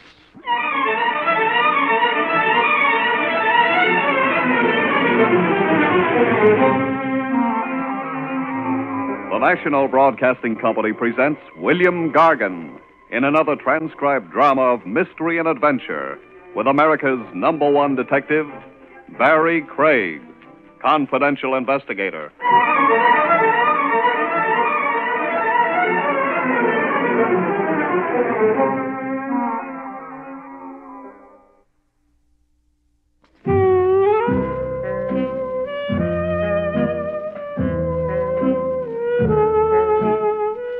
Barrie Craig speaking. I'd been to a movie. It was about a private eye who pinned a wreath on a murderer after an hour and a half of swallowing dry martinis, wrestling amorously with youthful blondes, and wearing a succession of the best pressed suits ever seen off a tailor's dummy. I decided to walk home. I wondered if there was a special license that a plain investigator like me could get that would make me like martinis and make blondes like me. It was close to 1 a.m. The air was raw and cold with the tang of metal in it you get in New York. The afternoon slush had hardened to ice underneath your feet, and I decided you'd probably need more than a license when I saw her. Halfway up the block, an apartment house lobby spilled some light out into the street. Enough light so I could see that she was young, redheaded, with that pale, almost transparent skin redheads sometimes have. The guy with her had his back to me. It was an old scene. He was probably making a play for a nightcap up in her apartment. She shook her head and moved into the doorway. He moved after her, maybe for a goodnight kiss. It was none of my business. I started walking. He must have tried for more than a kiss and wound up with a slap in the face. He came stumbling backwards out of the doorway, hit the ice on the pavement, and went down. I heard the door slam behind her. Either she hadn't noticed him fall or she didn't care. He wasn't moving when I got to him. A pavement can be pretty hard when you slap it with the back of your head. I tried shaking him, but he wasn't playing.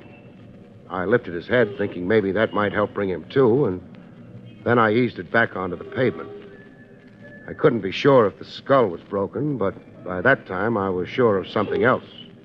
He'd quit breathing. Not a nice way to wind up a date with a pretty redhead. I thought she might want to know about it. There were a dozen names on the bellboard in the small lobby. Any one of them could have belonged to the redhead. I pushed the supers button. I tried the inside door. It was locked. A well-run apartment house. Supers probably need their sleep as much as anybody, but they frequently don't get it. What do you want? I'm sorry I had to wake you. There's been a small accident. Yeah, what kind of an accident? Somebody slipped on the ice in front of the building. What are you, a lawyer? No.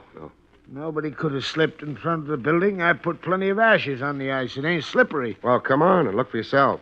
Okay, but if you think you got a case... I don't know the man. It's none of my business. Well, if he thinks he's Come on. And he's not thinking of suing anybody. Maybe he ain't, but if you've been a super as long as I have, you know they're always looking for a chance to stick an insurance company. You still think he's looking for anything? Well, the guy's dead, ain't he? Yeah. Well, that's terrible. Uh-huh. You better call the police. Tell them to send an ambulance down, too, on the chance we're not such good diagnosticians. Okay, sure. And while they're doing that, I might as well break the news to the redhead. Huh? He'd brought her home, said goodnight to her when it happened. You mean some girl in this building? Yeah. Maybe 20, pale skin, red hair, pretty. You couldn't mistake her. Mister, maybe you couldn't, but there ain't no girl like that living in this building. The skin on my back crawled a bit when he let me have it. Then I shrugged it off. Maybe she was staying with some people in the building. The super wouldn't have to know about that. Maybe. Yes, officer. He's laying out in front, just like he fell. Yeah. Well, there's some guy here who's seen it. Name's Craig. Yeah, we ain't tried moving him. Okay, officer. Well, I'll be right over. Good. About that redhead. Look, I've been super here for 7 years. I know every family in this building. They all been here for years. Well, she might be staying with one of them. There was some burglaries in the neighborhood the last couple of weeks. I checked on all the door keys. Today, there was nobody staying with nobody. Well, it might have been a sudden... She wouldn't have had no key. She didn't have to have one. She could have pushed a button and... No. No, huh? I was too close. She'd have to wait for somebody to click the door catch down in the lobby. I'd have seen her. Well, maybe she ducked out again. Uh-uh. So what does that mean? I don't know what it means. Except maybe it's going to be quite a while before she finds out what happened to her date.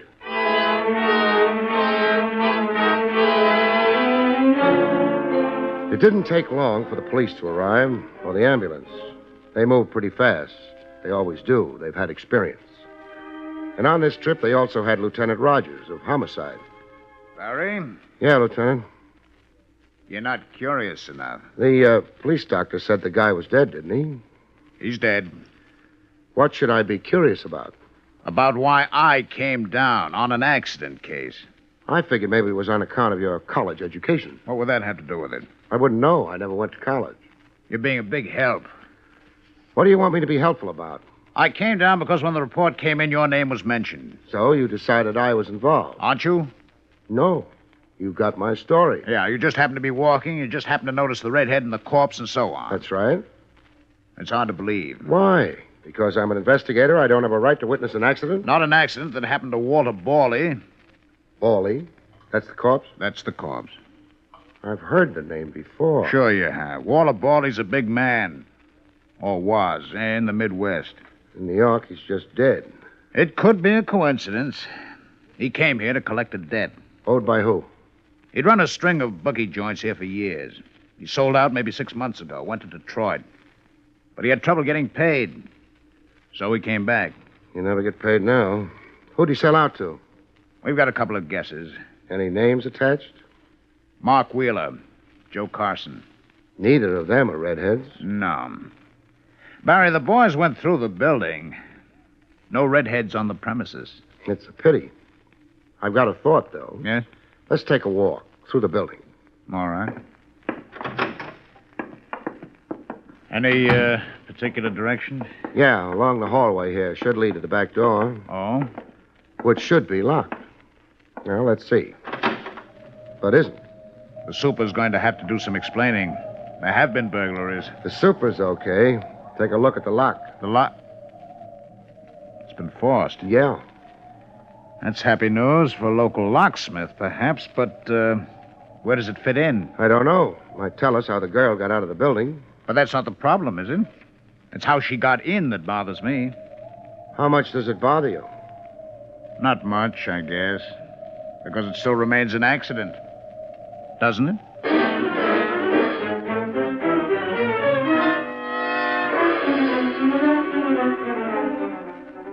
Walter Borley went to the morgue. Lieutenant Rogers went back to headquarters, and Barrie Craig bought a drink. Here's your poison, Craig. Thanks. Say, Mac. Yeah? Suppose a man had an opinion about a horse. Where would he go to do something about it? There's a cigar store on 3rd. The owner would be glad to listen to your opinions. Or the clerk over at the Armstrong Hotel. No. That's for small opinions. I've got a king-size opinion. Real big? Tell you, Craig, I wouldn't be surprised if you was to get a phone call first thing tomorrow. Well, that'd be too late. I get nervous carrying big bills around. Who knows, I might lose them before morning. Say, Craig, there's a new hot spot opened over on the west side. Yeah? Someplace in the 40s, I think. They call it the Three Aces. Got a wonderful floor show. 3 aces. Carson would be one, Wheeler another. Who'd be the third? If I've been to one doctor, I've been to a dozen. Never did me any good, though. Some days I can't hear a thing. Okay, Mac. Doesn't matter much about that third ace anyway. He's been trumped.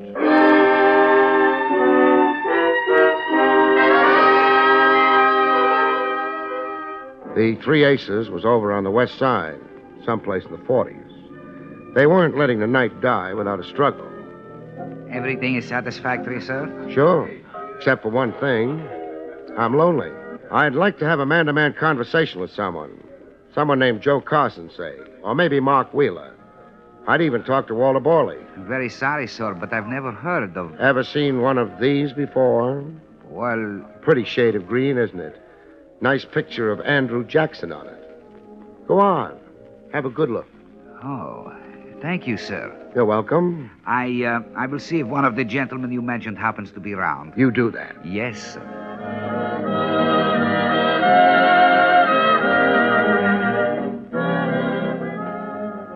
Mind if I sit down? No. How do you like the floor show? Not bad. One of these nights I'll come back and look at the floor. That's very funny. So. The waiter tells me you wanted words with my partner or me. The waiter's right. You wanted those words quite a few bucks worth. I figured it was the only way I'd get them. I don't like to see men throw money away. I'm Carson. Fine. Speaking of floor shows, one of the regular girls is out tonight, isn't she? Which one? Well, we never got around to throwing names, but she describes easy. Around 20, redheaded, with a very white skin. Yeah, now you mention it, she's not working the show tonight. Too bad. I was looking forward to seeing her. Well, that can be arranged. Well, arrange it. Okay. Only one thing. Yeah? She might not be in the right mood. See that door next to the bandstand? Yeah, I see it. If she's in the right mood, somebody will open it for you. Thanks. Don't mention it.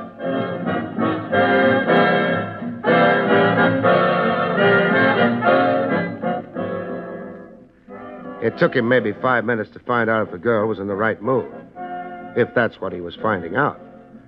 Either way, at the end of 5 minutes, the door next to the bandstand swung open. Somebody outside the door had done the swinging. I didn't have a chance to see who. I wasn't sure that I was playing it the right way, but I couldn't think of anything else. Nobody paid any attention to me. I crossed to the door and looked through it. The little I could see was a stretch of dirty hallway. But if you're a confidential investigator, you're not too fastidious. I walked through the doorway and shut the door behind me and turned, but not fast enough.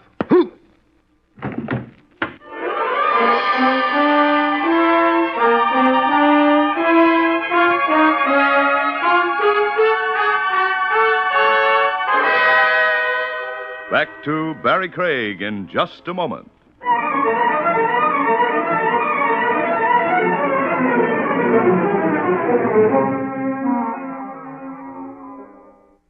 And now, back to William Gargan, starring as Barrie Craig, confidential investigator.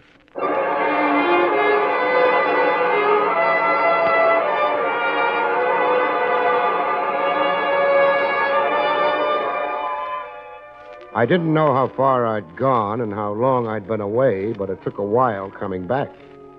And even then, I didn't try opening my eyes or moving my head.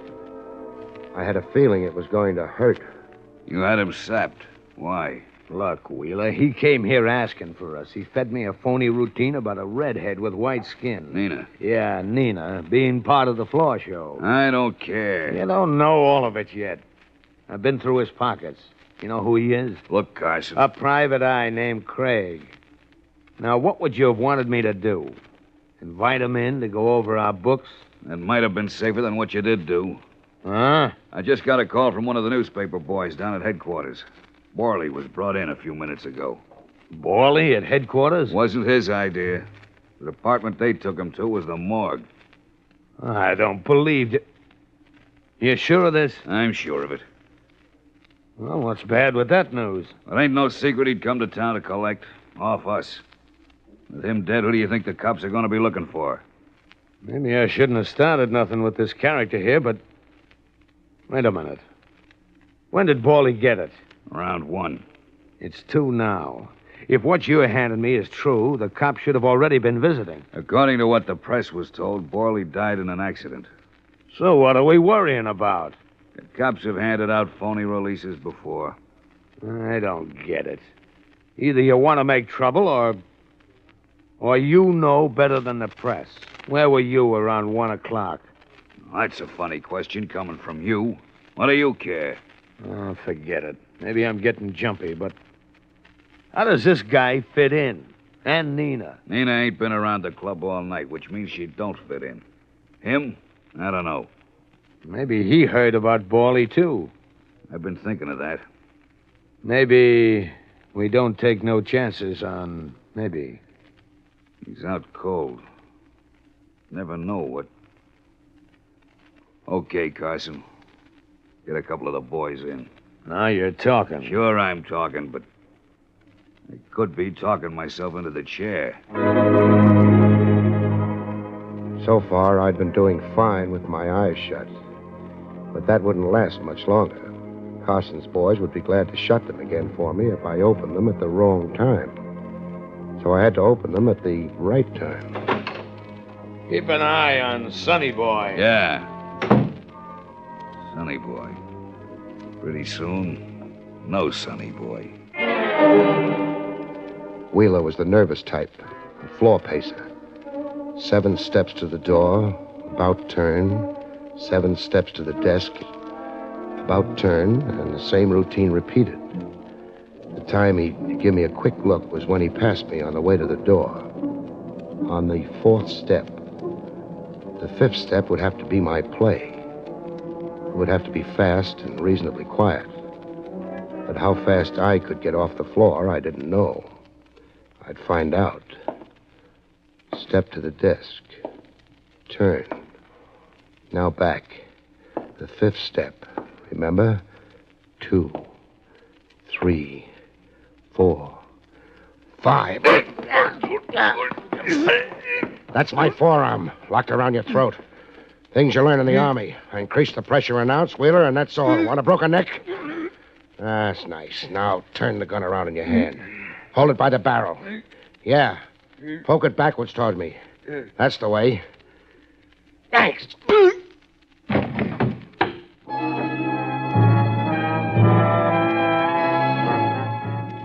Gun butts make a funny sound hitting a man's head. I didn't stop to laugh like mad. Carson and a couple of pals would be dropping in at any minute. There was a window behind the desk. I could have stopped to raise it, but I was in a hurry, and besides, I wasn't anxious to save a penny for the 3 aces, so I went through it fast and wasteful. The alley wasn't any cleaner than the hallway had been, but it was darker, and it didn't lead to a dead end.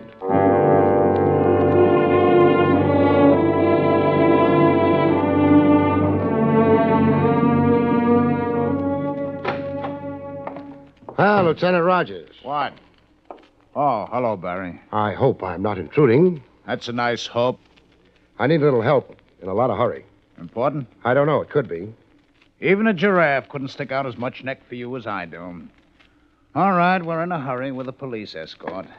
To get where? The 3 aces. One's been trumped, but the game's not over yet.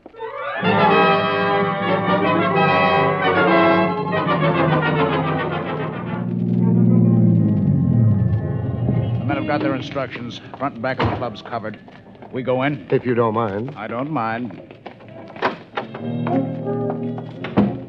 The 3 aces. Yeah. Good evening, gent. Yeah, I'm back again. I brought company with me, though. Lieutenant Rogers, homicide. Save it for your lawyer. Take us to the office. I will ring. No. We want a personal guide. That way we can be sure it'll be a surprise. Move, huh? Yes, sir. That quiet authority always gets them. The badge. Don't be modest. A couple of square inches of tin isn't that impressive. I don't know what Mr. Wheeler will... Nobody passed the law. You have to know anything. Now knock. If a man answers, tell him you're checking the wine list or something. Yes, sir. Open the door. No. Yeah. I'll explain the reason why to you. If anybody inside has the idea trouble's coming and is preparing to blow down anyone in the doorway, you'll be the one. I won't. Sure you will. All right. Mr. Wheeler. Move over, Buster.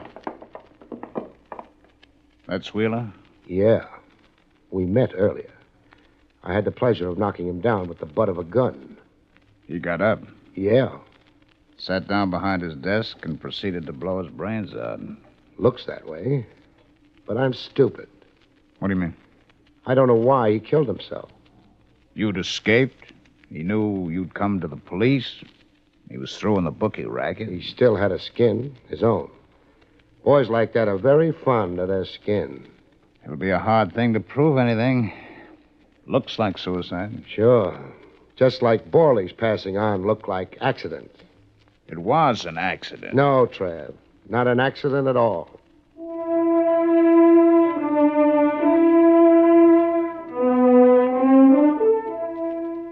The police guard around the club got us nothing but a handful of small crooks. Carson was conspicuously among those missing. We asked lots of people for his home address, and lots of people didn't know it. We got the whole department on it, Barry. They'll turn him up. Maybe, maybe not. He couldn't have made it out of the city. He didn't have to. Meaning? The setup back at the club goes for suicide. You will never be able to prove otherwise. As for the accident... That you call murder. There's only one way you can tie him to it. The girl. We did dig up a name for her. Nina West. Pretty name. A pretty girl. And right now, very possibly a dead girl. Oh, you can't be sure. Put yourself in Carson's place. She's the one who can send him to the chair. With her dead, you've got nothing. Not even, and get this, Trav, not even a motive that would stand up in court for his killing her. I went out and took a look at what had happened to the night. The sky was getting lighter. The winter sun would be sneaking over the tops of the buildings in an hour or two. Not handing out much warmth, but a promise anyway. I started walking. I didn't try to think, because the only thoughts I had on tap weren't very pleasant. Nina West wasn't the kind of girl your mother hoped you'd marry, but she was young, pretty. I didn't think she'd known what was going to happen to her date. If she'd lived, maybe someday she'd have walked into my office in the old building on Madison Avenue and asked me to find a lost dog for her, and suddenly walking wasn't fast enough for me. I needed a cab fast. I needed to go someplace fast.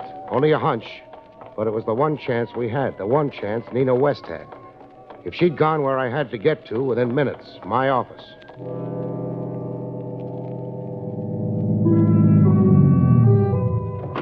Hang around, I might need you. I didn't bother with the elevator. I used the stairs. They're faster. It sounded good to me, the hunch. Say the girl hadn't known what Carson was letting her in for. She found out late. Borley already dead. I slowed down, heading down the hallway to the office. It might be smarter not to announce an arrival. She'd have realized she was in trouble. Gone home? No. Carson knew where that was. But I'd barged into the club. Carson was busy with me. She might have heard him use my name. Maybe. Maybe she'd think of my office, because a girl like that wouldn't go to the police. The lights were on in the office. I hadn't left them on. Someone was inside. Someone or a couple of someones. Had Carson tried her home, found her out, tried half a dozen other places she might have gone that he knew of, and then wound up with the same conclusion I had? There was no way to play it fancy, which was just as well. I'm not the fancy type. I hit the door hard and went to the floor. She screamed, but the shots drowned her out. I wound up against the desk, Carson to one side of me. The girl cut between us and got the bullet Carson had meant for me. He didn't have another try. No, don't! The gun. I'll drop it, see? Thanks. The rest is going to be for the fun of it.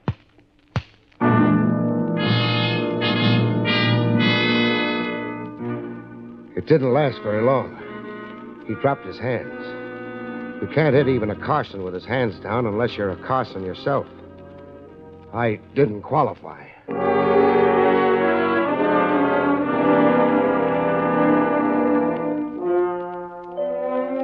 We got a deposition from her before she went into surgery. Carson's all washed up, Barry, but the kid's got a good chance. Fine. He had it laid out beautifully. Nina was told of Bawley take her home to the building where you saw them. For a gag, Carson told her. Carson broke into the building through the back door and was waiting in the lobby with the inside door propped open. He slugged Bawley across the back of the head hard enough to break the skull, pushed him backwards. Then he and the girl scrammed through the back door. The perfect murder. Except for what, Barry? The ashes on the sidewalk, for one thing. Bawley couldn't have slipped on the ice. The other thing? The girl got into the building only one way. Somebody had to be waiting there to let her in. That made the word accident smell. Let's go home, huh? Sure. Hey, look. Came the dawn.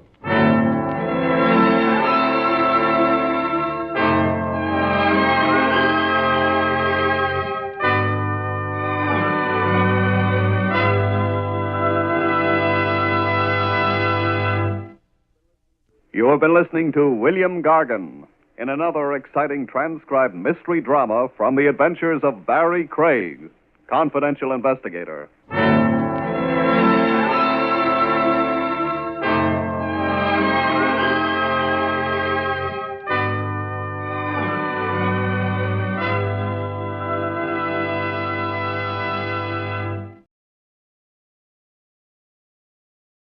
William Gargan stars as Barrie Craig, confidential investigator.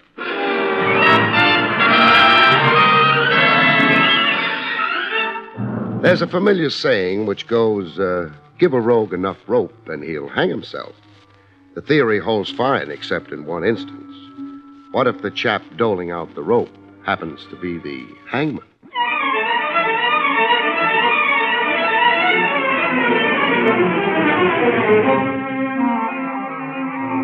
The National Broadcasting Company presents William Gargan in another transcribed drama of mystery and adventure with America's #1 detective, Barrie Craig, confidential investigator.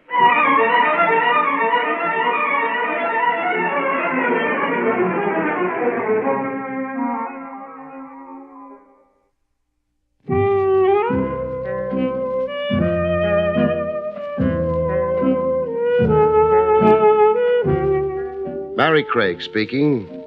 A confidential investigator isn't always hired on his merits. His merits as a fact finder, I mean. Some clients choose you because they hope you're stupid. They don't want a cop. They want a stooge. You're to be the front behind which they can keep a criminal operation going. You're the rubber stamp certifying their sincerity so they can get away with murder. Yeah, you get them like that. Cases phony from the word go. That was my first hunch on Brenda Connor, a brunette with a tendency to overact. We launched her case in Central Park in a handsome carriage, complete with horse, silk-hatted driver, and lap robes. Around the park at $3 an hour. But I wasn't paying the tab. The lady was. Why the handsome cab in the freezing weather? I didn't ask. You get used to eccentrics. The rhythmic clippity-clop. I'm able to think. So who's the demon? Demon? The demon pursuing you. You have a flippant way, Mr. Craig. To cover up my emotions. I'm the type who identifies. A sad lady like you, I can cry harder than any little white cloud around. You were about to tell me. It's my husband, Funny now how it always is. Ralph Connor. He was gone for 5 years, completely out of my life. A long wait for a streetcar. I'd almost forgotten him. And then 1 week ago, he came back to me. And you resent his return. I didn't say that. That's right, you didn't. But you don't look overjoyed. No. But it isn't what you think. I have no basic quarrel with my marriage, even despite the separation, but... Throw the punchline. Ralph, this man who is my husband come back. I'm not so sure that it is he.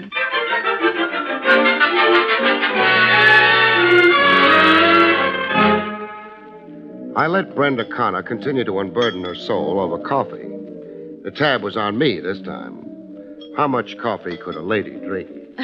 My alarm's about my husband, Ralph. Yes. I don't mean to leave the impression with you that... You're sure he's an impersonator? Yes. My reaction to him since his return, my suspicions have been intuitive more than actual. I feel, I don't know. Her husband takes off for 5 years, and then suddenly he's back.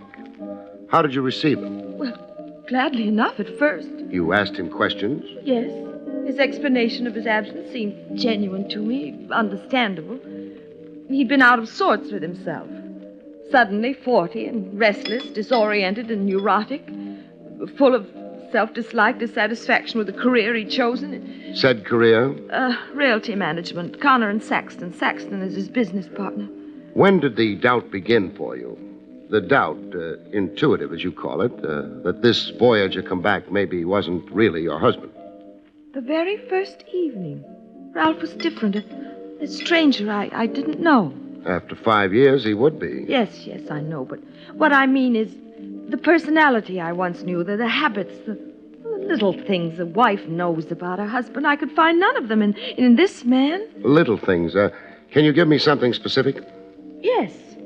The foods Ralph liked, always liked. This man has very different tastes. And even his speech, his way of phrasing things, and his thoughts, so different, so very changed, and even something physical. What's that?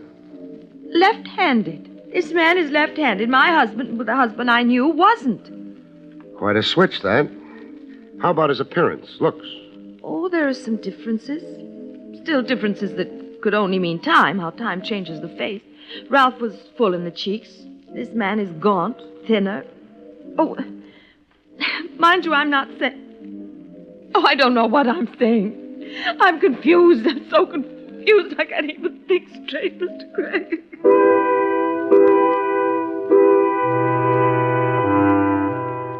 Hooray for confusion. But there was more to it than the lady was telling. There always is. I got a peek into what was omitted in the telling.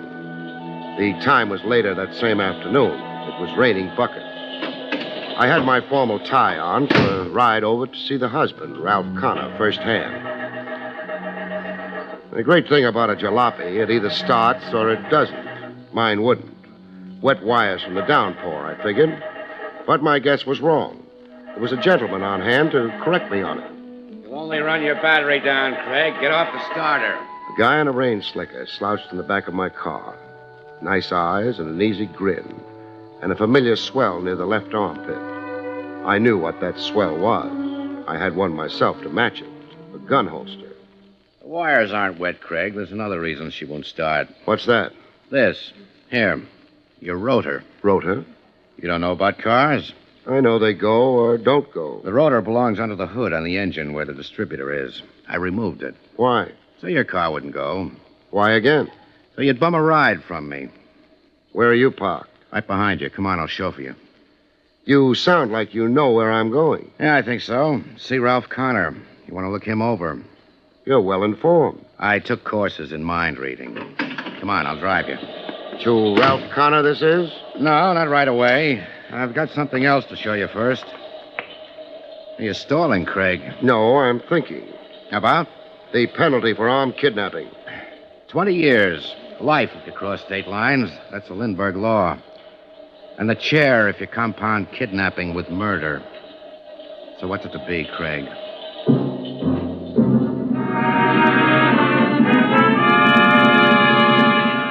I'd been grabbed at gunpoint before, but this one had a new wrinkle. No violence, no dent in my skull. No impulsive ride to the country. Just a short ride over to Queens, to a roadhouse you had to shove your way into. More people and floor space. A jam at the bar and a jam on the postage stamp dance floor. People laughing it up, people living it up. Look over the dance floor. You see something? Yeah, sweat and suffocation. No, I mean faces. For instance, over there, the brunette swooning all over the He-Man in the plaid shirt. You see her? I see her. You know her? Brenda Connor, my client. Well, that ends my mission. So long, Craig. You're on your own now. Buster, wait. Yeah, Craig? The plaid shirt with my client. He's not Ralph Connor. Married folks don't spend time here with each other. No, he's Chris Cantura. He's a tennis player. A tennis player? Love matches in the hot afternoon sun and love matches under hot blue lights with slender ladies with fat checkbooks. Is this why you brought me here? To show you a two-timing wife so you discount half to 90% of what she told you. Look, as long as we're talking... I've said all I want to. So you won't knock yourself out identifying me when I'm gone. Here's my card. So long again. The card he'd left with me read, Mike Hassick, private detective. The guy who'd put the polite snatch on me was a private eye.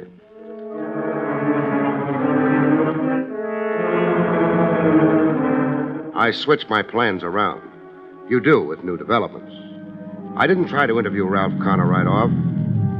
I drove over to his residence to case the place. Pretty fancy. A townhouse all lit up like utility bills were no concern to anybody. There was a parlor-floor drawing room that opened onto a stone balcony.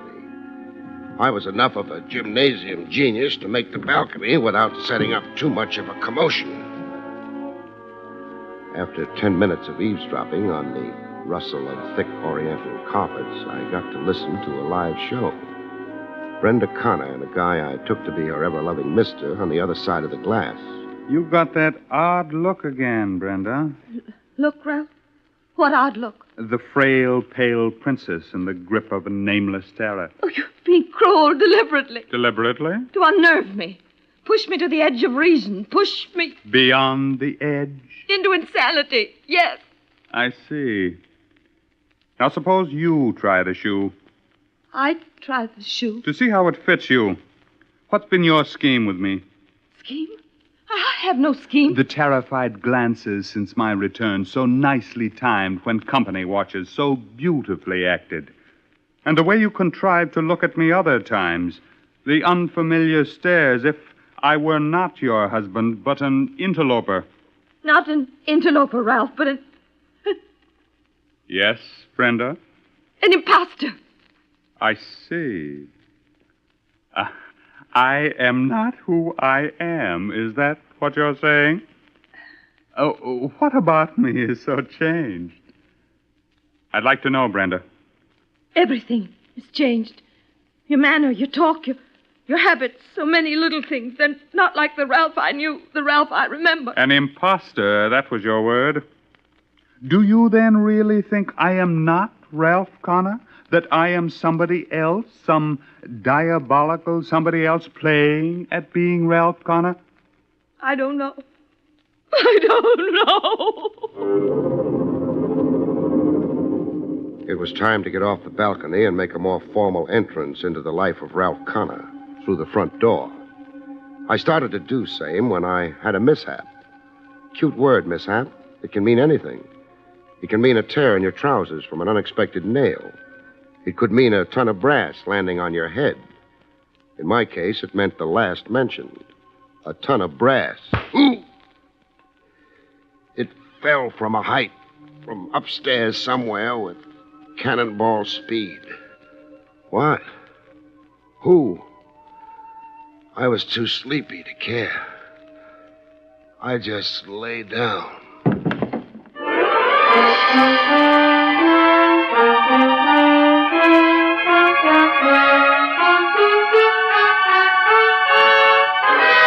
Back to Barrie Craig in just a moment.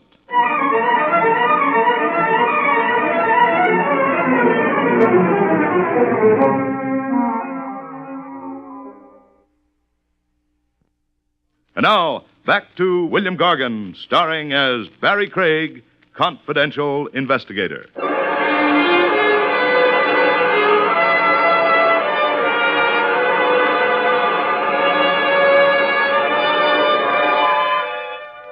One thing about consciousness, it always returns sooner or later. If you're not dead, that is. I wasn't. I had proof I wasn't. I could wiggle a finger. When you're dead, you can't. Rigor mortis won't allow it. I was on a couch with a guy slapping cold compresses on my forehead. A guy with nice eyes and an easy smile and wearing a rain slicker indoors. He was the private eye, Mike Hassick. Able to get up now, Craig? I'm up. What hit me? A flower pot, solid brass. It was on the window ledge, 3 flights up. It fell? No. Oh, it was dropped on me. That's right. By whom? Me. You're working for the Mr. Ralph Connor? That's right. An impersonator. Stand in for the real article. If you want to believe a wacky two-timing wife. I see. Who owns all the loot in the family? So don't answer it. I can guess the way it shapes. My client, Brenda Connor, does. Your client hasn't got a dime. That stuff about Ralph Connor being an impersonator is the malarkey, Craig. Maybe, but answer me this.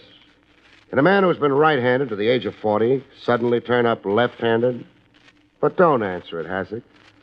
Think about it while I'm busy somewhere else. You're going to heckle Connor? Maybe. Oh, Hassick. What? Come here to the rear window a minute. Yes? What's outside? The yard. Yeah, it's a backyard. Not much of a drop. Only 10 feet, I'd guess it to be. 10 feet? So what? So one of us has to be discouraged. You've had your whack at me. Now it's turnabout. Craig, let me go. Put me down. Put you down? Sure. Exactly what I intend doing.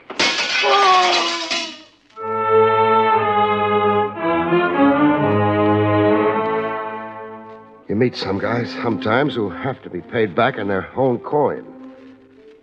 I didn't set up a talk with Ralph Connor. I passed him up a second time.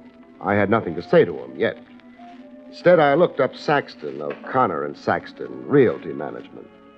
Connor's business partner. Maybe he could shed some light.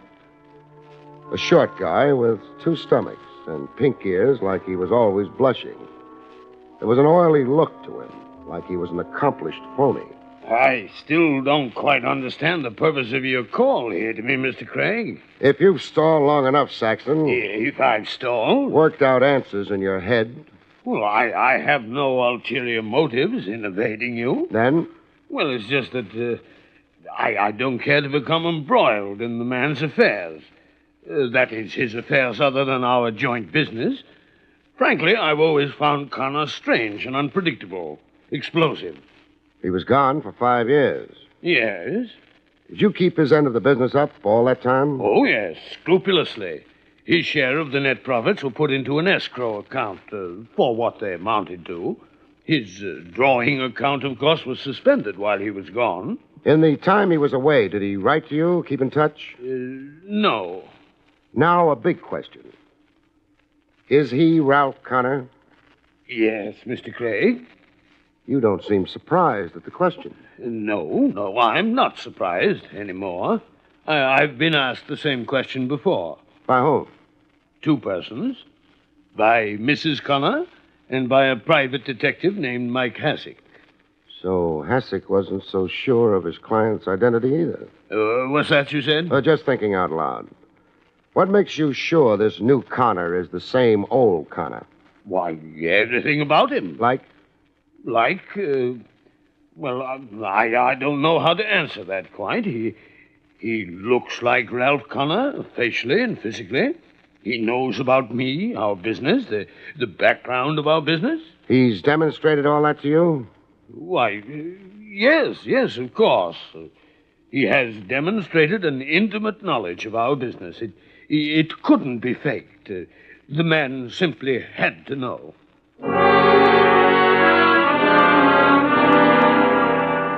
Connor was Connor. Only thing, Saxton didn't sell me the notion convincingly enough.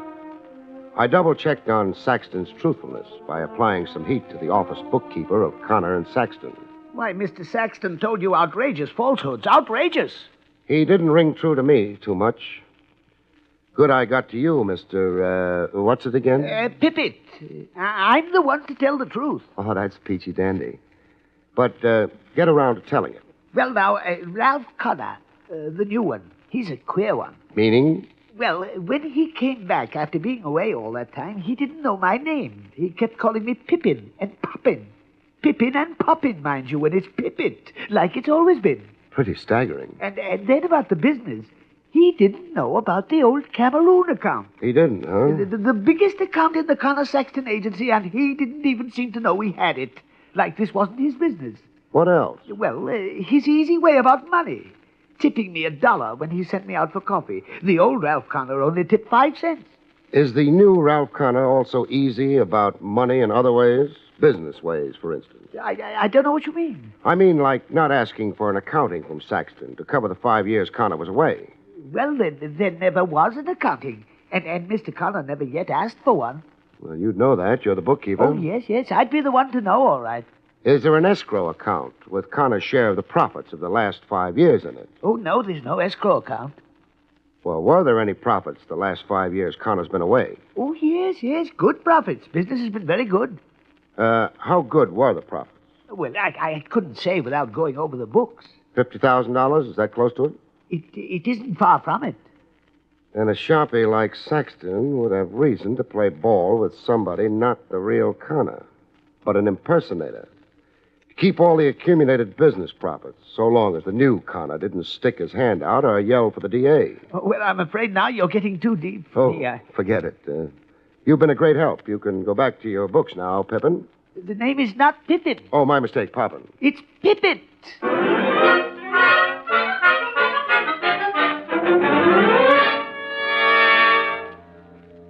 It was time to form an independent impression of Ralph Connor, I figured. The townhouse sat next door to the East River. I'd just gotten to the doorbell when I found myself doing some more eavesdropping. Nothing subtle this time. Anybody for a mile around could eavesdrop along with me. A scream has carrying power. A high-pitched woman's scream.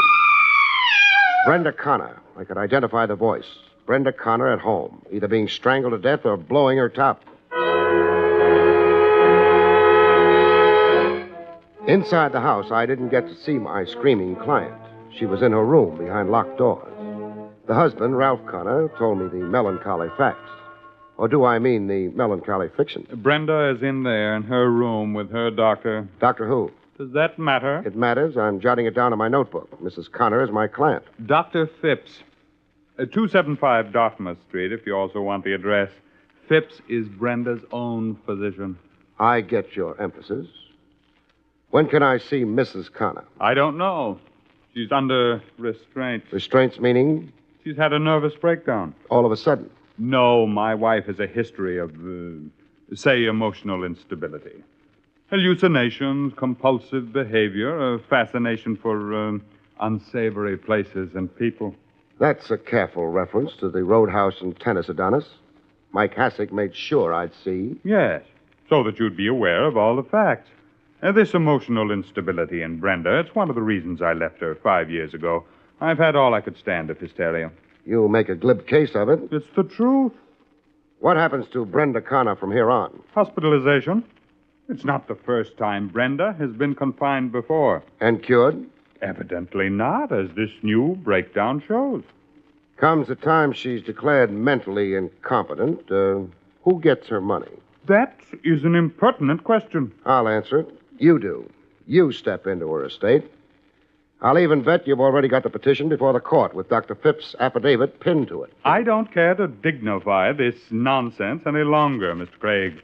So if you don't mind, good night. On the street, I had an encounter with a guy who was making a habit of it. Stop a minute, Craig. What for, Hassick? A talk. Friendly talk. With a gun in my ribs? The gun's for my own protection. You play too hard. So do you. I have to. I'm in it for the cabbage, just like you. Speak only for yourself.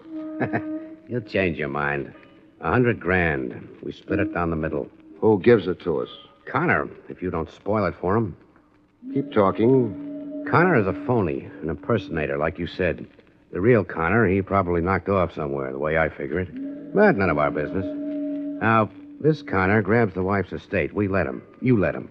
Then the bite. He pays us off. We own him. You're sure of your facts? I checked. I sized everything up. Connor's a fake, a smart fake, and the winner. Let's win with him, okay? Why did Connor hire you in the first place, Hassick? To follow his wife around, report on who she saw, spent time with, that tennis player, you. So, now tell me, are you playing it smart along with me? What do you think? I think you are. Sure you are. What have you got against money? I played it smart, the poor man's way. I didn't go home and let Connor play out his scheme. I went back to Connor for a closer look at his scheme. You've become a frequent visitor, Mr. Craig. Every 10 minutes. I realized out on the street that I'd said things in here to you that were out of line. I'm sorry. Forget it. Thanks. I can see now what a screwball Mrs. Connor is and how I went for the buck. The only thing... Yes, Mr. Craig. I'm a working operative. I put in time and sweat. I've had expenses. Oh, I see. You've got a bill, and you're wondering how you're ever going to get paid. That's it. It's no obligation of yours, I know. Oh, nonsense. I'll pay Miss Connor's bill. In fact, I'll make out a check right here and now. How much is it, Mr. Craig? Well, 100 will about cover it. $100.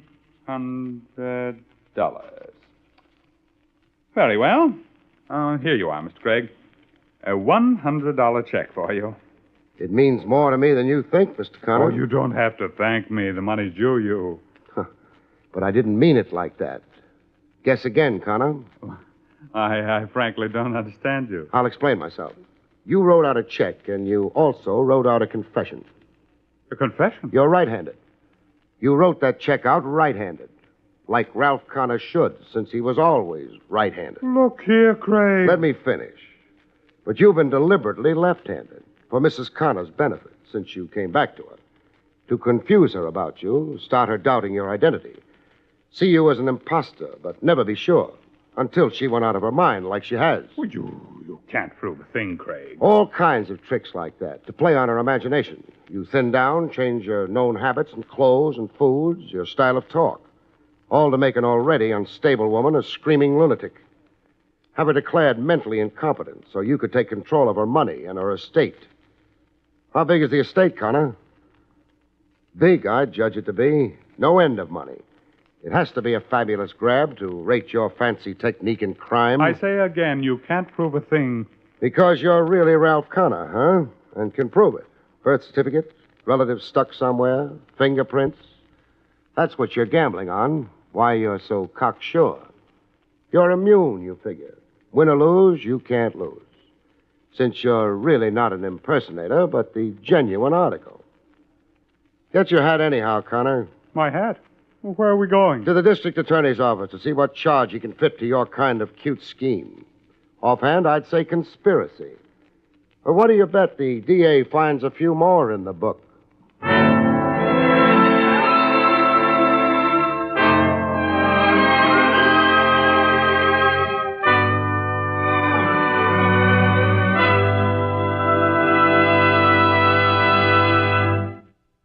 You have been listening to William Gargan in another exciting transcribed mystery drama from the adventures of Barrie Craig, confidential investigator.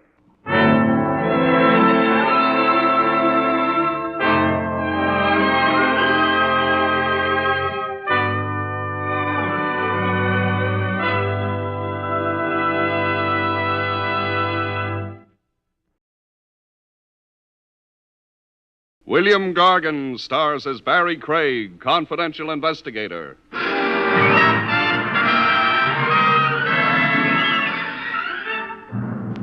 Buying yourself a murder can run into pretty big money, but after that, you've got nothing to worry about. The only charge for the chair you're invited to sit in is electrical.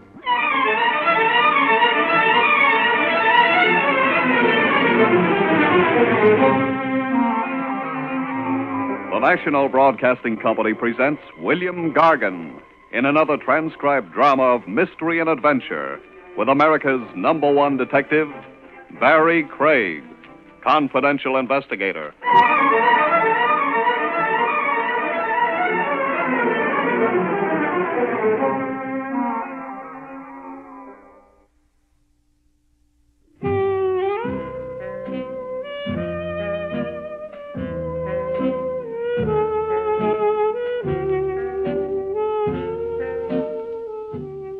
Barrie Craig speaking. When you've been a confidential investigator for long enough, you don't surprise easy anymore. A man named Adolph Beck hands you a couple of $100 to help his wife buy a hat, and you don't lift an eyebrow. You take the couple of hundred, and you meet Mrs. Beck the next morning at the Beck apartment. Adolph's gone to work, but you don't miss him. Barrie Craig? Barrie Craig. Nice. Will you wait? Sure. I couldn't very well go shopping in this, could I? Not unless you wanted to hold up traffic.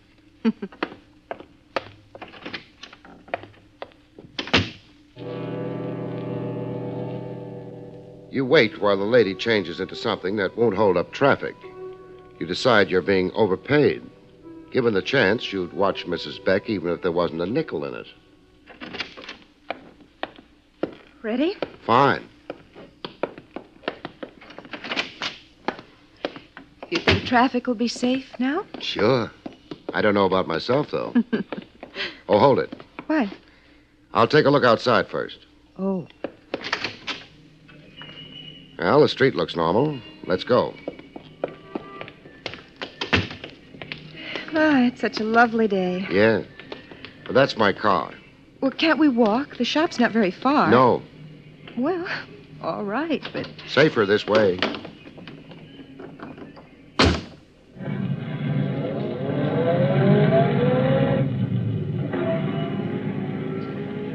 I don't know exactly what you think you're protecting me from. I don't either. Your husband wasn't very generous with his information. Well, then, He was generous with his money, though. I'm trying to earn it. would you believe me if I told you I didn't need any protection? Sure, but I'd believe your husband harder, though. Why? He's my client. I always believe my clients harder. All right. You go ahead and protect me, then. Yes, ma'am. Where's the hat shop? Well, keep right on. Oh, wait, slow down. What? That shop window. Madame Fleury? Yes, she's always got wonderful things in it. Oh, Mr. Craig. Yes? Stop the car at once. Okay. That bathing suit. The red one. Looks like a bathing suit. Can you imagine it on me? Yeah. What do you think? I think it's going to be a hot summer. I've got to try it on. Come on. Whatever you say. Oh, I love to go shopping with a man. I don't get much of a chance. What's the matter with your husband? Adolph? Oh, he hates shopping. Good morning, madame. Monsieur? What can I show you? That bathing suit you have in the window. Ah, madame has magnificent taste. It is an imported suit. I hope I have here madame's size. Ah, oui. Altogether, I import only 3 such suits. Voilà.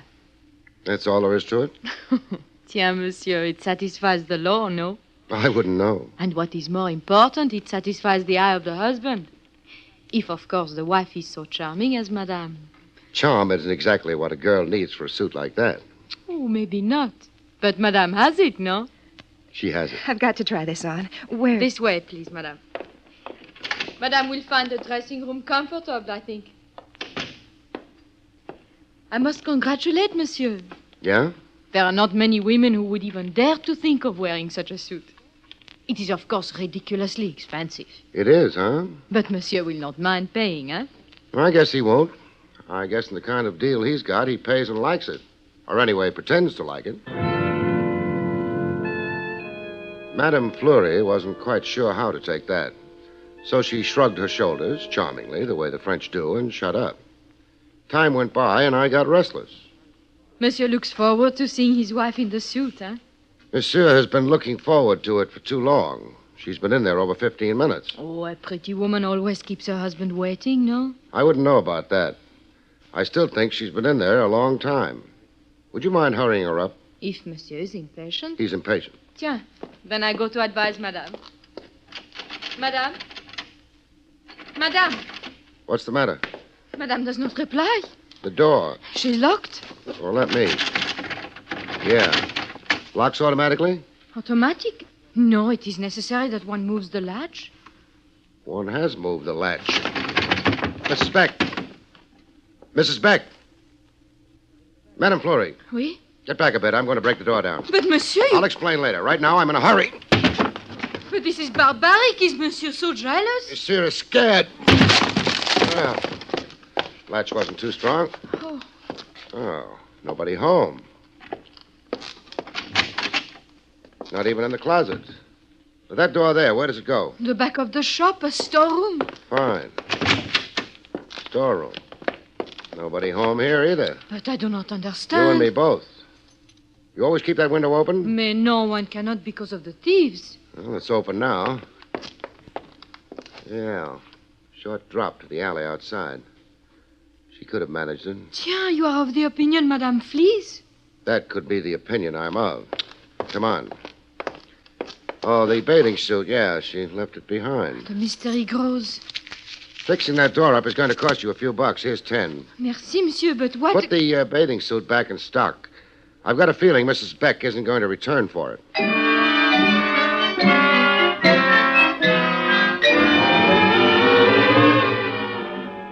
There was no occasion for yelling for the police. Mrs. Beck had a right to use the back exit if she wanted to. And there's no law against making a confidential investigator look foolish. I took my foolish look over to Beck's office and let him stare at it. But you shouldn't have let her... Mr. Beck. Yes? You handed me a couple of $100 to go shopping with your wife for the next week or so. You told me you were worried about her. Of course. And the first thing you do is let her slip out of your fingers. I never had them on her. You didn't bother telling me my job was to act as a jailer. I assumed you'd realize that... The only thing I could realize was that you figured she was in some kind of danger. Well, maybe she is. Maybe someone No. knew... There was no way anyone could have known she was going to stop at Madame Fleury's and use the dressing room there. Her disappearance had to be her own idea. Yeah, perhaps you're right. It's a little too early to call in the Missing Persons Bureau. She's been gone only for an hour. But I know some of the boys downtown. They might stretch a regulation for me. No. No. I don't want the police involved. She may simply have returned home. She did it the hard way. Or if she didn't... Craig. Yeah? I want you to find her. Meaning you don't really think she went home? Wherever she went, you find her. The police do that kind of thing a lot better than a one-man outfit like me. I don't care. Okay, it's your money. But I'll need a few leads. Leads? Look, Mr. Beck, New York's a large place. Also, it's furnished with trains, planes, and buses, leaving it every few minutes. I've got to have some idea where she might be heading and why, or else I'm licked. I understand, but... We'll do it the hard way.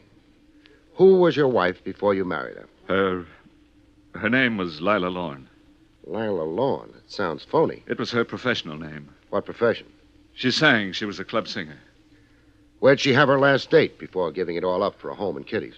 She was singing at the Romany Rendezvous.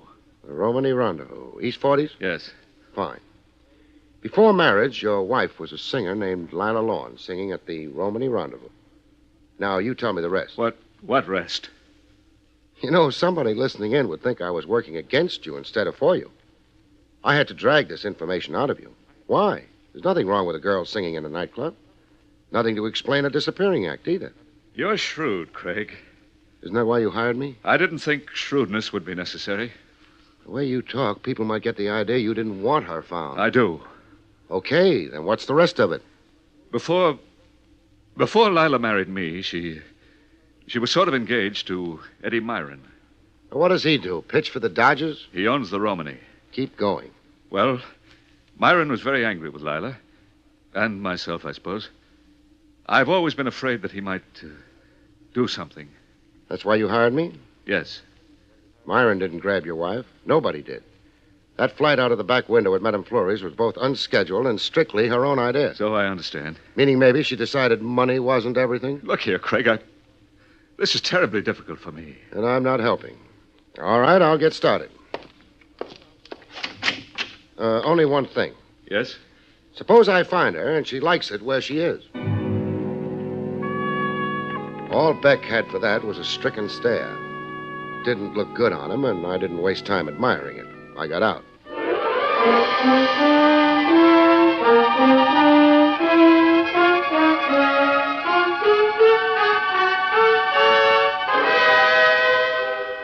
Back to William Gargan, starring as Barrie Craig, in just a moment.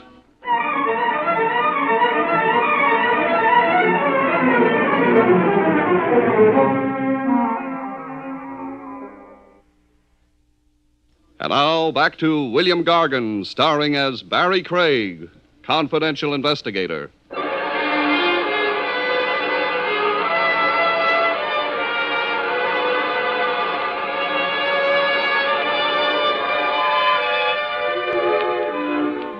It was a little early for the Romany rendezvous when I got there. A handful of tourists were fighting the stakes and trying to believe they were living. There wasn't a gypsy around. Good evening, sir. I have a splendid table. Save it for the Iowa delegation. They're due any minute. I beg your pardon? Eddie Myron. Eddie He Myron? wouldn't be on public view. Lead me to him, huh? Mr. Myron is not in, sir. That sir must have hurt. All right, he's not in. You've done your duty like a nice little head waiter. Now take me to him. Hey, wait a minute. Careful, the gutter's beginning to show. What makes you so tough? Clean living. Well?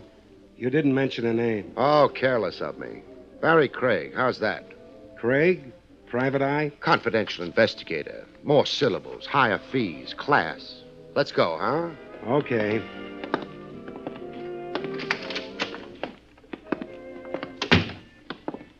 Lila with him? Lila? A friend of yours, Mr. Craig? Very good. Forget I asked. Yes, sir.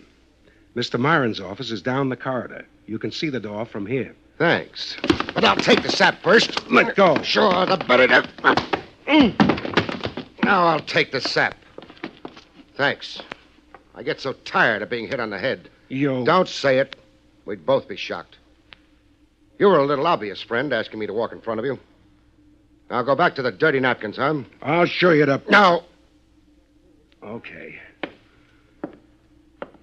Craig's made another friend. What goes... Oh, I forgot to knock. I'm terribly sorry. Who are you? The name's Craig. I also forgot to shut the door behind me.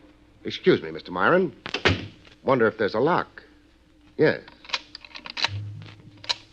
Now, I feel better. I'd hate to have anyone walk in while my back was turned to him. Got a permit for that gun?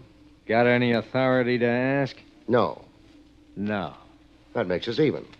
No, it puts me one ahead. I got the gun.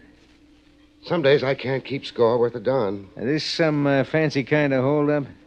You wouldn't keep your dough in here. I wouldn't. But you mightn't know that. Barrie Craig. Do I stand and salute? You remember I'm a confidential investigator, which makes it unlikely I'm after your dough. Maybe I haven't got as high an opinion of investigators as you have. You're misunderstanding me, hurting my feelings. All I'm after is companionship. Mine? Lila's. Lila who? You took too long on that one, fella. All right. Your business has got something to do with Lila Lorne. The name's familiar. So's the lady. So what? I'm looking for her. Here? Know any better places? Sure. Try the Beck residence. I already have. Well, then we both don't know a thing. I don't know a thing. You do. What makes you think that? I tossed Lila Lorne's name in your head waiter's lap. He tried to toss this blackjack at me. Oh, that wasn't very nice of him. He missed. How does he feel about it? Painful. Well, I hope it doesn't show too badly. I wouldn't want the place to get a bad name. We're getting away from Lila Lorne.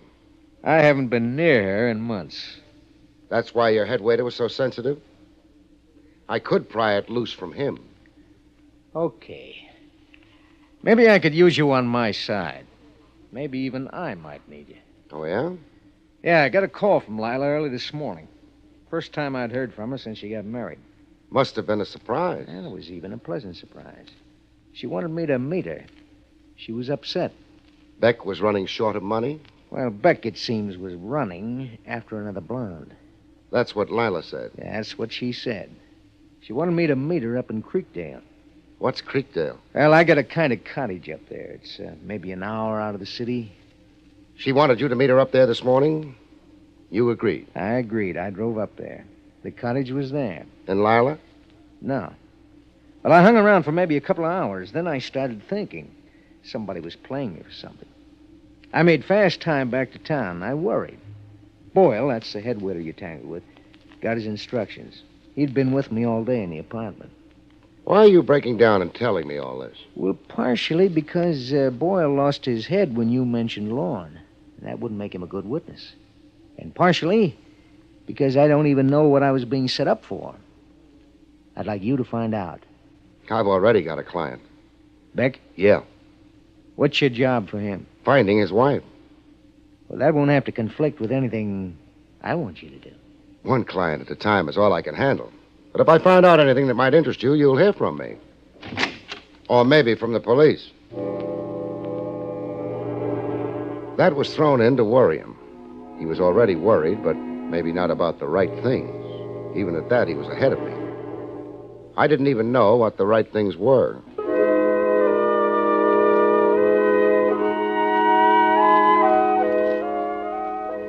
I checked with Beck.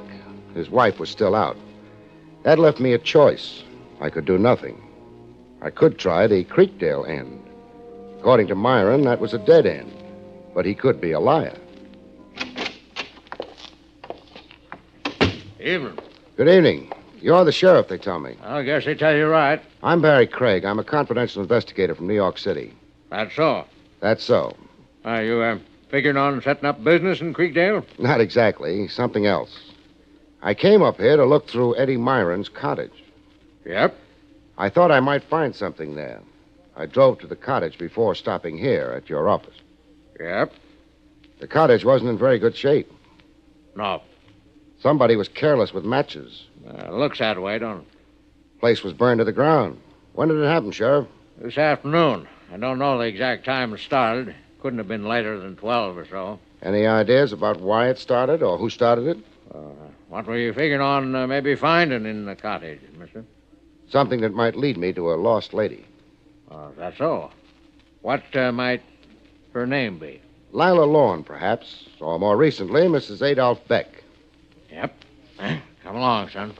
Okay.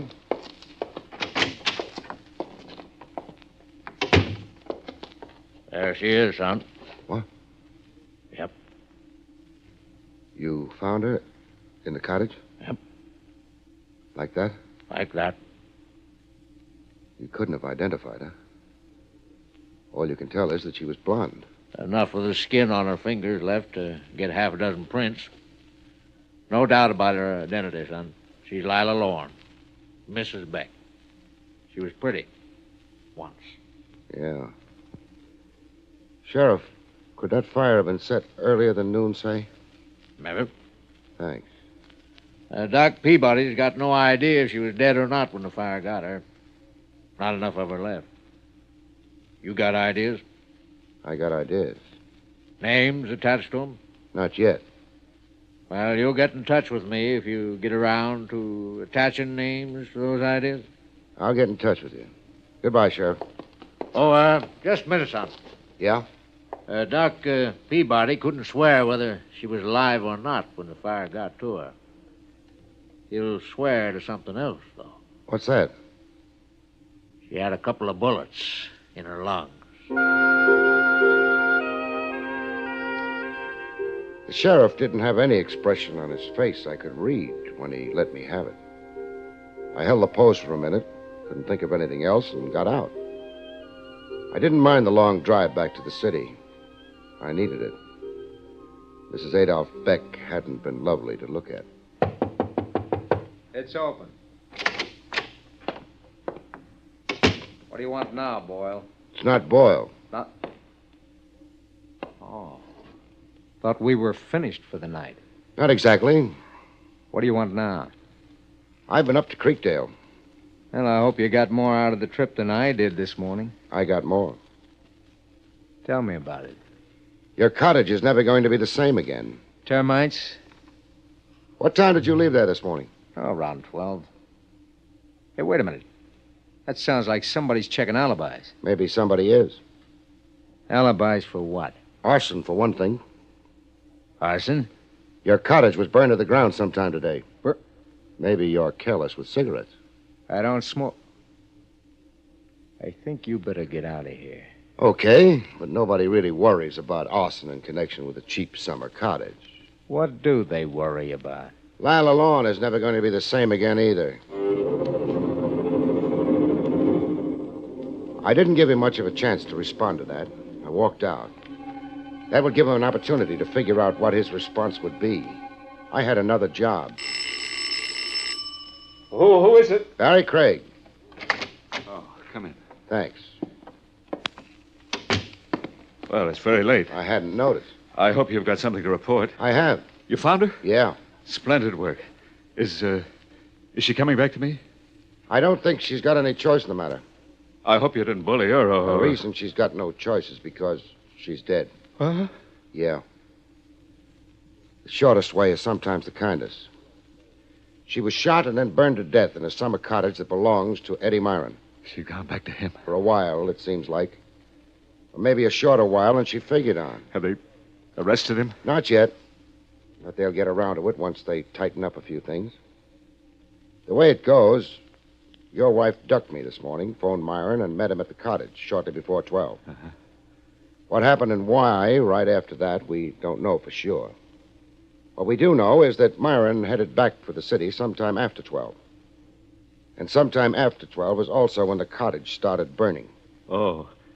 Then it's not really proof, though. No. That's why Myron's not under arrest. He's a suspect. You could be one, too. Me? You're joking. You've got a funny sense of humor. Motive. Another woman. According to Myron, anyway. But that doesn't matter, because I saw you 10 minutes after your wife ducked out. I spent time with you. You couldn't have made it up to the cottage in time for the shooting and the burning. Not after I left you. Oh, then you were joking. Just showing you how tricky these things can be. Anyway, the main reason I came was to tell you my job's over. Your wife's been found.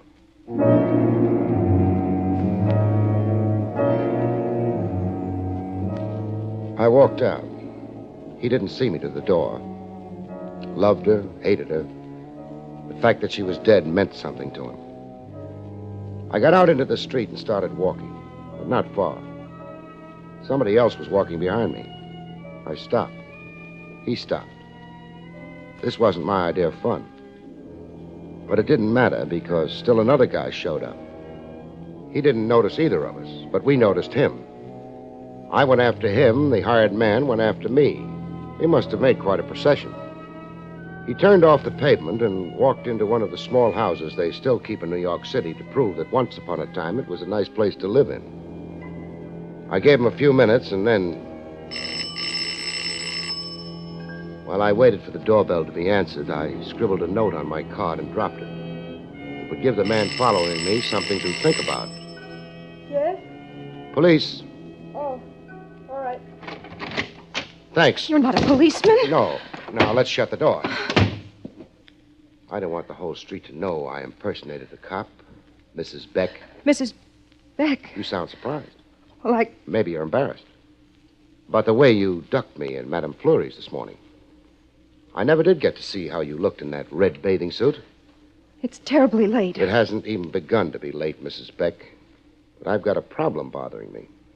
According to the police and to fingerprints, which never lie, Mrs. Beck is dead. You're not dead, are you? No, which leads me to a very funny conclusion. You're not, you never were, Mrs. Beck. You don't think that conclusion is very funny? I don't know what you want, what you're thinking. I'll tell you. Eddie Myron said Beck was running after another blonde. You're blonde. So was Mrs. Beck. That figures. You still haven't... Maybe you were holding out for marriage. I wouldn't know. I'm not asking. But Beck decided he'd have to get rid of his wife. He overheard her make a date with Eddie Myron. She was scared, I guess. And so he went to work. He got hold of me, hired me to go shopping with his wife. He got hold of you, got you to pretend you were his wife until he could duck up to Creekdale, kill his actual wife, wait till Myron had left the cottage in disgust, and then set fire to her. Why, that's silly. He got back to the city by 12.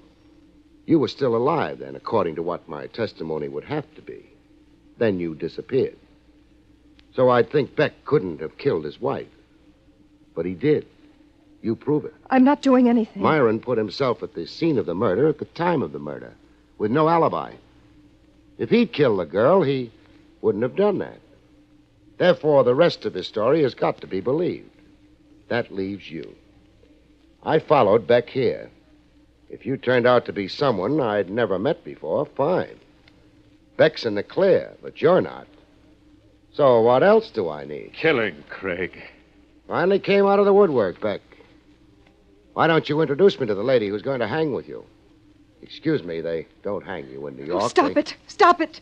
I didn't know about his plans to kill Lila. He just told me it was a gag for a divorce. Hey, that's not bad.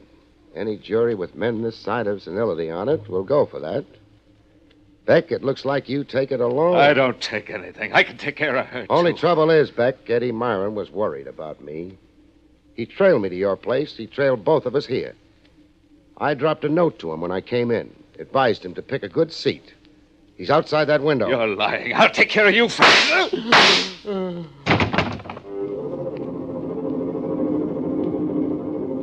I wasn't lying. Myron winged our boy prettily. The police thanked him. They tossed me a polite nod, too. They didn't seem to mind finding the lost lady either. Headquarters would be a brighter place for a little while. I wouldn't be hanging around waiting for her to come out, though.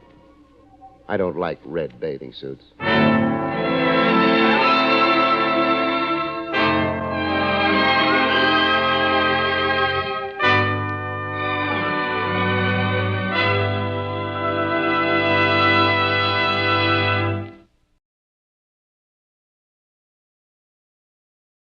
William Gargan stars as Barrie Craig, confidential investigator.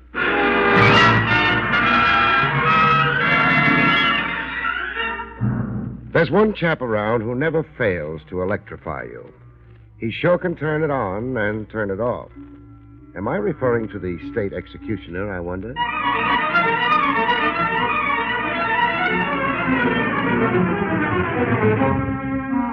The National Broadcasting Company presents William Gargan in another transcribed drama of mystery and adventure with America's #1 detective, Barrie Craig, confidential investigator.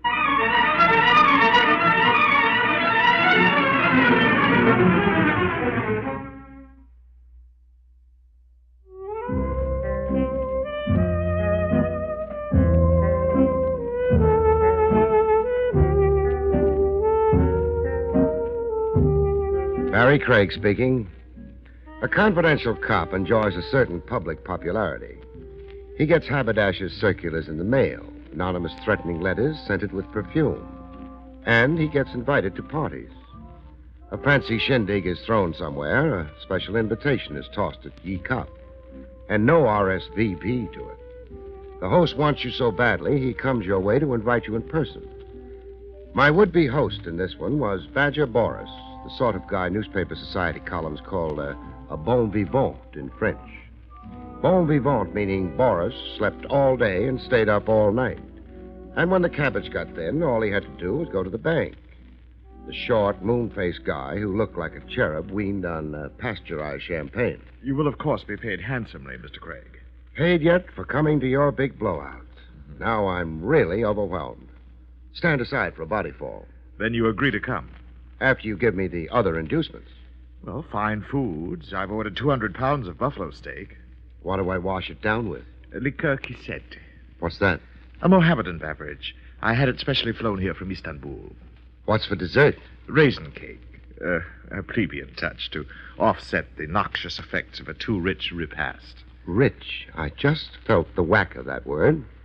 How prosperous will I be going home in the early a.m.? Your fee will be $1,000. Money flown in from Istanbul? Oh, no. American money. I'm your slave, Sahib. Sketch out the requirements of my assignment now. I'm giving an intimate costume party for certain selected friends. A masquerade, you understand. You've perhaps read about other famous parties I've given in the past. Who hasn't? Your parties generally make the front pages and the police blotter. Brawls. They always break up in bloody brawls. You are unfortunately accurate. You will circulate with the guests, and when you sense that any of them are becoming too disputatious... Too hotted up. You will then exercise a tranquilizing influence. Exactly what do I do there? Well, strictly entre nous. A blow shrewdly delivered to the stomach, say, where the damage cannot be seen. I don't want a lawsuit against me. Where do I cart the horizontal guest after I stiffen him? I have an emergency room set aside. You'll find bandages, smelling salts, and restoratives in it. Well, that's my job. Bouncer with kid gloves. And a tuxedo. You must wear a tuxedo. And, of course, a mask. You were an honored guest, too. Oh, and one other small chore. Don't tell me. Dilettantes, you said. On my side of the street, we call them deadbeats and freeloaders. They live piling up IOUs. A party sideline with them sometimes is palming somebody's jewels or wallet. Yes. You will prevent any theft. I don't want that disgrace. Well, are we agreed? One item remains. I'll need $10 on account. On account of I've got to rent a tux.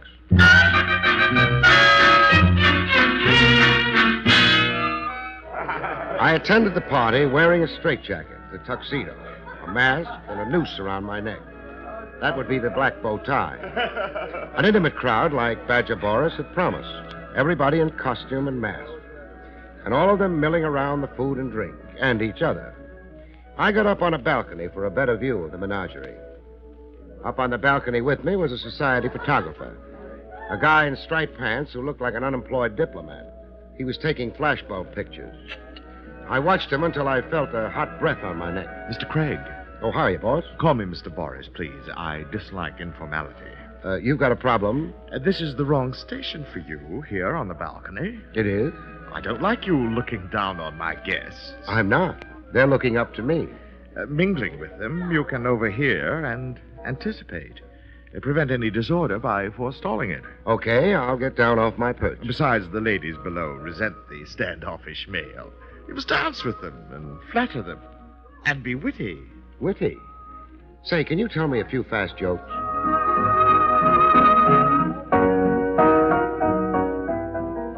I got down and mingled.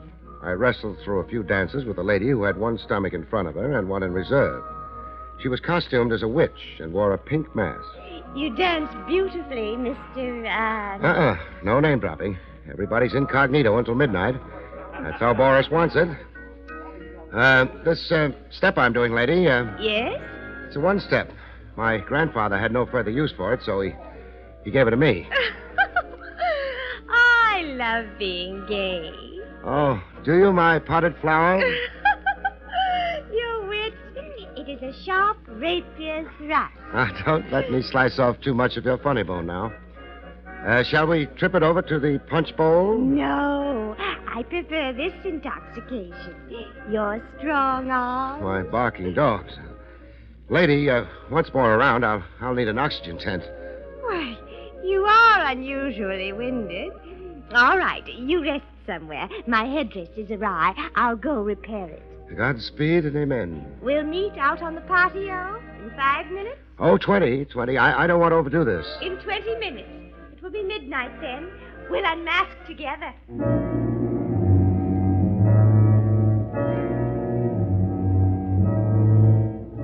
A rendezvous on the patio. Two alone under the moon. Me and an oversized dame dying to kick me around for kicks. Earning a living sure came hard. Midnight happened, like it usually does. I sneaked off to look for my witch on the patio. The patio was sleek flagstone with a floral display on it like a high-class funeral parlor. There was a moon that had a bloodshot look to it, as if it didn't sleep days. There was a small wind that poets and advertising copywriters like to call zephyrs. I found my bewitching witch on a love-seat swing made out of wrought iron. She had her arms outstretched, like a snake about to give you constrictions. The rest of her was in a sprawl. When I reached her, my worries ceased. She wasn't being amorous. She was asleep, as if she'd passed out. 2 seconds later, I changed my diagnosis. She was in another condition altogether. She was defunct, dead. There was blood all over her costume, like she'd been stabbed over the heart by a knife or a dagger. But the weapon wasn't around. At least I couldn't see it. But then the way the situation stacked up, I had eyes only for the corpse. I conducted some postmortems with my client, Badger Boris. I checked over his guest list. 12 guests. Is that the net count, Boris? Yes, 12 excluding you, Mr. Craig. But then you weren't really a guest. Who was the murder victim? Cora Wilmer. Cora Wilmer. Let me see. I don't find her name on your guest list. How come? Cora Wilmer, the late Cora Wilmer, I mean, crashed the party. Symbolically enough, she was the 13th guest. Tell me about Cora. Gross, foolish, and very rich. A middle-aged matron, miserably in quest of the elixir of youth. Chop it up. Cora was 50. She affected the mannerisms of 20. That sounds like a young husband in the picture she was trying to keep up with. Astute of you. Yes, there was a younger husband. A bit player in theatricals whose dream is to play Hamlet, the melancholy Dane. Was he here tonight? You have the guest list. Yeah. Mark Wilmer. What costume was he wearing? I've already given you a clue. Hamlet, the melancholy Great Dane. How did Cora and Mark feel about each other? Or don't you know? I would venture that they despised each other. May and December, Mr. Craig. The seasons are inimical and antithetical. You keep clobbering me with words. Call Mark Wilmer in here for a little questioning. I can't. He's gone home. I gave orders. Nobody leaves. Mark Wilmer or any of my guests don't respond to orders, as you will discover. Cora Crash, you say. But Mark was an invited guest. Then who came coupled with Mark? Oh, the Queen of Sheba. Yeah, I saw the costume. A dish in harem silk with a ruby glued to her forehead. Who was she on this guest list? Rita Romaine. Heat wave? Yes, if you must express it so commonly. She was the poster girl for the Inter-Allied Fruit Pickers Convention last year. Boat manufacturers proclaimed her Miss Cabin Cruiser of 1953. And Mark nominated her to be Queen Empress of his heart, soul, and liver. You're trying awfully hard to supply me with a motive, Boris. Am I? And I thought I was being so ingeniously subtle.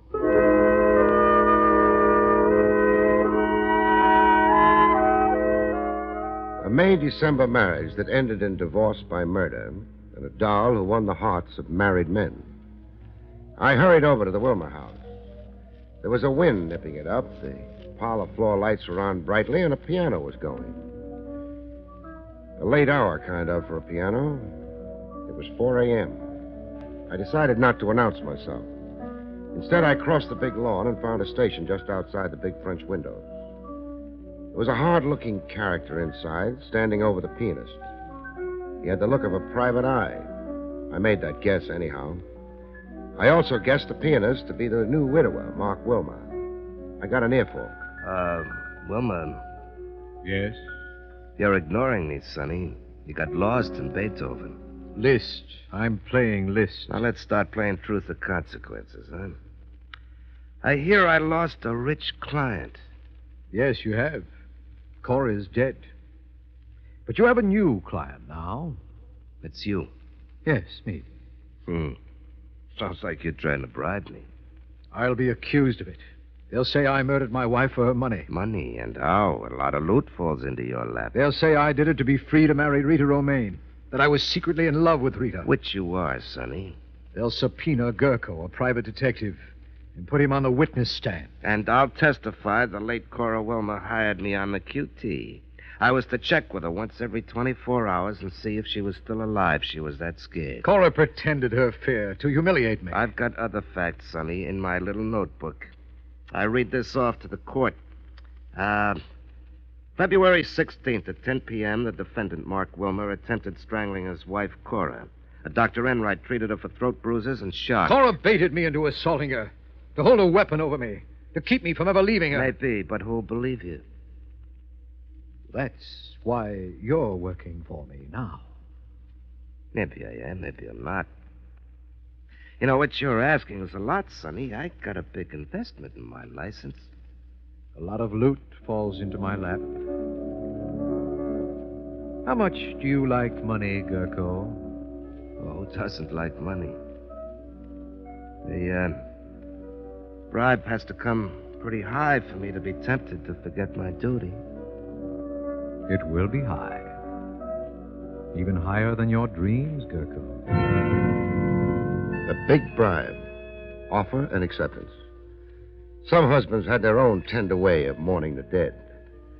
I'd really gotten an earful. When the private eye Gurko had wrapped up his deal and scrammed, I walked in through the big French windows and introduced myself to Mark Wilmer. Police persecution is beginning early. Early? Your wife's very cold. She's been dead 100 years. I don't like your informal entrance, Mr. Craig. Next murder, I'll come down the chimney. How long have you been outside those windows? How long? Oh, I only just arrived. Now, that's a funny question. Please get your business over with. I'm dog-tired and verging on collapse. The $64 question. Answer it for me. I did not murder Cora Wilmer. You had motive to. Your marriage wasn't too divine. There was another woman in your life. We had certain incompatibilities, my wife Cora and I. But we reconciled them tonight. We made peace with each other, patched things up, decided to give ourselves another try. But you escorted Rita Romaine to Boris's party. That's untrue. I went to Boris's with my wife. I found Miss Romaine there. That's your story. That's the truth. Boris says otherwise. Why would Boris lie? Ask Boris. I will. What made you reconcile with a wife you obviously, would say, disliked? Futility. Cora couldn't be discarded decently in an adult way. She had a way of insinuating herself, taking hold and holding on. I couldn't stand up to the war against her. It was too wearing, too morbid. I realized that and gave up trying to win my freedom from her. You gave up Rita Romaine? I gave up dreaming. But now, with your wife conveniently dead? My personal situation isn't improved. It's worse. You mean jail? I mean jail. Not if you're innocent of murder. That won't matter. I'll deny it, but I'll be condemned. The outlook is very black. I married for money. That's a count against me. I had violent scenes with my wife. I loved another woman. That will hang me. Pretty fatalistic outlook. I'm a realist. Hard luck has dogged me since I can remember. I'm never on top of a life situation. I've lived my life without a laugh, without a light moment. I'll cry the day after tomorrow. You were Hamlet in costume at tonight's party. Yes, I was. If you like, here it is. The belt around the waist with the scabbard attached. What about it? The scabbard is empty. Where's the dagger that goes with it? Dagger? I didn't know that there was it. Was that how Cora was murdered? A dagger into the heart. Oh. I told you I'd deny it, but I'd be condemned anyhow. A missing dagger in my costume. It's typical of my luck. Then you won't try to explain it? I can't explain it, Mr. Craig. I can't explain it because I simply don't know.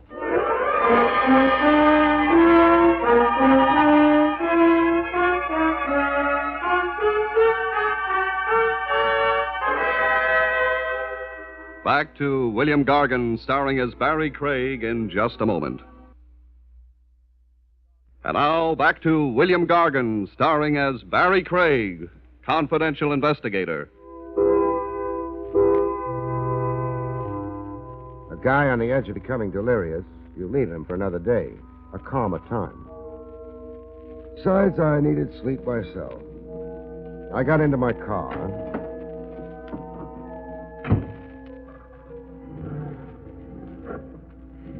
I just pulled away from the curb when I got notice that sleep was going to be a missing ingredient in my future. A try at murder number 2. Yours truly, the victim.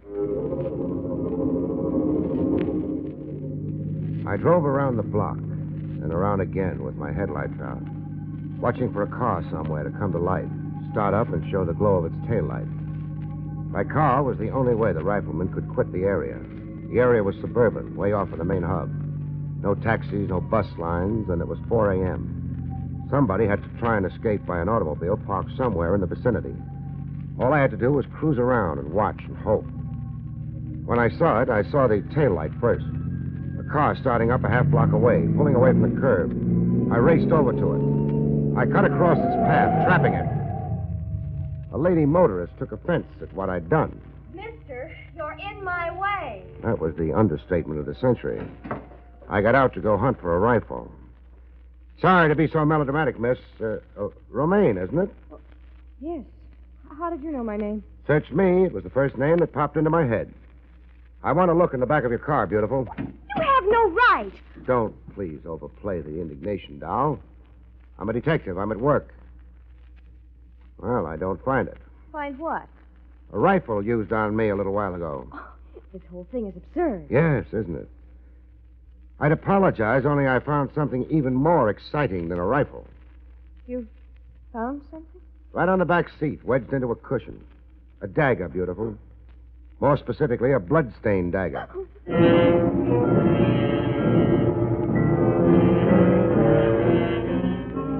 We kept company, the Queen of Sheba and me, in a roadside diner. We split a gallon of black coffee down the middle while she poured out her sad tale. I tell you, I don't know how to explain that dagger, Mr. Craig. Mr. Craig, it's too early in the morning for stiff formality. Barry. What were you doing parked down the street from the Wilma place? I'd gone to see Mark. How he was. Just outside, starting up his walk, I thought better of it. It looked too compromising at that hour. I changed my mind. I went back to my car. You went to see Mark Wilma hardly 2 hours after the murder of his wife? Yes, I know it was terribly foolish, but I've never made a secret of my feeling for Mark. So confess it to me. I'm desperately in love with him. It's not so shameful as it seems. You see, I knew Mark first, before Cora did. We were engaged to be married. We had wonderful plans. But Mark was afraid of our poverty. We were surely defeated because of the desperate lack of money, he said. Our marriage could not succeed. He kept adding postponement Until Cora happened along. Rich, possessive. She played on Mark's weakness. His insecurity, his overvalue of money. She bought him. Mark never really broke our engagement. He just eloped with Cora. Why would your recent party host, Badger Boris, try to throw suspicion on Mark? To hurt me, through Mark. Boris, well, he fancies me. I've laughed at his advances, turned down his proposals of marriage, but Boris doesn't forget, or even forgive. He harbors grudges. He's a horribly twisted egotist. Did you go to the party with Mark Wilma? No, I came alone. Mark came with Cora. And Boris did lie to me. I now have 3 capital suspects. 3 suspects? Mark, wanting out of his marriage, out with profit. You to get rid of a rival who'd stolen your dearly beloved. And now Badger Boris to beat you over the head by framing the man you love. Now let's go, doll. I'm under arrest? House custody. Your own house, this is. The dagger was too conveniently where I could find it. I don't think you could be that careless about a murder weapon. Or could you?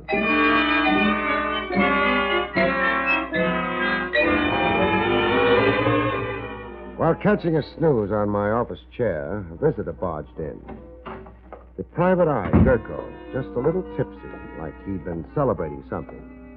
Celebrating his windfall was my idea, but I wasn't saying it aloud. Barrie Craig? None other than... Well, hello, colleague. Gurko's the name. I'm a private dick like you. The assumption is debatable. I don't get the Craig. It's a delicate question of morals, but skip it. What brings you staggering? I'm here to say my piece about Mark Wilma. So say it. Wilma is an okay guy. He's a good, upstanding man, I want you to know. And very rich. That is, if he beats the electric chair. I investigated Wilma, turned him inside out. Not a spot on him, not a blemish. The boy can look the world square in the eye. Goodbye. I'm not finished. You are. It's either out the door or through it. Oh, you're unsociable. I don't like investigators who talk glibly in their own cause. Out. You know something? You're nuts. Now, why did I come talk to a nut? The way I keep knocking myself out defending people.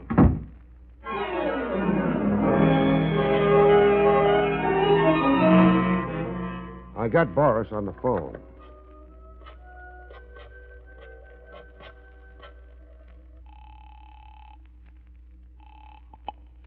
Hello? Boris, this is Barrie Craig speaking. Oh, you woke me up. It's noon. Time to rise and shine. What do you want? Those party photographs I saw being taken last night. I want them. Why? Well, a lot of reasons. One of them is I want to see if Mark Wilma wore a dagger in the scabbard on his costume. I'm afraid I must disappoint you. Meaning? I destroyed the pictures. Come again?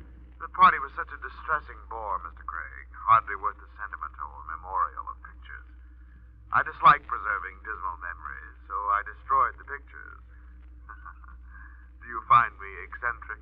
Only phony. Phony as a $9 bill. Goodbye.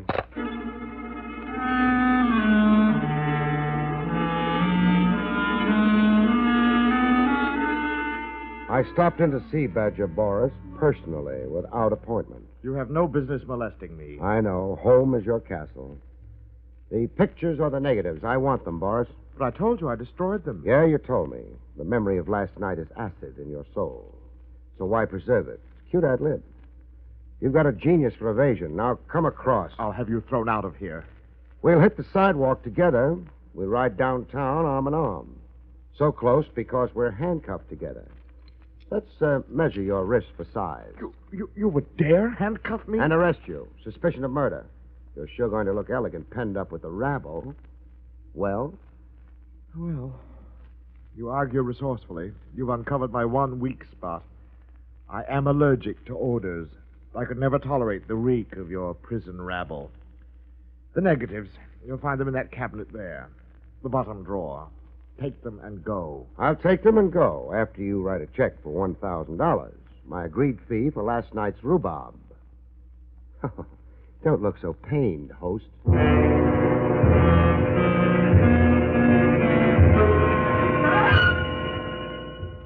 I had the negatives developed, 8 rolls of them. I had them developed with a prayer that my hunch on the film would pay off. When I got a look at the developed pictures, I went traveling. Downtown to a Park Row office with a shingle on it that read the Gurko Agency. I let myself in with a skeleton key to wait for Gurko. I wanted to surprise Gurko with a bang.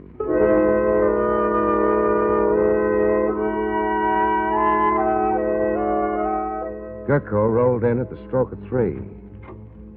I waited until his head showed. Then I came down on the target. Oh!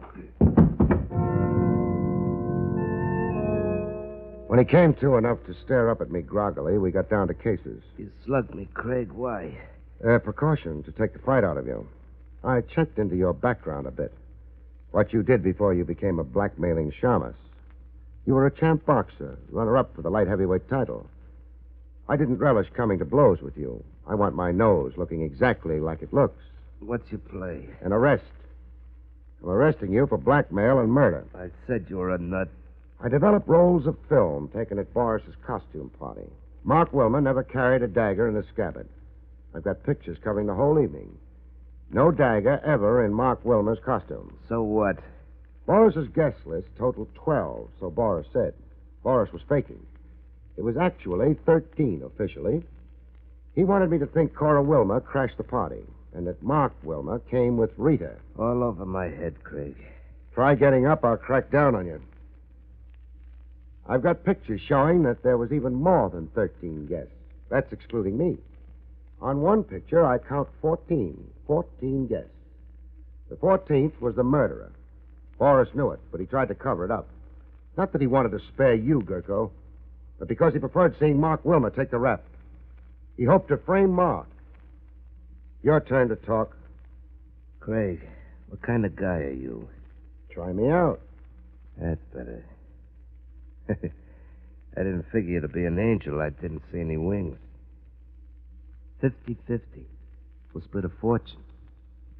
If I shut up about your murdering your own client, Cora Wilmer, so you could blackmail her widowed husband? Yeah, that was the play. Mark was a frightened pigeon. Forget Cora, Craig. Nobody cried when she died. It comes out fine for everybody. Mark and the doll, Rita, they get married. They got dough. And you and me, we got dough. It still needs a fall guy. Boris. We'll pin it on Boris. We'll switch it around. Boris was out to frame a guy he hated, Mark Wilmer. I'll think up a way. Like you planted the dagger in Rita's car? Well, I did that to confuse things. Take some of the heat off Mark. And that rifle shot at me? Well, that was to scare you away. Only that. Hang the frame on Boris. Make him the fall guy. I think I know a way, Craig. Don't pick your brains too hard. The little gray matter you've got, Gurko, concentrate on how you can beat the electric chair. Oh. It's like that, huh? You suck at me. No deal. You're turning me in, huh? That's right. Why? I could say for the honor of the profession, colleague. But that would be corny, wouldn't it?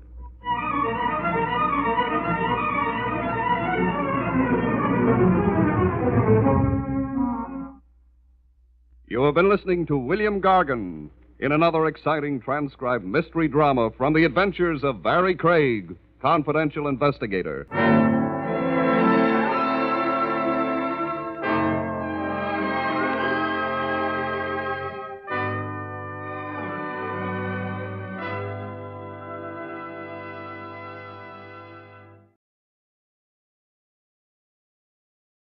William Gargan stars as Barrie Craig, confidential investigator.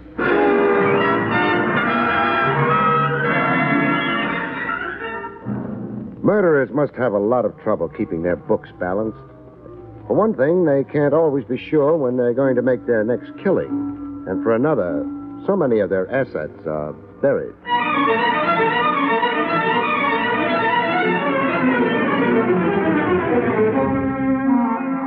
The National Broadcasting Company presents William Gargan in another transcribed drama of mystery and adventure with America's #1 detective, Barrie Craig, confidential investigator.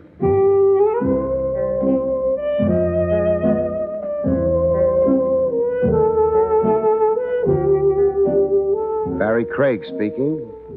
Being a confidential investigator can easily become an office job, if you've got an office, which I have, and you spend all your time in it, which I don't. Clients cross you up sometimes, though. Joey Carter made a stab in that direction on this particular day.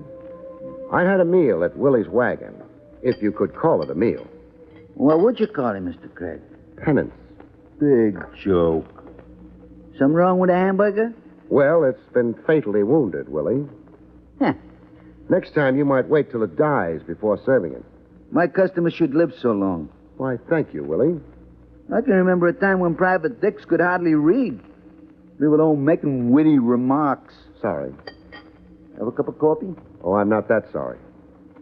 There's nothing wrong with a coffee. Well, there's nothing wrong with sulfuric acid either, but I'll hold on to my stomach lining for a while longer if you don't mind. What's so special about your stomach lining? It's attached to me. Ah, you're getting sentimental. Which reminds me, there was a guy in here looking for you about an hour ago. Oh? Nervous little punk. I gave him your office address. He must have missed me. An hour ago, I was on my way here. Yeah? What was he nervous about? He didn't whisper nothing in my shell-like ears. Then how'd you know he was nervous? He couldn't keep his hand from trembling. The one that was holding the gun, I mean. Willie had nothing more to offer except the coffee I'd already turned down, so I got out. After Willie explained that my prospective client hadn't exactly been waving his gun around. He'd just been clutching it in a side pocket.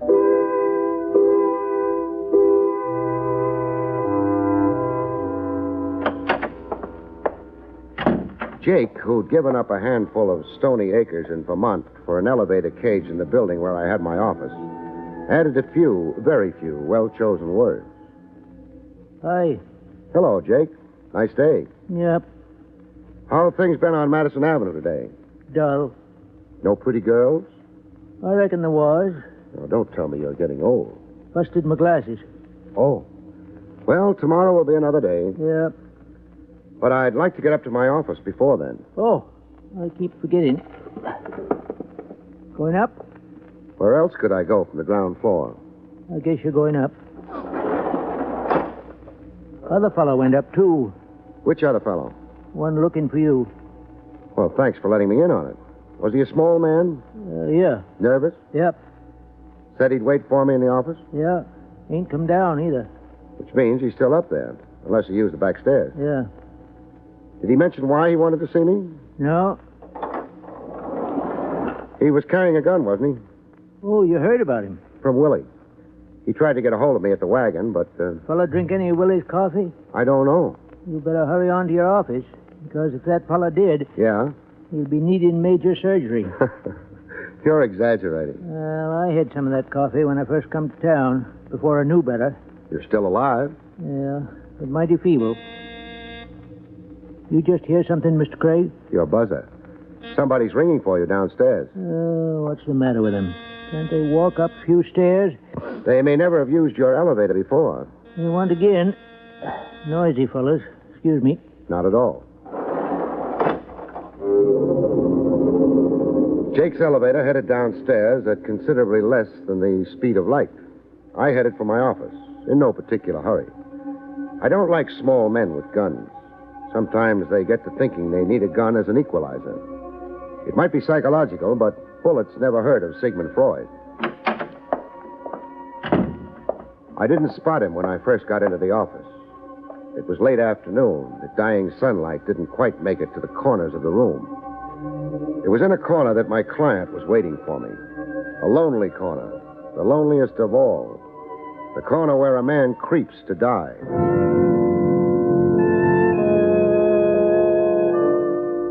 The knife went in under the left shoulder blade and pierced the heart. He died maybe an hour ago. Death was not instantaneous. There's no identification on him. Labels on his clothes have been ripped off. Until further notice, he'll go on the books as John Doe, deceased. Briefly and beautifully put, Lieutenant Rogers. Let's not be formal, Barry. You, taking Junior with you? Mm-hmm. Maybe we'll turn up something with his fingerprints. The odds are good. The gun he was carrying had its serial number filed off. Professional. Yeah. Makes it funny, though. Why? His prints are on record. Whoever killed him must have known that. Why bother with stripping the body of identification? Time, maybe. I suppose. He was trying to get in touch with you. Somebody was anxious about that. I'd imagine so. Somebody's anxiety killed John Doe. Looks that way. We'll find out who John Doe was sooner or later. Once we get that, we might be able to make a good guess about why he wanted to see you. That's possible. The boy with the knife wouldn't care for that. He might try using that knife again. Be careful, will you, Barry? It was good advice, but how can you be careful when you don't know what you've got to be careful about or whom? Tracing John Doe was taking time. Time in which the sun dived behind the high stone walls of the city and got lost. Time in which I got tired of sitting around in a darkened office and staring into a corner where nothing was anymore. So I got out. I buzzed the elevator quickly and settled down to wait. But the elevator started up fast. I didn't think much of it until it was close to my floor. Then I thought in a hurry. In all the years Jake had been piloting that elevator, he'd never responded that fast. I moved back, pulling at the gun in my pocket. I didn't make it by the time the elevator door opened, so I dived for the carpet. I made a mental note to speak to the management. That carpet hadn't been swept in months.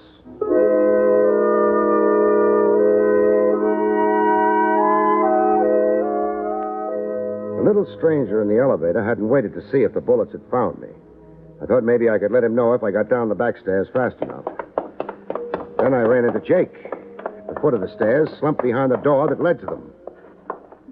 Jake. Jake. Yeah?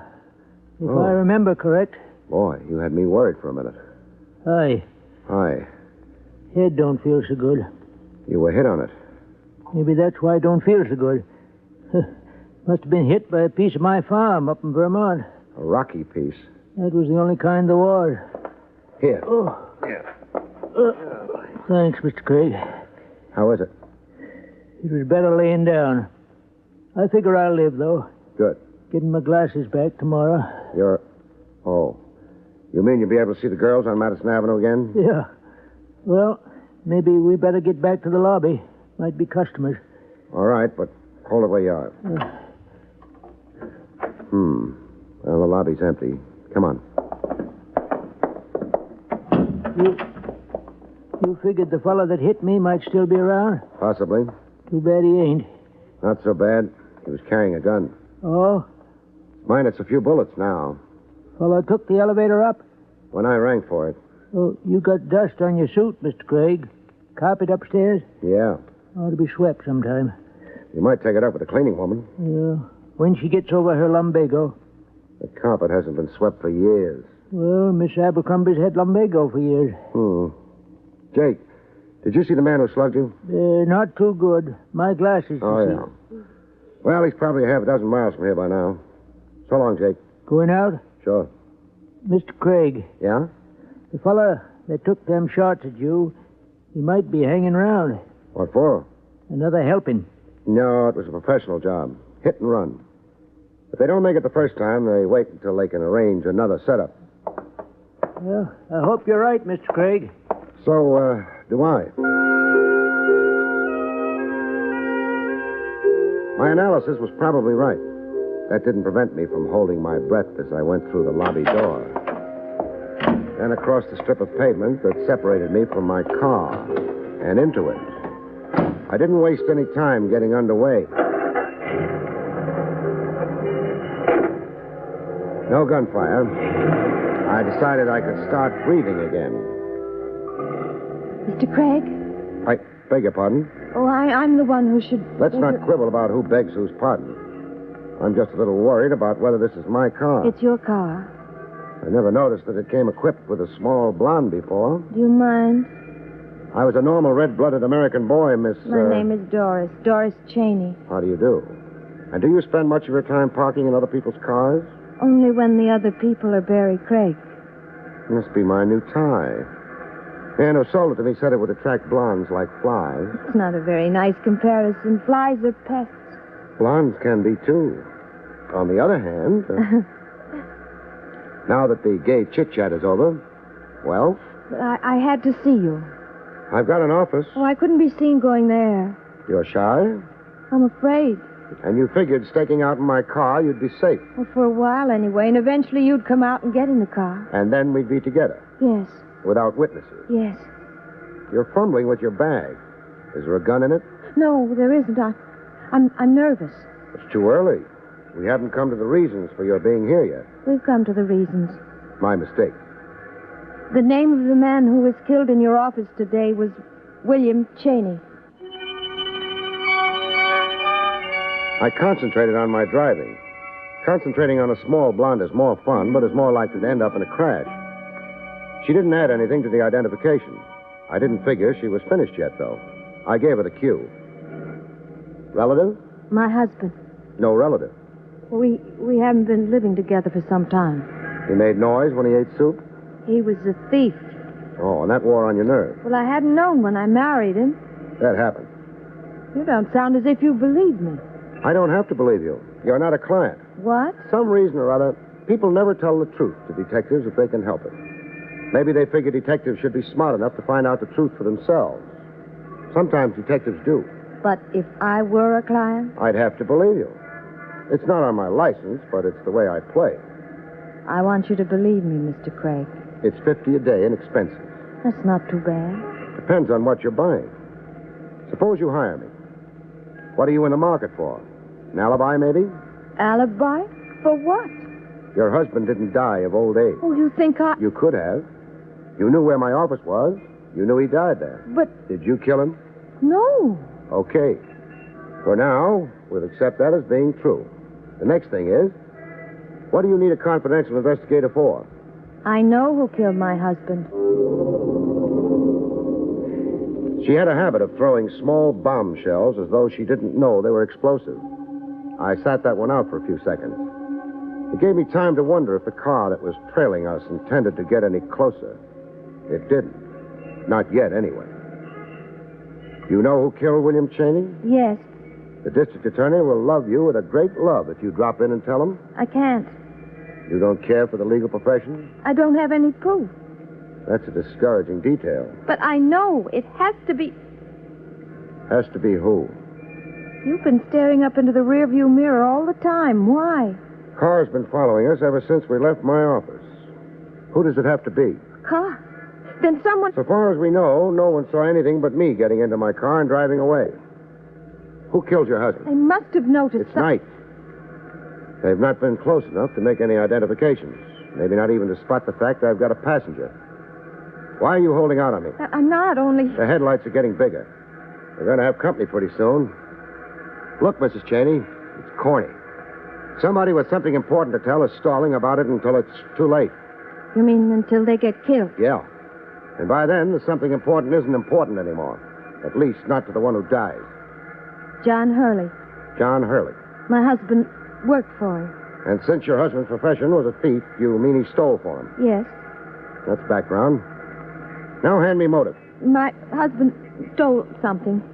Hurley thought he was going to double-cross him, not turn it over to him. Was he? I don't know. I haven't seen Bill for months, since we separated. You make the marriage sound like ancient history. Your news is fresh, though. Well, Bill's phoned me lots of times, begged me to take him back, but... What was it he was holding out? Oh, I'm not sure. Jewels, I think. Uh-huh. Slide off the seat and get on the floor. What? Do as I say. All right. What's wrong? Car trailing us is getting too close. I've been shot at once today. It could happen again. I don't want you in the line of fire. But they might not miss again. I know. That's why I'm going to dedicate a fender or two to self-preservation. Grab onto something. We're going to have a small collision.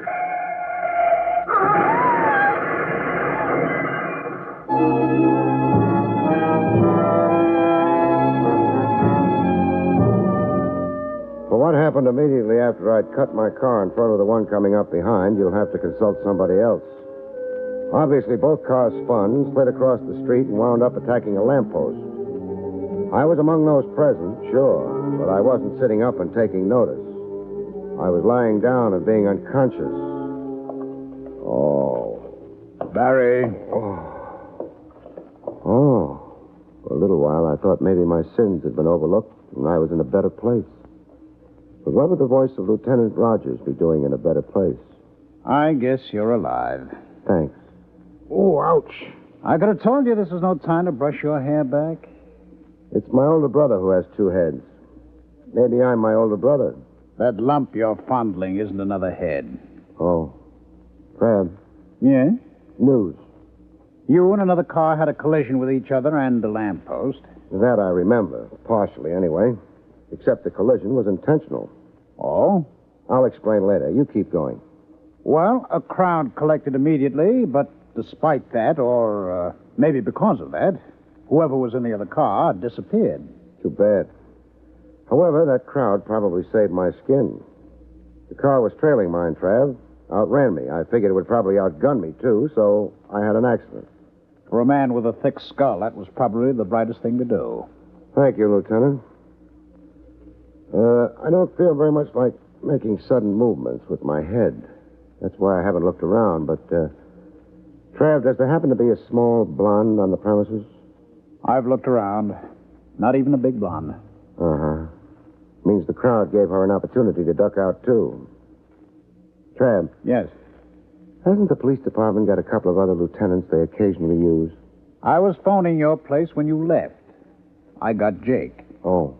And the news from Vermont was? You'd left. With another car on your trail. So you sent out an alarm? Yep. Thanks. What were you phoning me about? The identity of the corpse in your office. William Cheney? Yes, Hey, wait a minute. How did you know who he was? The small blonde. She must have been a very knowledgeable small blonde. Maybe. She'd also been married to William Cheney. And wanted you to do what? Find his killer. Trav, what's the department got on Cheney? Thief of sundry and movable items, notably jewels. Big job recently? Suspected the Horsham deal. Well. Not much so far as quantity goes. One medium-sized necklace. Only it happens to be worth around $100,000. Give me quality over quantity anytime. Which is what Cheney and his boss must have figured. Which is also what Cheney figured. Now you've lost me. Cheney was holding out on the necklace, I'll bet. I was on my way to Cheney's house when you interrupted. Would you like to come along? Very much. If I can arrange to have my head brought with me.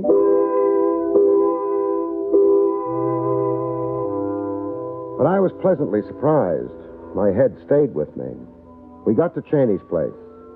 Cheney, understandably enough, wasn't home. Neither was the necklace. We made sure of that. Well, wherever he hid it, it wasn't here. No. Funny thing. You can see his wife left him. Not a dress in the place or a pair of women's shoes, but he's kept her furniture around. Yeah. He wanted her to come back. I guess he didn't disturb anything. No. Her cosmetics all over the place. Perfume stuff. Yeah. Nice perfume. Hey. What? Newspaper. So I see. What was the idea of fishing it out from under all the used face tissues? Front page article is folded to. Paper's 3 days old. Horsham story broke 3 days ago. Which means Cheney was on the run for 3 days before they got to him in my office. Maybe he had the necklace on him? Then they'd have lost interest in me. But they didn't. No. Then the necklace is still among the missing. So far as Horsham, who owns it, is concerned, and so far as, who else? So far as John Hurley is concerned, I think.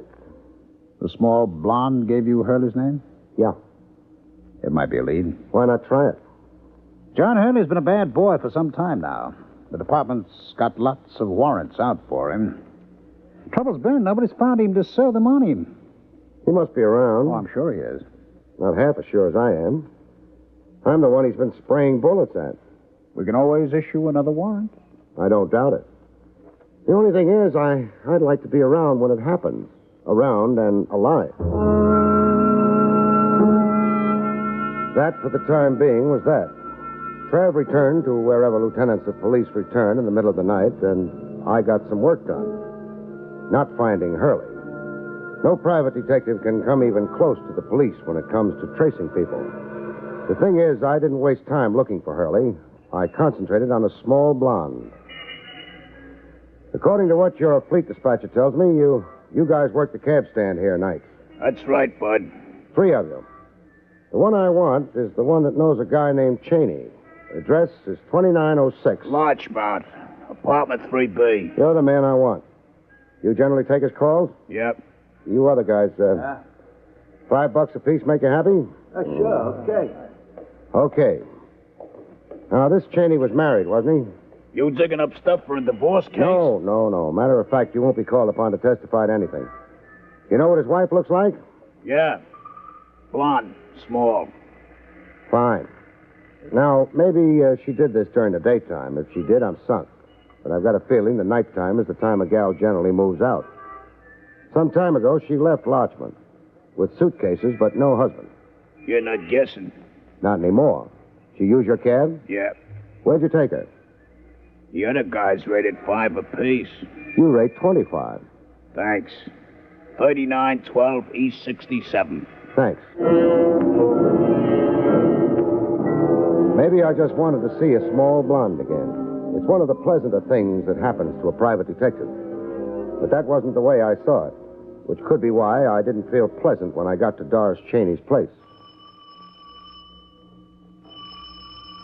Who is it? Barrie Craig. I can't. Mrs. Cheney. Oh, all right. Come in. Thanks. Hello, Craig. Hello. You'd be Hurley, wouldn't you? Not only would be, Craig, am. Speak softly and carry a big gun? You've got a gift, Craig. Gift of expression. I couldn't have thought of that in a year. Maybe you never tried. Now I've seen the gun, you can put it away. You're too broad across the shoulders, Craig. You wouldn't have much trouble handling me. If I didn't wave the gun around, so to speak. I don't anticipate much trouble anyway. Yeah, me. Don't tell me you're one of those unbelievable characters who isn't afraid of a gun. Of course I'm afraid of a gun. Well, then? I can't see any reason for you to use it on me, that's all. Let's hope so, however skeptical we are. Hope I didn't damage your car too badly. Doesn't matter. Wasn't mine to start with.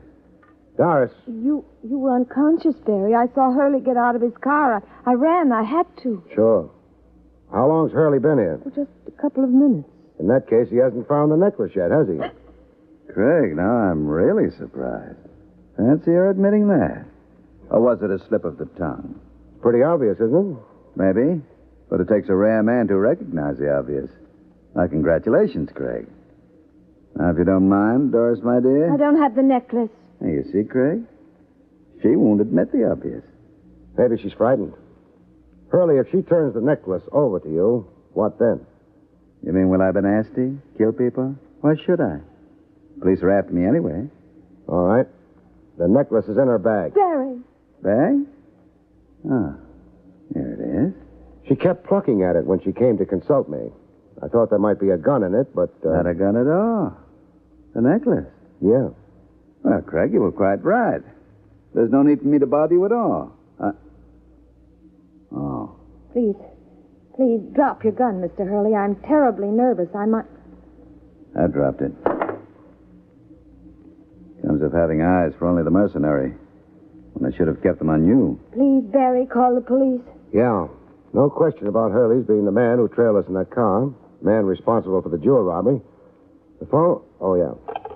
Not to mention murdering my husband. Let's not mention it. What? Because he didn't. Sorry. Telephone wires do get tangled around people's arms, don't they? I'll take the gun. Neatly done. Sorry I can't stay to admire. You're staying. We're all staying till the police come. And then a thief will go to jail and a murderess to her punishment.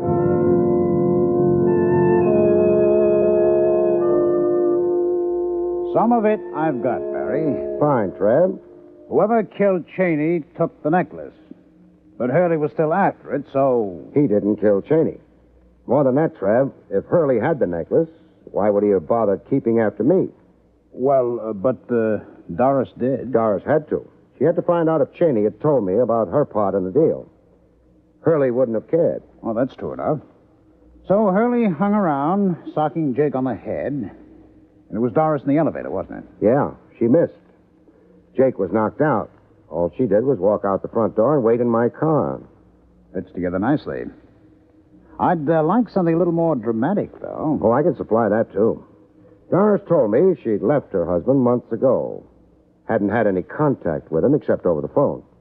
Well, you could have told her about the robbery over the phone, so that didn't prove anything. But when we were in Cheney's apartment, we found a newspaper under used facial tissue. Used by a woman, naturally. Hey, that's right. And the paper was 3 days old. 3 days old, which meant Doris hadn't split up with Cheney till after the robbery, which meant she lied. Which means a 3 days old newspaper is going to hang her.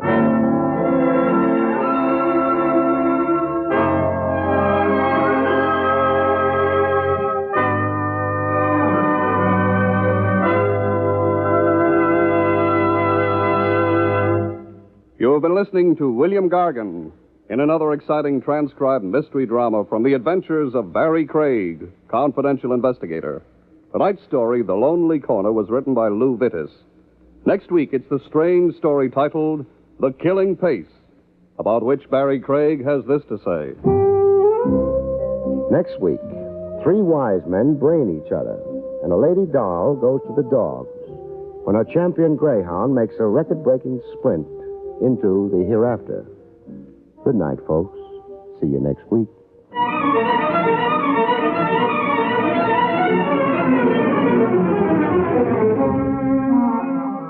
The National Broadcasting Company has brought you William Gargan, starring as Barrie Craig, confidential investigator. Featured in the role of Jake was Parker Fennelly. This is Don Pardo speaking.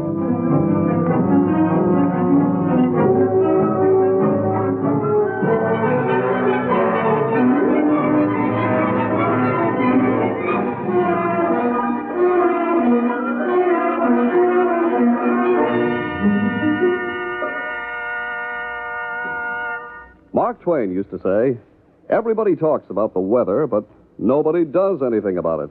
We might add, everybody talks about the bad conditions in our schools, but nobody does anything about it. But no, that wouldn't be quite fair. Today, good citizens all over the country are working to improve our schools. It's true that in many communities, schools are outmoded, run down, and overcrowded. But in most of those communities, intelligent, responsible citizens are joining together to improve conditions. If you'd like to do your part, join and work with local civic organizations that are trying to make educational conditions better. If you'd like to know what other communities are doing to improve their schools, just write to the National Citizens Commission for the Public Schools, 2 West 45th Street, New York, 36, New York. That's the National Citizens Commission for the Public Schools, 2 West 45th Street, New York, 36, New York. Remember, better schools build a stronger America.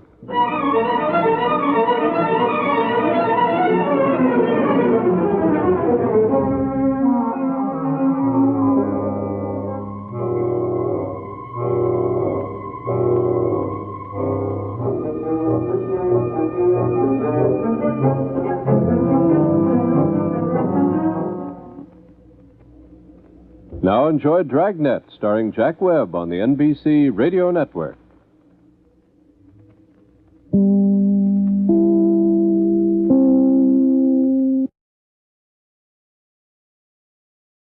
William Gargan stars as Barrie Craig, confidential investigator.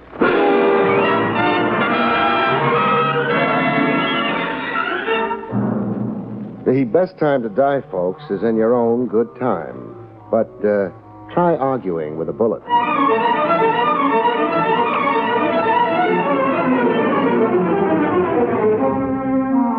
The